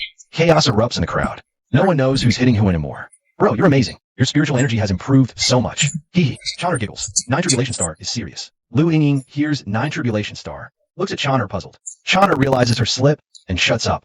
Just then, the last few guys are still swinging their blades, especially the 2 behind him. They're trying to take Fan Shen down while he's distracted. Fan Shen, look out. Lu Yingying cries out in alarm. Clang. The blade hits his shoulder and breaks. Holy crap. What the hell? That monster. The assassins behind him are dumbfounded. They scramble back in panic. Fan Shen quickly turns his head, a sinister smile on his face. It's just a normal cold smile, with a killing intent shining in his eyes, sends a chill down their spines, freezing them in place. They can't even muster the strength to run. If you want to kill me, be prepared to be killed. Damn it. Fan Shen suddenly throws 2 punches. Bam. Those 2 guys are sent flying. They land in the sea, dozens of meters away, dead on the spot. Before it was just beating people up. Now it's killing. It's a whole different ballgame. Someone who dares to kill is absolutely terrifying. Oh my god, he's insane. He killed him. You little punk. You dare kill my men? You're dead. Now, the Scar Man can't hold back any longer. Furious, he swings his blade down. As Fan Shin turns, he pushes off the ground, leaping up. A backflip kick sends a man flying. Uffed. The Scar Man coughs up blood as he's launched backward. He crashes to the ground, right onto a broken railing. He's impaled through the chest on the railing. He killed him. How did this happen? Lu Ying mutters, shaken. Chana huffs. Bro Fan only kill bad guys. It's fine. Lu Ying quickly says, Fan Shin, you went too far. What are we going to do when the police get here? Even though they're all from the Tiger Head gang, it's still taking a life. If the police show up, won't they blame you? I'm sorry, this is all my fault. If I hadn't asked you to come help me, this never would have happened. No, I need to call my dad. He'll know what to do. Freeze. Hands up. A voice echoed from the entrance, and a woman with a gun drawn walked over. Chapter 46, The Mysterious Woman. It was Lin Yenner. She was currently wearing workout clothes, but she held a gun, walking towards them. Yenner was in a foul mood. The precinct had been slammed lately. As the deputy chief, she'd been pulling overtime for a solid week. Tonight, she finally got off early for a late night run. And this is what she stumbles into. As she got closer, she finally saw 4 or 5 bodies lying on the ground. The 20 or so survivors rushed behind her, their faces pale with terror. A monster. They pointed at Chun Fan, looking utterly shaken. Seriously, who can imagine someone being bulletproof, kicking people a dozen meters, killing like it's nothing? They'd never seen anything like it. Only a monster could do that. Monster? Yenner frowned, aiming her gun at Chun Fan. Hands up. Get on the ground. She moved closer, seeing his face clearly. Her eyes lit up. Well, it's you. Last time you assaulted someone and ran. This time murder? Heh, I didn't get you last time. Let's see you run now. Chun Fan snapped out of it, stunned. Had he really just killed someone? He stared blankly at his own hands. I killed someone. Why? He muttered, asking himself over and over. Yenner sneered, pulling out handcuffs. No, why about it? Murder is murder, no matter how you try to justify it. That's the fact. You're coming with me to the station. Chana rushed over. They were bad. Fangage was right. You can't take him. Lu Ying also stepped forward. Yeah, these guys are from the Tiger Head gang. There were so many of them. They came here to kill us. If Chun Fan hadn't fought back hard, we'd be the ones lying here. You're the bad cop. Always tried to arrest Fangage. Shut up. Yenner barked. No matter the reason. Killing is killing. Legally, it's excessive force. You're all coming with me for questioning. Just then, a chilling gust of wind swept past their ears. The sudden cold made Yenner and Ying shiver. Instinctively shrank back. Before they could process what was happening, suddenly, sharp screams erupted from behind them. A dozen or so people collapsed on the spot, each with a knife wound at their throat. At that moment, 2 figures appeared midair. Simultaneously, a dark shadow was tossed down. Who's there? Who are you? Wendy Lin fumed, whipping her gun around, scanning the area. How dare they kill right in front of her? This person had some serious nerve. But after a quick look around, she saw no one. This left her utterly bewildered. What's wrong, Chana? Fanshin also had no clue what was going on. But when he looked back, he saw Chana curled up, hiding fearfully in his embrace. Chana had always been cute and well-behaved. 1,000-year fox feared nothing. Her own abilities were pretty OP. Brother Fan, don't leave me. I don't want to be apart from you. Chana clung tightly to Fanshin, saying. Fanshin asked, puzzled, what's going on? Just then, 2 beams of pink light gently descended from the sky. And then, 2 people materialized on the ground. No, more accurately, 2 bewitching women. Chana, have you had enough fun? Said one of the white-clad figures. She was a woman in a long white dress, a very ancient-looking long sword gripped in her hand. The other woman, clad in multicolored floral robes, drifted over gracefully as well, like a celestial being. She floated lightly through the air, landing beside Fanshin. A captivating fragrance wafted from her. It was an intoxicating scent, one that could make any man who saw her fall at her feet. Her every glance and smile carried a seductive allure. Truly a vixen, if not for Fan Chen's strong willpower and his recent entry into the cultivation world. He probably wouldn't have been able to resist her charm. Who are you people? Wendy Lin demanded, watching them float over. She couldn't believe mere women could kill so many in an instant, but she still raised her gun. Police? What's a cop to us? Move aside. As she spoke, the seductive woman waved her hand. Wendy Lin's gun was instantly knocked flying from her grasp. She herself was sent stumbling back several steps, nearly falling. How was that possible? Wendy Lin was shocked. She clearly saw. The woman didn't even touch her. How did she do that? It defied all logic. Shaner, no more mischief, and no more killing, understand? Shinwehu said with mild air. Yue was still a bit scared of her big sister. She stuck out her tongue and said, I know, but they're so despicable, daring to mess with our little sis. Not making their souls scatter is already being way too nice to them. You're still too steeped in killing. Grandma was right. Your nature is just too heavy. That's why you can't achieve true enlightenment. Turning to Shinwehu, she looked at Choner and said, Choner, had enough fun? If you're done playing around, come back with us. Grandma is already angry. Choner, who is this man? Yuer's voice turned icy cold as well. Only then did they notice the man beside Choner. Choner didn't dare let go, afraid that if she released him, she'd never see Fanshin again, and hurriedly said, I don't want to go back. I won't leave my brother Fan. Brother Fan? Both women shot him a strange look. Their gazes were filled with even more murderous intent. Fanshin said coldly, I don't care who you are, but if you try to take Choner, I won't be polite to her. Polite? You? Qianyuehu let out a cold laugh. With a flick of her slender hand, she closed the distance to Fanshin in an instant. They were 2 meters apart, sword in hand. Was somehow already drawn, pointed right at Fanshin's neck. If she wanted, she could end this man's life in a heartbeat. Fanshin stared wide-eyed at this woman. Honestly, even he hadn't seen how that sword was drawn. This woman's move was just too fast, unimaginably fast. Don't kill him. Choner quickly shielded him, saying, Sis, I won't let you kill him. Sis? Fanshin was taken aback. This woman was Choner's sister? 1,000-year fox spirit? So this woman, is she one too? You remember Choner saying she ran away from home. Could these 2,000-year fox spirits be here to drag Choner back? Suddenly, everything clicked into place in his mind. Shinwehu said, Chonner, come back with me quietly. Otherwise, you know what happens when Grandma gets angry. As for this man, I can spare him. If you just agree to come back with me. Sis, we can't let this man go. He seems to have a 9 tribulation star physique. Suddenly, Qianruiyu also stepped forward. But this Qianruiyu was no longer alluring and charming. A chilling aura radiated from her cold light. The air around them dropped several degrees in an instant, and several snow-white foxtails swayed in the air behind her. Chapter 47, The Mutated Fan Shun. As Qianruiyu unleashed her chilling aura, the entire atmosphere turned frigid and oppressive. An invisible force field made Fan Shun and the others shiver. Yan Lin and Lu Yingying stared wide-eyed at the scene before them. These two are actually Chonner's sisters? But what exactly are they? How do they have these inhuman abilities? If they're not human, then doesn't that mean Chonner is also? Just as they were lost in confusion and shock, suddenly, a sharp violet sword was drawn from Yuer's hand. Its blade was blindingly fast like lightning. Even Fan Shun only caught a glimpse of light and shadow before feeling a murderous intent surging toward him. He retreated swiftly, pointing lightning fast in the world. Was nothing in Yuer's eyes. Her sword was faster. Just as it was about to pierce his chest, A burst of pink light appeared. Chonner threw herself in front of him, shouting. "Don't hurt my brother, Fan." She appeared, radiating a brilliant pink glow. At the same time, her beautiful eyes were rimmed with a circle of red. Her white dress billowed like a celestial fairy's. A massive, pure white tail swayed behind her. Its size matching her human silhouette. Chonner, the night star, the harbinger of disaster. How can you be with him? Exactly, sister. And he's now on the path of immortality. We can't just ignore this. If we let him grow unchecked, he'll become a great calamity for our Fox clan. You were said coldly. How could Chonner not know this? In fact, she's been hesitating from the very beginning. But Fan Shun is kind-hearted. How could she bear to hurt him? Chonner insisted no. Brother Fan has a good heart. He's never done anything to wrong others. Fourth sister, please don't kill him, okay? If he hasn't done anything wrong, then who killed all these people? Don't forget, He's taken over a dozen lives. the words taken alive struck Fan Shun like a thunderclap. Moments ago, he was confused. Now he understood. It was his nature. Since beginning his immortal cultivation, his very temperament had undergone a drastic change. Before, he kept a low profile, endured avoided trouble. But the person he is now, if others respect me, I respect them. He won't cause much trouble, but now he's 14. Respect begets respect. Sis, this massive change is something he never could have imagined before. Sis, you need to see the reality. His mind is already starting to change. It won't be long before he's consumed by darkness, becoming our greatest enemy. The 9 calamity bearers were terrifying. Chonner gritted her teeth, but she saved me. Without her, I'd be long dead. Third sister, fourth sister. Can't you make an exception? You were said, Chonner, don't you understand? The seal peak. I understand, but Chonner muttered, unable to bring herself to say the rest. Qianruiyu snorted. Fine, I'll kill him at Seal Peak first, then take you back. Let's see how you explain this to Grandma. With that, her sword moved, the ancient blade leaving its sheath. With an unstoppable, sharp momentum, aimed to kill. Fan Shun shouted, Chonner, get back. He pushed Chonner aside, then swiftly dodged, his fist radiating a sharp glow, slashing from the side. Qianruiyu spun, striking with lightning speed. The two clashed, and surprisingly, Fan Shun didn't fall behind. Incredible. He's already reached the chi refining stage. It looks like he's only been cultivating for a few days. If this continues, it's unthinkable. Sis, I'll help you. Qianruiyu raised her sword, attacking from the flank, her speed like a flash of lightning. While Fan Shun was locked in combat with Qianruiyu, focused entirely, he had no way to split his attention to deal with Qianruiyu. At this critical moment, a figure suddenly appeared behind her, and that sword pierced her shoulder with unerring accuracy. Chonner! Chonner! Fan Shun cried out, quickly catching the collapsing, weakened Chonner. His voice was hoarse, filled more with rage. I don't want to leave you, Chonner whispered, as if she might vanish at any moment. Chonner, Qianruiyu hurried forward. Get back! Fan Shun roared, a terrifying shout that made the two instinctively take a step back. Qianruiyu gasped in shock. Chonner, your immortal star? Shattered? Your immortal star protected you. Fan Shun was invulnerable moments ago.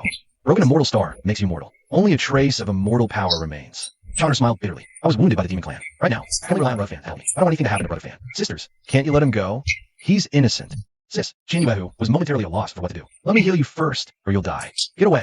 Fan Shun barks. He gently lays Chonner on the ground and stands up. Somehow, a flow of murky energy is swirling around him, terrifying. Even his eyes are brimming with pure, killing intent. I'll take care of Chonner. None of your business. Take one step closer, and I'll end you. The moment he says end, the dark energy around him suddenly intensifies. The scenery behind him becomes completely obscured. The Qianruiyu sisters' faces pale. A sliver of fear actually stirs in their hearts. What's making them start a panic? It's this mortal who's only been cultivating for a few days. They don't know the 9 tribulation star, but one thing's clear. This guy is terrifying. Sis, we can't let him live. He's a future threat. With that, Qianruiyu swiftly draws her sword and charges. Fan Shun gives a cold glare and throws a powerful punch. The dark energy coils around his fist, making it horrifyingly potent. His punch meets the purple sword. It doesn't budge. Crack. It actually snaps in two. My violet moon sword. Yuer cries out, rushing to pick it up. But the spiritual energy on the sword has already vanished. The sword is clearly ruined. Give me back my sword. Yuer rages, attacking swiftly. A pink light glows in her palm as a lightning fast strike comes. Get lost. Fan Shun shouts, punching back. Fist meets palm. Both are forced back. Fan Shun takes one step back. Yuer staggers back a full 3 steps, almost losing her balance. The winner is obvious. Fan Shun's transformation genuinely shocks the two. When this kid gets angry, he's pretty damn scary. Yuer wants to attack again, but Qianruiyu stops her. Let's retreat and plan. We might not be able to kill him today. But sis, Chonner is still with him. What do we do? What if he hurts her? Yuer panics. Shaniwa, who shakes her head. I don't think you will. We need to report this to the elders immediately. The longer we wait, the worse it gets for us. My Violet Moon Sword. You're dead, kid. I swear I'll be back for revenge. Next time, I will kill you. You air grits her teeth. After exchanging a look with Shaniwa, they vanish in an instant, as if they were never there. Chapter 48, twinkling. Chapter 48, twinkling. Wang Xiaoqi sits in his living room, fidgeting anxiously. He toyed with the pen in his hand. His face was a picture of pure fury. That punk fan Chen dares to steal my woman. I'm gonna bury him. Let's see how he gets out of this one today. How will you escape my grasp now? He seethed, thinking about his failed plan. Got completely wrecked by that kid. Wang Xiaoqi was boiling with rage. After all the previous humiliations, he'd dig to the ends of the earth to find Fan Chun, just to beat him to a pulp. But then he thought about the guys he sent out today. A smug satisfaction washed over him. After all, he led the Tiger Head Gang's top enforcers. And the guys fighter, no ordinary person's chance. Just as a cold, cruel smile spread across his face. Two men rushed in from outside. They exchanged a look. One leaned in and whispered in his ear. Wang Xiaoqi's smile froze solid. He shot to his feet, snapping the pen in his hand in half. What did you say? Dead? All of them? Yes, over 30 men, including Old Lee. They're all dead, the man reported, disbelieving. After all, it was just one guy and 2 women against them. How could they take out 30 men one by one? It's just impossible to imagine. A dozen guys, maybe even some martial arts master. But 30? I don't buy it for a second. Did he have backup? Wang Xiaoqi asked after a moment's thought. The man shook his head. No, just him. We don't get it either. How did he do it alone? But we saw it from a distance. Clear as day. No mistake. Wang Xiaoqi's face was storm cloud. Rage burned in his eyes, a fire he couldn't contain. He wanted to kill that kid right this second. He spat. You got lucky, punk. Wang Xiaoqi. Swear I won't rest until you're dead. Yan Lin stared, stunned, at the spot where the 2 men had vanished. She couldn't wrap her head around it. Just that. Only in movies or books. But she just saw it with her own eyes. Was it a trick of the mind? Fan Chun, what's going on? Lu Yingying asked, bewildered. Fan Chun didn't respond. He gently scooped up Chonner. Let's head back. Okay, Lu Yingying knew Chonner was hurt, and Fan Chun was in a dark place. Not the time for questions. I'll go back. Oh, right. Okay. Lu Yingying knows Chonner is hurt. Chun Fan is in a dark place. Now isn't the time for questions. So go get the car ready. Let them get in. Millionaire thought for a moment and got into. The group headed back to Chun Fan's place. It was already 9 at night. The 2 girls didn't seem to be leaving. After a moment's thought, they settled down in the living room. Chun Fan, do you need to call an ambulance? I see Chonner's chest is still bleeding. After a pause, Lu Ying asked anyway. But Chun Fan just said, no need. You 2 can go. With that, he carried Chonner into the room and shut the door. The door shut, cutting off Molly and the others. They couldn't just leave, so they stayed in the living room. Once inside, Chun Fan locked the door. He laid Chonner flat on the bed and asked Chonner, are you okay? I'm fine. It just hurts a little, Fangage. You won't make me leave, will you? You won't send me back? Chonner said, looking up at him pitifully. Fan nodded, realizing more and more that somewhere along the line, he'd grown used to and dependent on Chonner, just like how he'd gone crazy when she got hurt earlier. He wouldn't let anyone hurt her. I won't let anything happen to you. I won't. They clasped hands tightly and embraced.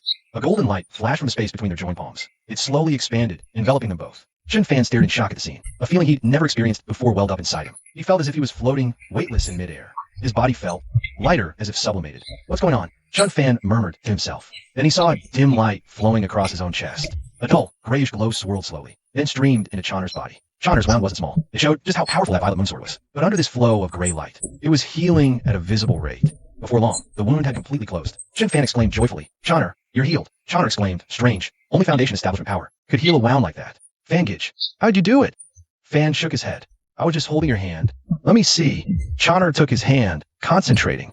For a moment, her pretty face registered shock. Impossible. Fangage, how can you be a Foundation establishment already? Impossible. Just a few days ago, you were only a chi refining. Foundation establishment solidifies one's foundation. The first true cultivation step. Seeing Chonner's expression, Chun Fan asked curiously, is Foundation establishment hard? It's very hard. To cultivate immortality, you must reach Foundation. It takes at least 10 years. And that's only if you're a genius among geniuses. Within spiritual energy, most use jade, slowing progress. Brother Fan, you reach Foundation in a week. A true prodigy. You're a prodigy among prodigies. A monster among monsters. Chonner jumped up excitedly. Fan, reach Foundation establishment so fast. Nascent soul shouldn't be too hard then. Chonner will be able to recover soon. Fanchin rubbed his nose and said, I don't know how I broke through either. Didn't really feel a thing. But now that you mention it, I do feel like the power inside me has increased quite a bit. A kind of burning, surging feeling. Chonner said excitedly, that's natural. Fan's strength has advanced this effort. You can cultivate techniques now, but I have none. And the techniques of my Fox clan aren't suitable for you. With your 9 calamities star constitution, finding the perfect one. It's really difficult. Brother Fan, I'm sorry, I can't help you. Chonner said, lowering her head. Fanchin patted her head and smiled. Silly, what I have now is more than enough. But I still need to work hard. Gotta make sure I can handle it. Next time her sisters show up. MHM, Brother Fan is the best. Chonner threw herself into Fanchin's arms. She nuzzled him like a kitten. Her scent made his heart soar. He felt a slight stir. Chonner was adorable, no matter where she was. Her beauty captivated many. Now she was in his arms. Even used to it, he was still affected. Fanchin still had some reaction. Brother Fan, what's wrong? You seem a bit off. Chonner's pretty face flushed slightly. In nothing. You should rest. I'll sleep outside tonight. Fanchin forced a smile, put her to bed, and left. Brother Fan. Chonner suddenly spoke up. HM, what is it? Fanchin turned back to ask. Chonner smiled faintly. On the path of vision. You can't lose your virginity before reaching the nascent soul stage. Hold on longer. If you reach that realm, we can dual cultivate. After saying that, Chonner vanished. I can dual cultivate with you. Her words sent a thrill through him, leaving him stunned. Dual cultivation? Sound good. He rubbed his nose and chuckled to himself. After yesterday's battle, Fanshin felt a bit lightheaded. His spiritual energy was low. So the next day, when he woke up, it was already 9 o'clock. Oh crap, I'm gonna be late for class. Fanshin panicked, quickly grabbing his stuff to head to school. When he opened the door, both Yin Lin and Lu Ying were there, and they were already awake. Seeing Fanshin come out, the two women hurried over. They asked anxiously, how is she? Is Chana okay? Fanshin shook his head. She's fine now, but thanks really. Sorry for worrying you guys. Yin Lin huffed. What are you talking about? If there were any more casualties, this deputy bureau chief would probably be out of job. Fanshin gave a wry smile. You two should go get some rest. You probably didn't sleep a wink here all night. The two women exchanged a glance. Yin Lin said, Fanshin, there's something I want to ask you. Do you have a minute? Fanshin shook his head. I know what you're going to ask. Even I'm shocked by what happened yesterday. But the thing is, I can't really explain it. Yin Lin looked disappointed. Fine. If you don't want to explain, I can't force you. But about the incident from yesterday, it's already causing a huge stir in the city. I know it wasn't your intention, but I still need you to come down to the station with me. We need to get this sorted out. Fanshin was shocked. To just haul him in, no questions asked. Whatever the reason, those people who died deserve some answers. He didn't expect her to not want to arrest him. Sis, we agreed yesterday. Lu Ying said anxiously. Yin Lin said, relax. It's just assisting with the investigation. As for the fatalities, like you said, I'll do my best to keep it under wraps. You have to understand, those guys were from the Tiger Head gang. A whole mob chasing someone down? That's reason enough. Not to mention, we've got your father on our side. Lu Ying let out a sigh of relief and nodded. My father does have some pull in that area. I just wonder who those two from yesterday really were. If they were, monsters, We could shift the blame onto them. As she spoke, they both looked at Fanshin. Fanshin looked at them and sighed. All right, to be honest with you, those two, they're fox spirits. Chapter 49, The Beauty Cop's Request. Fox spirits. Even though they were somewhat prepared, they were still utterly stunned. They never thought such creatures really existed in this world. Yin Lin pinched her cheek to snap herself back to reality and asked, So, supernatural beings exist? My dad was military. He came into contact with things ordinary people never get to see. He said there might be another side to this world. On that side, there exist mysterious powers. But these things have been suppressed by the authorities. No one knows if they're real or not. I only heard my dad mention it. I never thought it was actually true. Lin Yana was also shocked. They're Chana's sisters. Fox spirits? Is Chana one? Shin Fan knew he couldn't hide it anymore. Besides, these two were decent people. He believed they wouldn't spread rumors. So he said, that's right. But I hope you two won't talk about this. I'm sure you don't want to cause more trouble, right? The two women looked at each other and nodded. We understand. This is definitely something we can't talk about. But Chana, she's fine. I have something to take care of and need to head out. Let go, she's fine. Lu Ying said, I'll call you if anything comes up. Shin Fan nodded after seeing the two women downstairs. He also got ready to head to school. By the time he got to school, it was already 10 o'clock. The class was more than halfway over. For the entire morning, Shin Fan spent it lost in thought. Since Foundation establishment, that his body had undergone significant changes. This wasn't just external. The bigger changes were inside. His strength, it felt like a surging river now. Countless times stronger than before. Then origin return, spirit condensation. Nascent soul after. Just the start. These had divine abilities, not for ordinary folk. Origin return? Beyond that, stronger. His desire for cultivation grew stronger and stronger. His goal now wasn't just about protecting Chana anymore. Someone's outside for you. Chun Fan snapped back to reality and realized class was already over. At the door, Xiao Xiaoma had somehow already walked in. Boss, after that soccer win, Molly Xiao has fallen for you. Otherwise, she keeps coming, right? Came this morning, back now. If you ask me if she's not into you, I'll leave my hat. Go for it, boss. Don't let the chance slip. Lu Chong encouraged from the side. The other students all stared at Xiao Xiaoma in shock. When they saw she was walking towards Chun Fan, their faces fell with disappointment. It's clear they don't stand a chance. Xiao Xiaoma ignored their stares. She kept smiling as she walked over. Fanshin, got a minute? Let's grab a bite. There's something I need to talk to you about. Whoa. Molly Xiao asked the boss out. Boss, you gotta say yes. Lu Chong and the guys were practically bouncing off the walls. Acting like they were the ones who got asked out. Fanshin smiled. Sure. Where to? Anywhere. I just need to talk to you about something. Molly Xiao gave a small smile and headed out. Fanshin followed. They walked side by side out of the school gates. They picked a random diner. After ordering, Molly Xiao spoke up. Fanshin, there's something I have to warn you about. You've been drawing a lot of attention lately. I know it's not really you, but you've already made some powerful enemies. I'm worried things are about to get very difficult for you. Fanshin frowned. Oh, who have I managed to piss off lately? I can't even remember. I was living a quiet life, flying under the radar, but recently, a few things I did without thinking. Yeah, I've stepped on some serious toes. Some of these people. A year ago, any of them could crush me. Molly Xiao didn't answer directly. Instead, she continued. You haven't crossed the royals or dukes. So I won't go into that, but these 6 families, you need to know about them. The Yi family, the Long family, the Wang family, the Zhao family, and the Morong family. Now, why do you get it? Fanshin thought for a moment. The Yi family, Bing Ye's family, and the Long family. That's where Longchen is from, right? Molly Xiao nodded. These families hold immense power in Ocean View City. They all control major corporations, and they pretty much own the city's economy. You could say, if they sneeze, the whole city catches a cold. That massive. This was beyond what Fanshin had imagined. He thought the Long and Yi families were just a little richer than most. Looks like it's way more complicated than that. Molly Xiao's smile was gone now, replaced by a serious look. Fanshin, I respect you. You're smart. You're capable. You have rare abilities. I don't want to see you get in over your head. and make enemies you can't possibly fight. That won't end well for anyone. He laughed. Relax. I don't start fights. I finish them. If they leave me alone, I'll leave them alone. But if they come looking for trouble? I won't make it easy for them, either. His words were calm, yet carried an undeniable authority. Molly Chow was surprised. She clenched her teeth. Fine. Good luck. If you run into any trouble, you can come find me. I can handle small matters. Fan Shin chuckled. Molly, you're so concerned about me. Does that mean you've actually fallen for me? Molly Chiao's sweet smile returned. Why don't you guess? RFFTA. Her charming smile made hearts race. Fan Shan rubbed the bridge of his nose. I'm guessing yes. Puffed. Molly laughed. You really are full of yourself. But I do have a good impression of you. That's true. I wouldn't mind if you tried to pursue me. I'm giving you a chance, you know. This was the second chance from the campus goddess. Any guy would be tempted, and Fan Shin was no exception. There was no denying Molly Chiao was gorgeous. A rare beauty at Ocean View University. To win her favor, he'd walk through fire without a second thought. Just as Chun Fan was in a daze. Just as Fan Shin lost the thought, his phone rang. It was an unknown number, but he answered anyway. Before he could speak, a familiar voice came through. Hello. Fan Shun. It took him a moment. Oh, it's you. Officer Lin? To what do I owe this call? Lin, you cut him off. Cut the crap. I need your help with something. One question. Are you in or not? Chen Fan was speechless. Again? What was he? A public service hotline? Was he just the go-to nice guy now? But she was the deputy chief. Hard to say no. All right, Lin. This evening, after class. I'll pick you up. She hung up. Fan Shin stared at his phone, exasperated. He noticed Molly Chiao looking at him with curious eyes. Molly smiled. Sounded like a girl.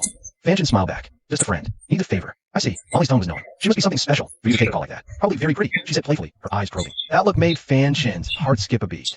Was Molly Chiao actually into him? Nah, that was probably wishful thinking. He joked, impossible. She's deputy chief. Why would she be interested in a student? You're overthinking it. How could she be interested in a student like me? You're overthinking it. The vice captain? Now, it was Molly Chiao's turn to be surprised. What does the police want with you? You didn't get into trouble, did you? Fan Shin sighed. Your imagination is way too active. A good guy like me, getting into trouble? No way. Molly Chiao nodded in agreement. True. You're even too chicken to ask me out. You're pretty harmless. Are you making a girl ask you out? Plenty of single guys. Seize the chance. She gave a playful, knowing smile. It was enough to make anyone's mind wander. Fan Shin was at a loss for words. If this had happened before, if a girl like her had confessed to him back then, he probably would have said yes. But for some reason, he felt she was great, but not for him. He wasn't some saint. He wasn't the type of guy to turn down a pretty girl for no reason. But this time, he just couldn't bring himself to answer. He didn't even know why himself. All right, I'll stop teasing you. Bald girl, you think about it. I still need to think about it, too. With that, she finished her meal. Molly Chiao picked up her bag and left. For the rest of the afternoon, Fan Shin was stuck on Molly's words. He kept thinking he wasn't that good looking. He had no talents. Why would she like him? Is it just because I'm good at soccer? Brother, do you like that girl? Channer's voice suddenly chimed in. Chan's voice came through. Fan Shin chuckled bitterly. Don't go making wild guesses, kid. Like her? Oomph, I can tell. Brother Fan's heart is racing. And she's really pretty. Fan Shin said, hey, you're the one who told me. No dating before nascent soul. Why the change? Oomph, I didn't. Brother Fan is mean. And she did well. The afternoon passed, and when class was over, he headed for the school gate. Before he even got there, a car horn blared. A police car pulled around the distant flower beds. It stopped right beside him. Wow, comes with all the perks. Driving on campus? If this were a regular car, security would have kicked him out ages ago. Get in. We're running late. Yan Lin opened the door and said flatly. Before Fan Shin could speak, he was yanked into the police car, which sped off campus. You're asking for my help. Be nicer. Yan Lin sneered. Go find your girlfriend for gentle. Don't look at me. If we don't focus today, we could end up dead. What do you mean, lose your head? What's this all about? You better not be messing with me, Fan Shin said nervously. You'll find out when we get there. At that very moment, Long Chun happened to appear at the gate. He was with a few of his lackeys. There weren't many, but they were all built like tanks. A stark contrast to Long Chin's scrawny frame. Obviously, these guys were from the streets. But what made Long Chin most confident was that these guys knew how to fight. One of them was even ex-military. And what kind of person is the most terrifying? Someone who's killed. After hearing how tough Fan Shin supposedly was, he had his dad get these guys. All to ambush Fan Shin right at the school gate. I'll beat him up. Dare to ruin my plans. Fan Shin, today, you're gonna learn what happens when you mess with me. But they waited and waited. Plenty of people came out the gate, but not a single one was Fan Shin. After nearly 2 hours, the sky was getting dark. Long Chun was getting impatient. Little Lou, you said his class was already out. Why isn't he here yet? You didn't screw this up, did you? Little Lou, the guy with the buzz cut and a weaselly face, smiled awkwardly. Can't be wrong. I even double-checked. How many guys named Fan Shin are there in our whole university? Just him. And they said he got a call and left. Long Chun smacked him upside the head. Got a call? What call, you idiot? Why didn't you tell me that? Little Lou was dazed. How was I supposed to know? Does it matter? Yes. If he left from call, he probably got picked up by someone. You useless piece of. Go find out right now. Check if any cars left just now. Long Chin yelled. Little Lou whined. Boss, a bunch of cars left. How am I supposed to know which one? That's not my problem. You're the one who screwed up. Boss. Maybe we call it a day. I'll scout out for you tomorrow. Okay? Haha. Tonight. I'll take you to a new club that just opened. That should make up for it, right, boss? Hearing club, Long Chin's eyebrow twitched. Fine. I'll let it slide. Watch him tomorrow. I didn't bring these guys here to stand around and do nothing. Yes.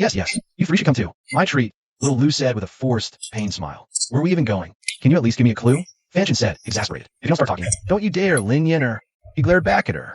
Fan Shin waved him off. With what you got, you're not stopping me. So do I dare not? That's the truth. After seeing Fan Chen's moves, even Yin Lin had to admit the guy had skills. Otherwise, she wouldn't have come to him for help. Fine, I'll tell you. The place we're headed to is a club called Splendor. Look, sis, I'm a decent guy. I don't go to those kinds of places. If you want to go, don't drag me into it. Fan Chen said, exasperated. He knew what went on in regular clubs. Even if he'd never been, he'd read about it in novels. Places that look legit on the outside are usually running some shady services inside. Yin Lin shot a look. Shut up. Don't call me sis. I'm only 25. Only 25 and already hitting menopause. Fan Chen muttered. He barely made a sound.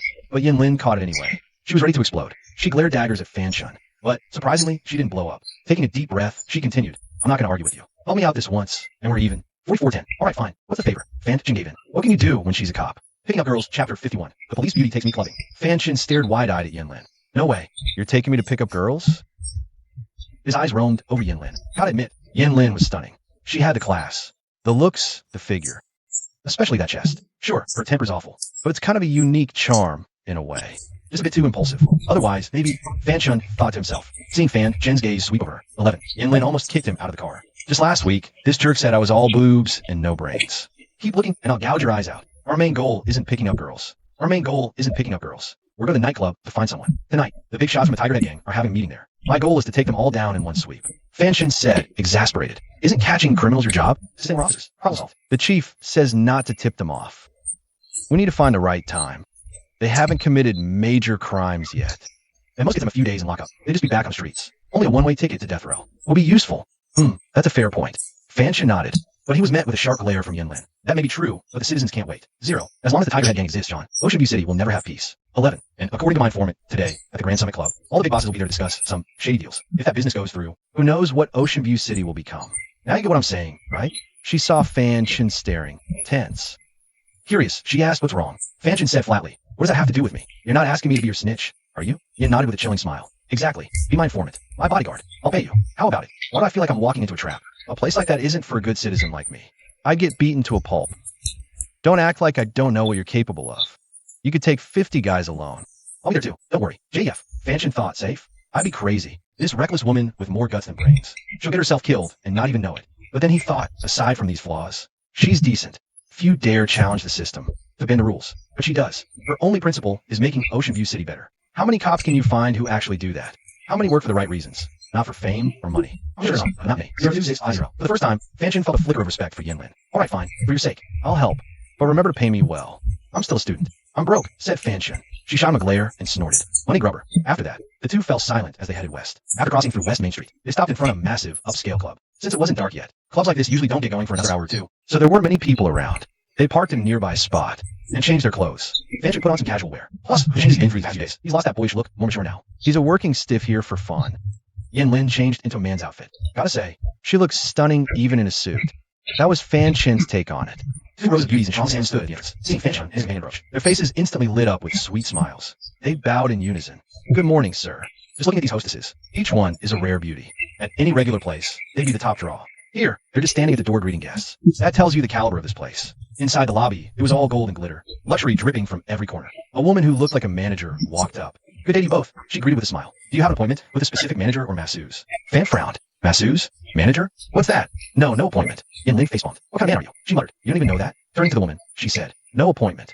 Can you recommend someone good? Hearing no appointment, the manager's eyes lit up. Business is coming, she thought eagerly. Any particular masseuse you'd like? If not, I can bring a few over for you to choose from. Right this way, please. She hurried off. Once settled in the room, Fan Chen said, exasperated. How do you know all this so well? Yin Lin shot him a look. Duh, I'm on vice raids all the time. Of course I know about this place. It's been on my list. I've been wanting to bust it for ages. She made a crushing motion with her hand. Fan sighed. Oh right, that makes sense. But this is my first time. I'm a little nervous. You're not actually getting the service, are you? Yin glared at him fiercely. Shut up with the stupid questions. I'm a woman. What do you think? And I'm a cop. I would never do that. Now listen up. When the time comes after we take them down, sneak into the bathroom. Check where they are now. They probably won't be here for a few more hours. A moment later, the door opened. The manager returned with a lineup of girls, 7 or 8 of them. Each was dressed provocatively, faces caked with heavy makeup. They were all quite pretty, to be fair. Just to stall, Fan Chen waved dismissively. This batch isn't great. Next, another group came in, more of the same. These girls could have lines of guys chasing them. Seeing these girls doing this kind of work at a club, even Yin Lin and Fan Chen couldn't help but feel a pang of pity. After getting away and cycling through suburbs, even the manager was starting to look worn out. She thought she'd scored some business and was thrilled. But who knew these 2 clients would be so darn hard to please? She was starting to regret taking this job. So what merchandise are you 2 looking for? Tell me, and I'll go fetch them, okay? The manager forced a laugh. The evening crowd is light. The top girls don't start their shifts this early. 4 top-tier girls. You'll have to wait. About another hour should do it. Right then, the door opened again. But this time, it was a man who came in. He whispered a few words in the woman's ear. Her eyes lit up, and she immediately grinned. This time, I guarantee you two will be satisfied. A girl who just arrived yesterday. Absolutely stunning. Fresh off the boat. So what do you say? Want to give her a try? Fresh off the boat. You expect me to believe she's untouched? Yin Lin sneered. The manager instantly got defensive. Why would she be? Believe me? You can test yourself later. She's a bit stubborn. Insist on 10 grand for the job. The price, you two discuss it. See who's taking her. Don't complain about the cost until you've seen the goods. With that, she happily headed out. Yin Lin wanted to stop her, but before she could get a word out, the woman was already gone. 10 grand? That's like a month's salary. No way am I paying that just to have someone sit around doing nothing. We'll just wait for the top girls. Don't agree to anything. We can kill some time and save some cash. Yin Lin shot Fan a look that seemed to say, don't forget why you're here. To get things done. Not to show off your manly prowess. Fan inside. You're the boss. Whatever you say. A short while later, the manager returned, and she brought someone back with her. A gorgeous girl, tall and slender, cute and captivating. In both looks and figure, she was absolutely top shelf. Any man will be tempted. But the moment Fan Chin saw her, he shot to his feet. It's you? Chapter 52. Yi Su again. Seeing Fan Shun, the girl was equally stunned, frozen in place. Tears welled out her eyes, swirling uncontrollably, an indescribable bitterness. Fan Shun, what are you doing here? She's Ocean View's campus queen, Yi Su. Fan Chin approached. What are you doing here? The manager asked, confused. You know each other? Fan Chin ignored her. You said you were doing a part-time job. And it was in a place like this? Yi Su's eyes welled up, and she choked out. I'm not the kind of person you think I am, really. I didn't want to come here either, but you have your reasons, right? Fan Chin asked. He nodded. You believe me, don't you? I believe you. Fan Chin nodded. He knew. Yi Su definitely had her reasons, probably family-related. He'd heard from Long Chun before that Yi's family was poor, and she had a father who gambled. Is it because of your dad? Yi flinched slightly, clenched her teeth, and nodded. Just thinking about her father, her tears, couldn't be held back any longer. She threw herself into Fan Chin's arms and started sobbing. I didn't want to come here, but I really needed the money. I was job hunting, then I met this neighbor Andy. She said she had a way for me to make money, so I followed her here. Sobs, I really didn't know what this place was for. I cried when they wanted that, but they wouldn't let me go. They said they'd already paid a lot of money, and I had to earn it all back before they let me leave. Sobs, what am I supposed to do? The female manager beside them got furious and stepped forward. Hey, what nonsense? Come back here now. She yelled. She reached out to grab Yi. Yi flinched and shrank back, hiding Fan Chin's embrace. Get lost. Fan Chin barked. He delivered a powerful kick. Who is Yi Su? The pauper princess aside. Even if she were just an ordinary person forced into this, Fan Chin would be furious, let alone the fact that she was his classmate. He landed squarely at the female manager's stomach. She was sent flying and crashed to the floor, moaning in pain. Ow, wow. You got some nerve. Do you even know what kind of place this is? Daring to hit me? Damn it. You just wait. I'll have someone deal with you. She tried to call. Yin Lin wasn't about to let her tip anyone off. She yanked the woman inside, snatched the phone, pinned her to bed, and shut the door. Shut up. Make a sound, and I'll blow your head off. Gun at her temple. That completely terrified the female manager. She never expected a customer to turn out like this. He had a gun. Fan Chin glared at her fiercely. He continued asking Yi Su, did they do anything to you? Yi Su shook her head, a glimmer of hope in her eyes. She clung tightly to Fan Chin, terrified that she let go. No one would be able to help her. No, I just arrived yesterday. I have to earn 10 grand first, and only after that can I keep anything. I want to run, but I couldn't. I've been stuck here since yesterday. Haven't left once, Sobs. And your dad? Fan Chin forced his anger down. Trying to calm himself. My dad. At the mention of her father, Yi Su cried even harder. My daddy lost 30 grand gambling and can't pay back. So I had to come out to work. Hoping to earn the money back. What? They want it paid in 10 days. 10 days. How am I supposed to make 30 grand? For a wealthy family, 30 grand might be nothing. But for a poor one, it's an astronomical sum. 40 was so heartbroken. Inside Fan Chin, it was like a stone in a pond, fury rippling uncontrollably. A bunch of inhuman scum, he growled, glancing sideways at the female manager. The manager flinched, waving her hands frantically. It wasn't me. Really, it wasn't. The hell it wasn't. Fan Chin exploded. He threw a sudden, powerful punch, landing it squarely on her face. The manager let her cry, howling. She was utterly miserable. A perfectly good deal. How did it end up like this? One more time. Was it you? Fan Chin raised his fist, threatening. The manager, miserable, was about to say no again, but seeing his fist about to end, she quickly blurted, yes, it was me. Please, let me go. I'm begging you. Sobs. So was you. Perfect. I definitely can't let you off. As he spoke, he raised his fist for another blow. The manager's ring, the main door was open. Several people rushed in. They nearby heard his rings and came to check. They were shocked to find their manager tied up. What the? Oh, Harry College Club. Look at that. 7 or 8 guys charged in together, blocking the door completely. The main gate is completely surrounded. Help me. He's trying to take her by force. The female manager shrieks hysterically. Shut up. Yin Lin punches her directly. She knocks her out cold, then gives Fan Chin a look, saying, you sure about this? No problem. You block the door. I'll handle this. Don't let anyone else in. Got it? Fan Chin's face darkens, pulling Yi behind him. Stay close to me. Don't run off. I'll get you out of here. Yi nods. Right now, she trusts Fan Chin completely. Or rather, at this moment, he's the only one she can rely on. Huh. You think you can just walk her out of here, kid? You've got a death wish. Get him. Break his legs. Now. 7 or 8 guys charge forward. The room is small, so there's barely any space to move. In their eyes, Fan Chin has no way out. What they don't know is Fan Chin never planned to run.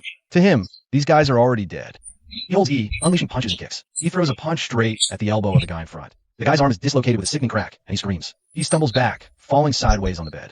Fan Chin steps on him, launching himself into the air, and kicks another guy with his other foot. Kicked in the chest, he flies back, knocking others over. This move catches them all off guard. They didn't expect this kid to know how to fight, and it looks like he won't be an easy target. The guys in the back exchange a look and say, "You two watch him. We're gonna get back up. Damn it, causing trouble in our club. We're gonna cripple him." They try to make a run for it. But by now, Yin-Lin is already standing at the main entrance, blocking the door. "Think you're leaving? Not a chance," she says, delivering a kick of her own. Her punches come in rapid succession, wilder than most men's. Even though she's a cop, the force behind her fists, and the cries of pain from the men make it clear this tough girl isn't someone to mess with. Fan Shin jumps down from the bed, raining down punches. Each blow feels like it weighs a ton, landing on every target. Venting is one of the best ways he expresses his rage. These guys did so much to hurt Yi-Su. His anger has been building up for a while, and in this moment, he lets it all out. "How dare you hit us? Keep this up, and you won't be leaving here alive. Let's go. We're back by the Tiger Head Gang." Bossy was already on his way. "You really think you still have a chance to get out of here alive?" Fan Shin stops fighting and exchanges a look with Yin-Lin. "Bossy was here already? That early?" Chapter 53. I want all. Bossy, one of the 3 big shots of the Hu-Tu gang. He's on the same level as Lin Taotian, also one of the key leaders in today's meeting. And he's the main target for Yinner today. "You Yaohui actually came this early?" Yinner's expression turns serious. "And no hurt a thing." Fan Shin said coldly, "Looks like this Yu Yaohui is one of the big bosses of this club too. Good. We'll settle the score and wipe them out. Take them down. That was the whole point of coming here anyway." Fan Shin turned back to look at those guys and said calmly, "You dare threaten me? You should have known the consequences." With a casual flick of his hand, a dim, grayish light suddenly appeared in his palm. He slashed it through the air. The force of the blow hit them. They didn't die, but they were knocked out cold on the spot. A grayish palm print was left on their faces. For someone like Yinner, knocking a person out like that is actually pretty difficult. But Fan Shin did it in one move. This took Yinner by surprise. She stared at him in shock. "Let's get out of here," Fan Shin said, leading Yi-Su out of the room. Of course, before they left, he changed Yi into a set of men's clothes and got her out of the club. Once outside, Yi-Su took a deep breath. The tears at the corners of her eyes had mostly dried. She smiled. "Thank you, Fan Shin. I'd be lost without you. I would have been ruined by those others." Sobbing thank you. Fan Shin gave a light smile. "It's nothing. You stay here for now. I'm worried if they spot you, they'll come after you again. So don't go home yet. Find a hotel nearby and lay low." Yi-Su nodded obediently. "What about you, Fan?" Yinner said, "We have business to finish first. We'll come get you. MHM. Fan Shun and Yinner went back into the club. Places like these entertainment clubs, anyone can walk in pretty easily. Back inside, the two of them acted completely normal, walking around, navigating through corridor after corridor. At the end was a conference hall. The doors were shut tight. Several guards were posted outside. Even more people were waiting around in the hallway. With this many people, how are we supposed to get in? Even Yinner was stumped at this point. Fan Shin didn't answer directly. Instead, he asked, "What's your goal? Kill him? Or to get evidence to arrest him?" Killing is off. He set up shop in Shanghai, so he's definitely got powerful backing. These past few years, he's been operating smoothly without a hitch. Every time the police get a tip and show up, they come up empty. I even suspect he's got a mole inside the police department. That's one reason I don't want to involve them. Fan Shin nodded. "Okay, that's easy enough. Wait here." With that, he strode straight down the hallway. "What are you doing?" Yin-Lin whispered urgently, but it was too late. By now, the guys at the end of the hall had already spotted them. "Hey, who the hell are you?" 3 or 4 men stepped forward, surrounding Fan Shin. Fan Shin said calmly, "Move." "Whoa, kid. Got an attitude, huh? You know who's in there? Get lost." The leader, a guy nearly 6.5 feet tall, with dark skin, stepped up, cracking his knuckles. Fan Shin didn't speak. He just looked up, glanced at him, and without a word, threw a punch.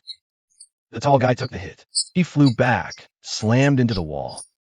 "Holy shit, you're dead. Get him. Kill the bastard." The others charged. Fan Shin didn't budge, a slight smirk on his lips. "Trash. Scram." As the word left his mouth, he charged forward, fist flying. Dealing with a dozen ordinary thugs was no problem for him. He didn't hold back a single punch or kick. Each blow hit so hard it felt like their guts would spill out. In no time, the 10 or so guys were caught off guard, and all laid out on the floor. Moans and groans filled the air, bodies strewn everywhere. The meeting room door swung open, probably alerted by the commotion outside. Several people rushed out. But at that moment, Fan Shin moved like the wind, darting past them and into the conference room in a flash. Hearing the fight outside, people inside scrambled to leave.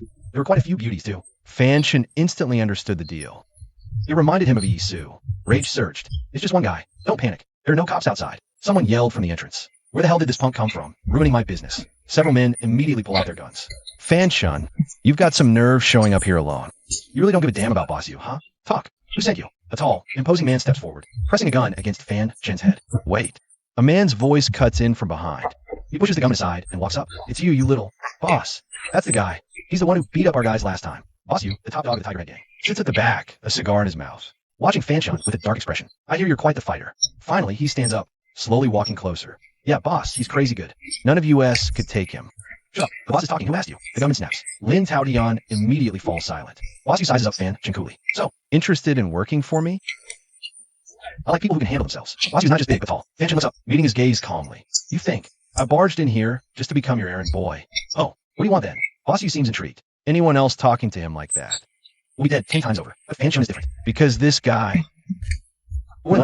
Fan Shin gestures calmly to the women huddled nearby. There are at least a dozen of them, crammed into a small corner, looking like frightened deer, staring at Fan Shin, clearly like Yi-Su. They were all tricked into coming here.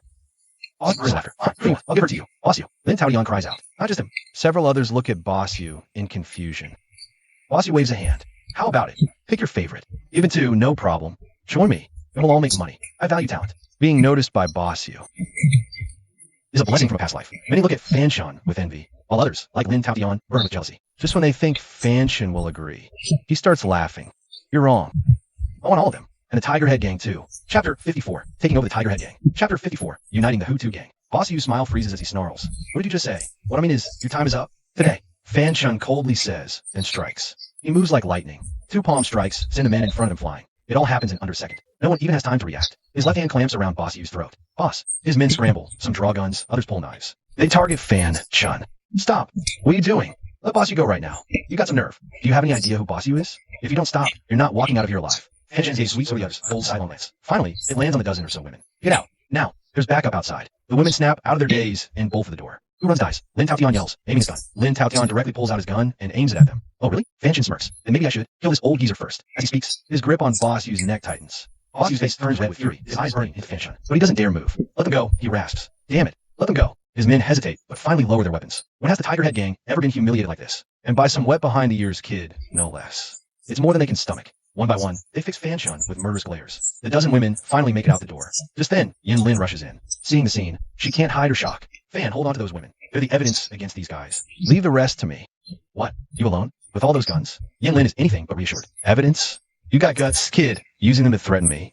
You underestimate me, Boss Yu says, angered. With those women gone, the Tiger Head Gang's future feels like it's in the police's pocket. Turning things around will be next to impossible. Fanshan calmly says, worry about your neck, and tightens his grip. Fanshan indifferently tightens his grip on Boss Yu. But the moment his grip loosens just a fraction, Boss Yu twists free with a counter grip and shoves him back. At the exact same instant, his men all draw their guns. They aim bang. Several bullets fire in rapid succession, straight at Fanshan. Almost simultaneously, Yin Lin draws her gun just as fast. But it's too late. The bullets are already flying toward Fanshan. Huh, think you're tough, kid? You're dead. You dare lay a hand on me. It's an honor I even look your way, and you dare fight back? Someone, kill him and dump the body in the harbor. Yes, sir. 2 men move to grab Fanshan. They don't see the slight smirk on Fanshan's face.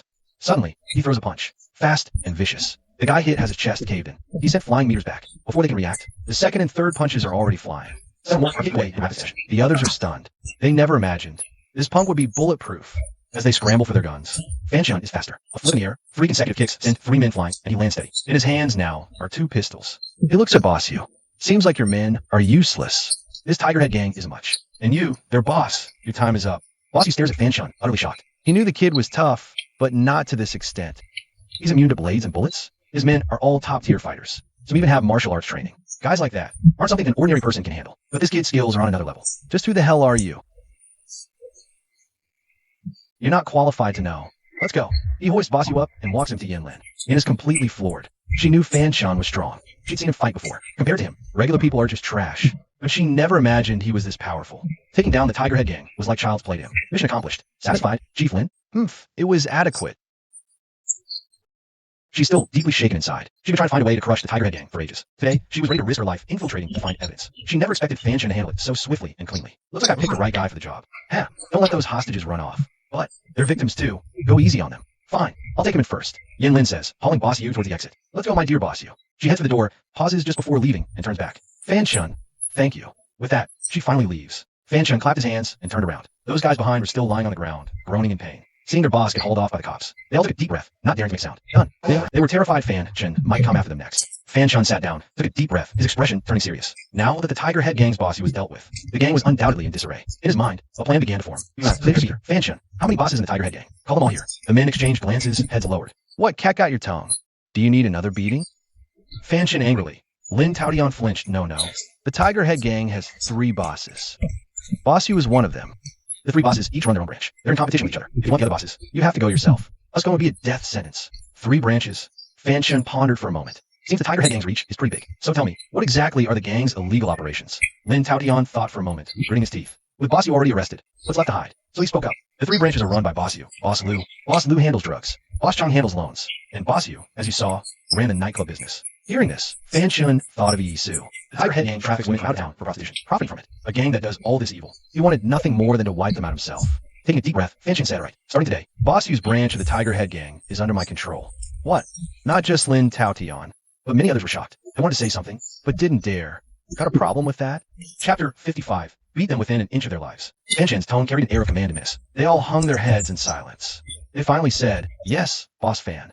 Fanshan nodded. This was his goal all along. He'd already killed so many Tiger Head gang members. Even if he did nothing, the gang would come after him. Rather than wait, he'd take them down first. Strike first. And one more thing. No more prostitution business. Figure out something else to do. If I find out anyone's still running that, there will be hell to pay. I will not tolerate anyone involved in prostitution. Fanshan amplified those last 4 words with spiritual energy, making his voice boom with murderous intent. It left the kneeling crowd too terrified to even breathe.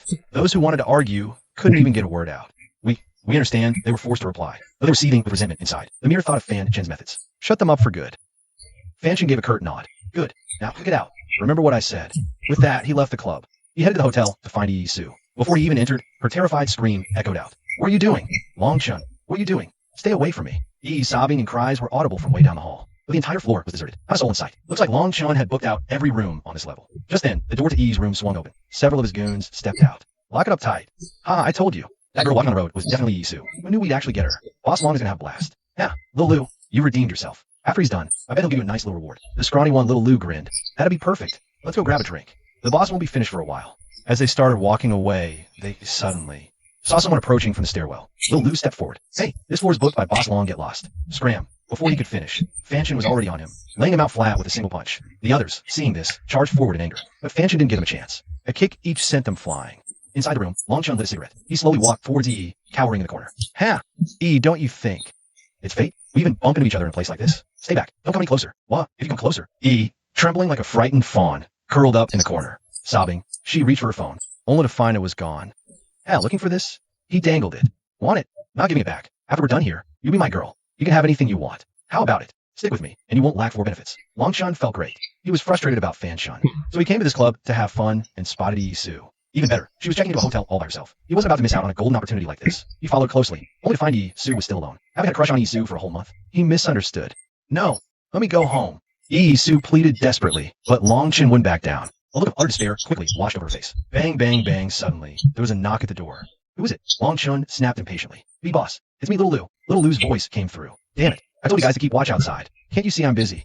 Long Chun yelled, but I want to open the door anyway. The moment the door opened, Little Lou was thrown inside. And not just him, but a few other guys too. They were all tossed into the room, landing right on top of Long Chun. "What the hell are you doing?" Long Chun scrambled up, furious. But when he saw who walked in, his jaw dropped. He laughed mockingly. "You got nerve." "I was looking for you, and you come to me instead?" Fanshan. Seeing Fanshan, Yi Su ran over, crying. She buried herself in his arms. He patted her back. "It's okay now. I'm here. No one's going to hurt you." "Damn it, Fanshan. She's my woman. You dare lay a hand on her?" Seeing Fanshan holding Yi Su, Long Chun roared in rage. But the words had barely left his mouth before Fanshan stepped forward. Though they were about the same height, Long Chun could feel a murderous aura radiating from Fanshan that made him tremble with fear. "I warned you not to mess with me." "But you just couldn't help yourself, could you? Don't blame me for being ruthless." Fanshan's voice was ice cold. With that, he suddenly grabbed one of Long Chun's arms. "You think you're so tough? What are you doing?" Ah, crack. The bone in his arm snapped clean in two. Long Chun let out a blood-curdling scream. Tears of pain streamed down his face. You hit me. My own parents never hit me. How dare you hit me? Before he could finish, his other arm was dislocated too. Fanshan's methods were nothing if not brutal. The bone was practically twisted sideways. Lil Lou and the others took a sharp breath, hearts pounding. They thought this guy actually did it. Doesn't he know who Brother Long is? What the hell are you waiting for? Call for backup. Get off your asses and do something. Long Chun screamed in agony, still managing to hell out of her. All he got in return was his own agonizing screams. Both arms broken, and he's still thinking about women? He wishes he could tear Fanshan into 1,000 pieces right now. Little Lou finally snapped out of it and scrambled to make a call. Fanshan, still holding Long Chun, ignored the other goons. Call for backup? Even if you bring dozens of guys. I don't care about the Hutu gang. They don't scare me either. Fanshan, get out of here. They're calling for more people. I don't want you hurt because of me. Sobs. Probably from the shock. Her breathing became labored. She quickly passed out. Fanshan rushed to catch her. He noticed her breath smelled faintly of orchids and was coming fast. Wait, did I slip or something? She's practically mine already. Fanshan, you're too late. Once my guys get here, you're finished. Long Chun chuckled weakly. Laughing when you're about to die, Fanshan snarled coldly. He delivered a vicious kick. Long Chun let out another shriek. Blood spurted from his mouth. You piece of trash. You're really scum. Fanshan cursed. He was about to strike again when Little Lou called out. Brother Long, Boss Lin is here. They were nearby, so they came straight over. Damn, that Fanshan kid is toast. Several men barged in as he spoke. Who dares touch my men? You got nerve. A few large, imposing men strode in, but the moment they saw Fanshan, their aggressive aura instantly vanished, replaced by shock. B-Boss, what are you doing here? Chapter 56. For you, I'm willing. The newcomer was Lin Taotian. If Lin Taotian's previous impression of Fanshan was annoyance, a desire to crush him, then right now, the only feeling he had was fear. Even Bossy got taken down by him and thrown in jail. How could he dare to oppose a guy like this? Boss, what are you doing here? It wasn't just Lin Taotian. The other men were also stunned. They were dumbfounded. Boss, isn't Lin Taotian supposed to be a big deal in the Hutu gang? Why is he calling him boss? Lin, you gotta help me. Look, he dislocated my arm. Damn it, this punk has some nerve. Messing with your people. Aren't you gonna finish him off? Long Chun, confused, pleaded urgently. Finish my ass. Lin Taotian exploded fury. I've been cursing his mother in my head a million times. Damn it, he's my boss. You trying to get me killed? Long Chun was stunned, then laughed. Bro, what kind of joke is that? He's my classmate, a freshman. How the hell could he be your boss? What joke? He's the boss of our Tiger Head gang, you moron. If you want to die, don't drag me down with you. With that, Lin Taotian hurriedly apologized. Boss, I didn't know it was you. my mistake. I'll get out of here right now. I won't bother you anymore. He turned to leave. Wait, Chen Fan's calm voice sounded like a death sentence in Lin Taotian's ears. He froze. Since he's your lackey, and your lackey caused trouble, you handle it. I expect you to give me a proper explanation. Mess this up, don't come back. Isn't that harsh? He's from the Long family, Fan murmured. Lin Taotian's voice was hushed, afraid to speak up. The Long family? Chen Fan said coldly. Were they? Anyone who crosses me, I'll take them down. Don't forget about the Tiger Head gang. Sweat poured down Tion's face. Holy crap, I'm screwed. I'll handle boss. Oh, you drag him out. You guys drag him out. Huh, little Lou and the others were dumbfounded. They never thought Brother Lin would actually listen to Chen Fan. Oh my ass. Move it now. If you piss off the boss, I'll kill you myself. Tao Tian kicked them in the rear a few times. They yelped in pain and had no choice but to approach Long Chun. Chen was stunned, then raged. What are you doing? You want to die? What are you doing? You got a death wish? Damn it. Let go of me. You're asking for it. I swear, I'm going to kill you all. No matter what Long Chun shouted, he could only be carried out by the men. A moment later, Long Chun's agonized screams echoed from outside. The screams were so piercing, even Chun Fan felt a chill. These guys are definitely gangsters. When they get to work. Are you okay? Hurt. After closing the door, Chen Fan quickly carried Su Yi to the bed and laid her down. As soon as he tried to get up, Yi wrapped her arms around his neck. She hooked her arms tight, pulling him close. Their noses were barely an inch apart. Her scent filled his senses, moving Chun Fan. Su Yi had an innocent, adorable face. Her natural beauty alone could drive countless men wild. and now this goddess-level campus queen. She's actually hugging me. Fanchon can't take this. You've been drugged. We need to get you to a hospital. This can't go on. Fanchon knows what's right and what's wrong. He quickly pushes her away and says, sobbing, Isu starts crying. Fanchon, I want. Fanchon tries to struggle free. But this girl somehow has unbelievable strength. She's holding me tight. Yi's face is flushed, eyes seductive, leaning in to kiss me. Fanchon quickly pushes her back and turns to Choner. Choner, do you have any way to counteract the drug in her system? Hurry. Brother Fan, she's really pretty. Don't you like her? Choner suddenly appears beside him, giggling. Fanchon is speechless. You little brat, didn't you say? Can't be intimate before nascent soul? Hurry help, or something bad will happen. Okay, Brother Fan, endure a bit longer. Fanchon feels like he wants to die. Choner says with a playful grin, I'm injured. I can't stay out for long, Brother Fan. You've already built your foundation. You can help her. Channel energy into her chi gate to force it out. Chi gate. What place is that? Fanchon is a newbie. His knowledge of cultivation is extremely limited. Right? Choner says with a smile. She looks at Fanchon with curious and amused eyes. Fanchon is speechless. His mind starts wandering. No way this. He glances at Isu, breathes deeply. She's burning up. Even the most innocent girl is now starting to take off her own clothes. Her gaze hazy. Her breath is sweet, incredibly tempting. Look, even though Fanchon doesn't consider himself a saint, he can't bring himself to take advantage of someone in this state. After thinking for a moment, he asks, isn't there any other way? Cultivation has tons of methods, right? Think again. Choner waves her hand. Then I'm out of ideas, Brother Fan. You figured out. But actually it's really simple. You just need to put your finger in there. Anyone else could do it too. It's not that simple. You're a girl. As he says this, Fanchon actually blushes. His flushed face contrasts sharply with his usual domineering side. Choner finds this highly amusing. I know what Brother Fan is thinking. The chi gate I'm talking about is here. As she says this, she points to her belly. Fanchon is utterly mortified. He wishes he could just disappear into the floor. By now, Isu's clothes are already half off. Fanchon, thank you. I know you're a good person, so I'm willing, she murmured. Her hazy eyes were filled with anticipation and desire. Fanchon gritted his teeth. I won't let anything happen to you. As he spoke, he slowly began to pull aside Isu's clothing. He moved the fabric aside, revealing pale, flawless skin. Fanchon couldn't help but take a sharp breath. But as he looked at that snow-white skin, something else was revealed. Seeing it, he was shocked. Chapter 57, Isu's secret burden. Along with the shock came a surge of anger. A deep-seated rage Fanchon had carried for years rose to the surface in that moment. On that pristine skin were several scars. Faint but deep. They looked like they were from a whip. Who would do this to such a beautiful girl? And why? What kind of monster could be so cruel? Even Fanchon felt a pang of heartache. It seems you have your own story too. Fanchon sighed. He slowly reached toward her navel. Gently, he channeled a stream of spiritual energy. The girl's cheeks flushed, her breath sweet. Her hazy eyes, as the pure, cool energy flowed in, suddenly dimmed. But within half an hour, her natural color returned. She seemed out of danger. Fanchon didn't disturb her. Instead, he sat nearby, meditating. The moment he used his spiritual energy just now, he felt something. His own energy felt different, like turbulent waves, churning inside him. As he circulated it, the feeling grew stronger. He could only ask, Choner, is this normal? Choner replied, no cultivation method to regulate it. It's normal, but also the most dangerous. It's very easy to go in a chi deviation this way, probably because you're advancing too fast, Big Brother Fan. The spiritual energy from that piece of jadeite was a bit much. It'll take you a month or two to fully absorb it. Just take it slower finding jade from now on. Fanchon nodded. So that's it. I don't have a human cultivation method. I need to find one, and that requires opportunity. But don't worry, Big Brother Fan. Before condensing chi, no method is fine. Harder later. I'm going back in, big brother fan. Rest. We'll talk more later. With that, Chana vanished. Fanshin muttered to himself. Looks like I need to be careful. If my energy runs wild like before and I lose control. Trouble. The 9 Calamity Star. What is it? As he was lost in thought, Isu has come to. Dazed, she clutched her head, a dull ache throbbing. It takes a moment for her to fully regain her senses. Fanshin sees her, her eyes rimmed red. She suddenly throws herself into his arms and starts sobbing. Isu is a tough girl. She has a father with a gambling addiction. He pretty much bleeds the family dry, so she has to act tough, has to rely on herself to survive. But even a tough girl like Isu can't hold back the tears right now. Fanshin doesn't know how to comfort her. He can only pat her back, offering a warm, silent hug. After a while, the sobbing slowly subsides. He wipes her tears, smiling bitterly. Sorry, it's okay. Sometimes crying helps. Fanshin offers gently. He stares at Fanshin for 3 seconds. Her pretty face flushes a little. My mom died young. My dad gambling, drugs. The whole time my mom was sick. He didn't even visit her once. And he gambled away everything we had. Her voice hitches. I've kept this inside for years. Saying it out loud now. It just feels raw. Fanshin listens quietly. He knows that right now, being a listener, just being there for her, is probably the best thing he can do. After my mom died, there was no one to rein him in. Gambling all day. When he ran out of money, he'd come to me. Back then, I paid my own tuition. Scholarships, odd jobs, what little I had left. He'd take all. If I didn't have any, he'd hit me. So the bruise is on you. Your dad did that, right? Fanshin asks. E freezes, her ears and face reddening. You saw? Fanshin quickly explains. It wasn't on purpose. Longchin drugged you. That was the only way to help you get it out of your system. Oh, E's face goes even redder. She glances down herself and quickly wraps her arms around her chest. Don't worry. Fanshin says, embarrassed. I didn't do anything. You should be able to tell, right? I just used some methods to help you detox. Isu looks at Fanshin curiously. Her eyes hold a mix of curiosity and something odd. Part of her is wondering if he's telling the truth. But a bigger part is about him, his character. She knows she's not bad looking, to say the least. Plenty of guys are into her. So why? Why wasn't he tempted? Is it that he doesn't like me? Or is he just a decent guy? Anyway, no matter what, Su Yi realized her impression of Fanshin. Her face flushed redder at the thought. What? You don't believe me? Well, I can't help it. I'm just telling it like it is. Fanshin shrugged, looking helpless. I believe you. I believe you, Fanji. Su Yi immediately got flustered. Fanji, hearing this form of address, Fanshin instantly blushed. Isn't that a bit too intimate? No, I mean, I heard that girl call you that. Then, I better just call you Fanshin. Flustered, she lost her composure.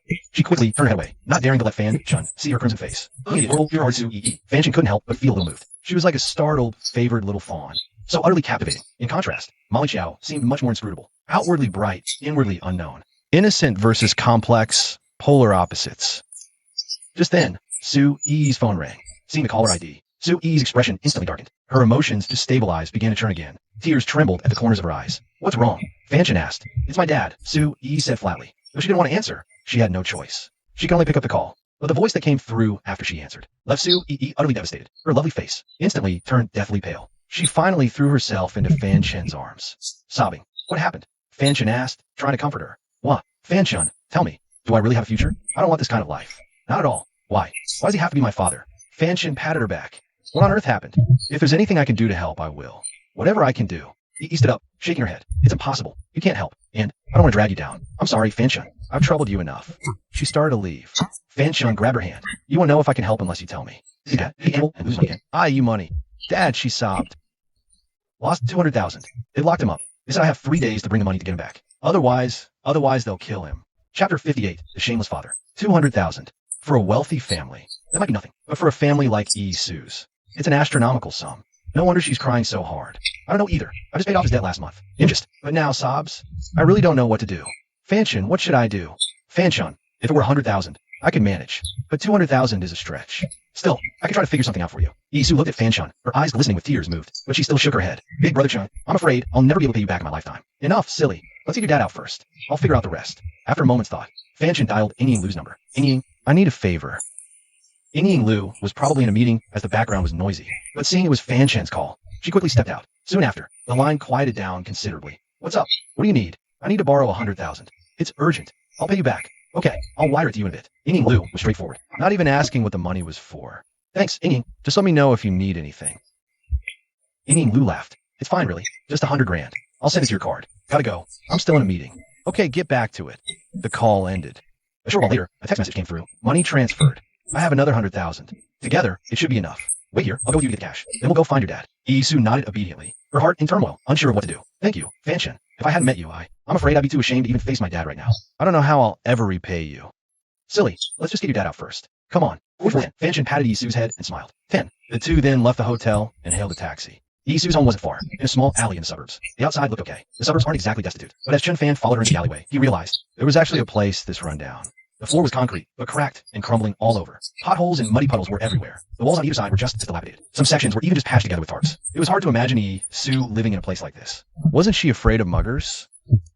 Shaking his head, Chun Fan followed Sue as she led the way. After a while, they finally emerged from the alley into a shanty town. The houses here were even worse than the ones before. Some were just shacks made of scrap and tarps. Others were crudely built with lime, probably leaking when it rained. The place wasn't crowded, but the few people you saw were all dressed in rags. Their gaunt bodies looked terribly frail, like they could collapse at any moment. Chun Fan, my place is over there. Let me go in first. I'm worried his guys might all be there. Sue suggested. Chun Fan chuckled. Don't be silly. You think I'm scared of them? If they're all there, even better. Save me the trouble. I can handle 30, 50 of them, no problem. 30 or 50? Sue was taken aback, but didn't reply. She knew he was just trying to comfort her, But still made her feel warm inside.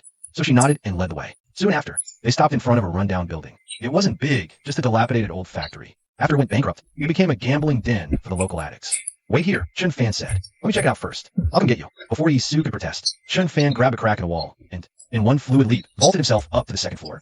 Sue stared, completely stunned. Chun Fan wasn't phased with his foundation establishment skills. A 4 or 5 meter jump was nothing. The moment he landed on the second floor, He heard the murmur of voices. 6 people. 4 playing mahjong.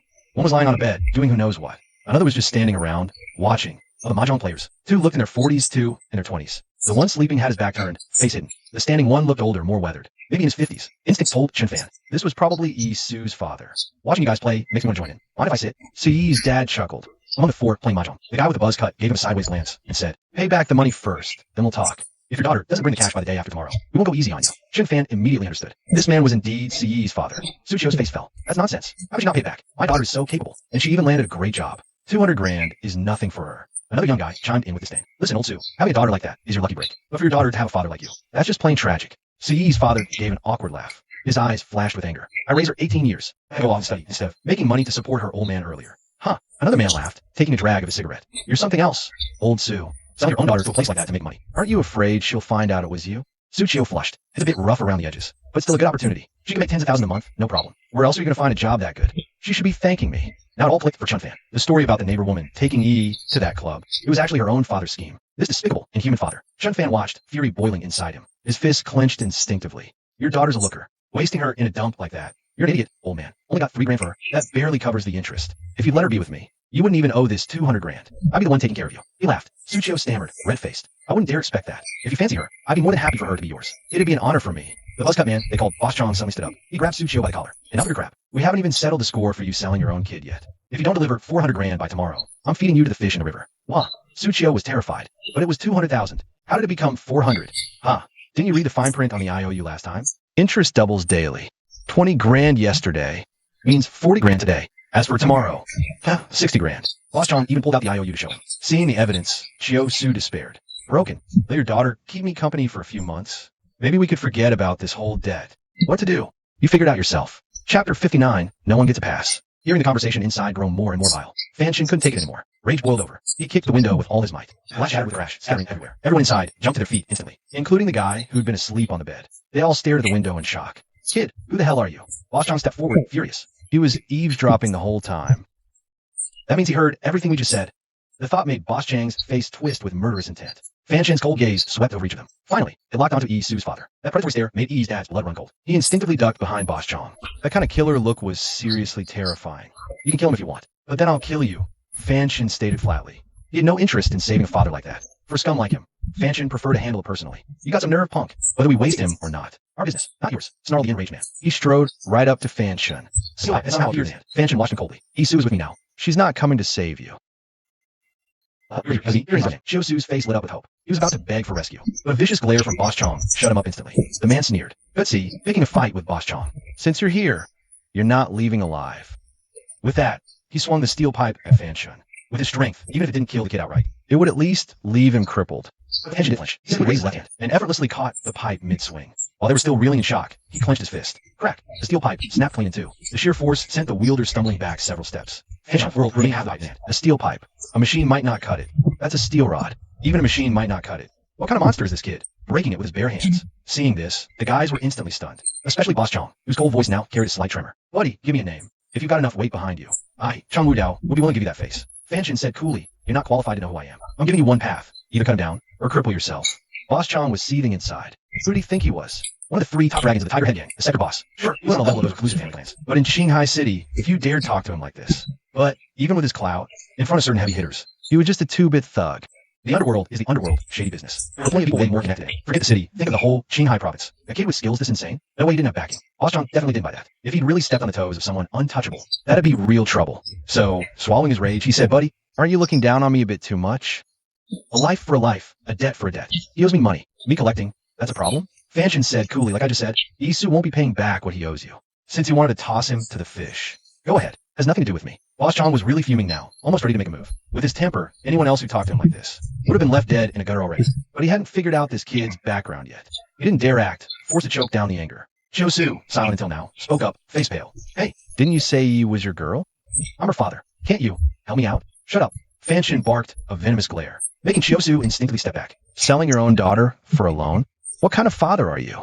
I said she's under my protection, but you don't get to claim any connection to me. Whether you live or die means nothing to me. Chiosu was left speechless, shamefaced, head hanging low. Boss Chong said darkly, buddy, you know the rules of the street. There's no beef between you and me. No need to push me to the wall, right? You should know. My Tiger Head gang isn't to be messed with. Fanshin laughed out loud. The Tiger Head gang? What a joke. Even Bossy was locked up by me right now. The local Tiger Head gang chapter is mine now. And yours will be too, sooner or later. What? The few men were stunned. Boss Chang's face was full of shock. You're Fanshin? That's right, Fanshin said coldly. His words were simple and calm, but in their eyes, it was earth-shattering. They all knew about Bossy being locked up. Naturally, they'd all heard about Fanshin. They'd been wondering who this legendary figure was. They never expected. This kid, barely 20, stood before them. I don't have time to waste chatting with you. Since you don't agree, don't blame me for being ruthless. As Fanshin spoke, He lunged forward, too fast for them to protest.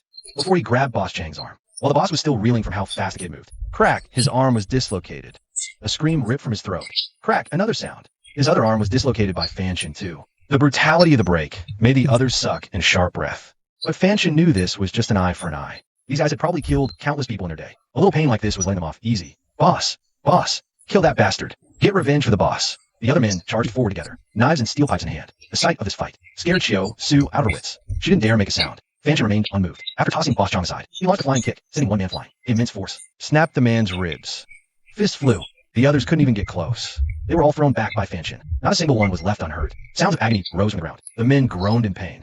No one dared step forward again. Boss Chong held a few times, thinking he made a run for it, but feeling Fanshin's gaze on him, he shivered all over. Carefully lowering his arms, he said, "You're good, kid. Boss Chong, admit defeat. You can take her. The debt is cleared." He took out the IOU and respectfully offered it over. Fanshin casually took it, glanced at it, and tore it to shreds. He nodded. Good. Then this matter is settled. Boss Chong let out a sigh of relief, holding his broken arm, preparing to leave. But I never said I'd let you go. Chapter 60. Come to my place. Bossy paled in fear. Kill me? Fanshin scoffed. You dirty my hands. 44. TT will take you to the police station. Loan sharking is crime. That'll land you in jail. Bossy, you still have something to say? Oh, good. Shin Fan grabbed a collar. 4410 and tossed him aside. His bulky frame, 10. 4410 didn't stand a chance. 10. Shin Fan dialed Linioner's number. Linioner, I've got Bossy. Come pick him up. What? Wu Dao you? Okay, I'm on my way. Wait there. Shin Fan nodded. Yeah, but don't bring anyone else. I don't want to hassle. Linioner was curious, but didn't press. Meanwhile, Su, waiting downstairs and getting worried, came up to check on Shun Fan. She was shocked to find Wu Dao Yu and his men all subdued. Seeing her dad safe, Sui burst into tears. 14. Seeing Sui was okay, Chio-Su tried to approach, but Shun Fan's glare stopped him cold. Did I say you could come over? Chio-Su stammered, well, you see, he is my daughter, and you're her friend. You two make a great couple, so I'm happy to leave her in your hands. Now you remember you have a daughter? Shun Fan sneered. Sorry, I'm not her boyfriend. But you can forget about using her for anything ever again, because you don't deserve to be called a father. Tears welled in Siyi's eyes. Shun Fan, please stop, she sobbed. Shun Fan continued. Do you know what he said? The guy he hired to fix the problem. I didn't believe it. I didn't believe a father like that existed. At least, not until I saw him. I didn't believe it. But now I know. Now I understand there are scumbags like that in this world. Broke down sobbing and buried her face in Shun Fan's chest. For a long time, there was only the sound of crying. The three of them stood there, the silence filled with her sobs. After a while, when she calmed down a bit, he said, I heard it all. I had no choice. He's my dad. He's all the family I have left. I didn't want to be alone. He hung his head in shame. I'm sorry, all these years. But suddenly looked up, her expression hardening. But ever since you sold me off, I lost all hope in you. Because I knew you'd never change. I've lost everything because of you. Ever since you turned cold to Mom, obsessed with gambling, my feelings for you slowly died. And today, her voice choked with emotion. After a moment, she finished, I'm sorry, Dad. This is the last time I'll ever call you that. Boom. Those words hit like a thunderbolt. They crashed right on Chio-Su's head. His expression went blank. It was like he'd already seen this ending coming. He didn't show much grief or shock. But Fanshin knew how Sue felt about her dad. She would never say something like that. Normally, they must have taken all the pain out of her for years, and a whole lot of courage. He said, you need to learn how to be a decent person first. Cops are coming. You'll get months in jail. Come find E after you figure out how to be human. Shio nodded. Okay, I understand. I'm sorry, E. I want to say that to you for all these years. And to your mom. Too bad she can't hear it now. Get lost. Save the rest for your cellmate. Don't just talk the talk. Come find her after you've actually genuinely changed. Fanshin shot him a glare. A terrifying look. One with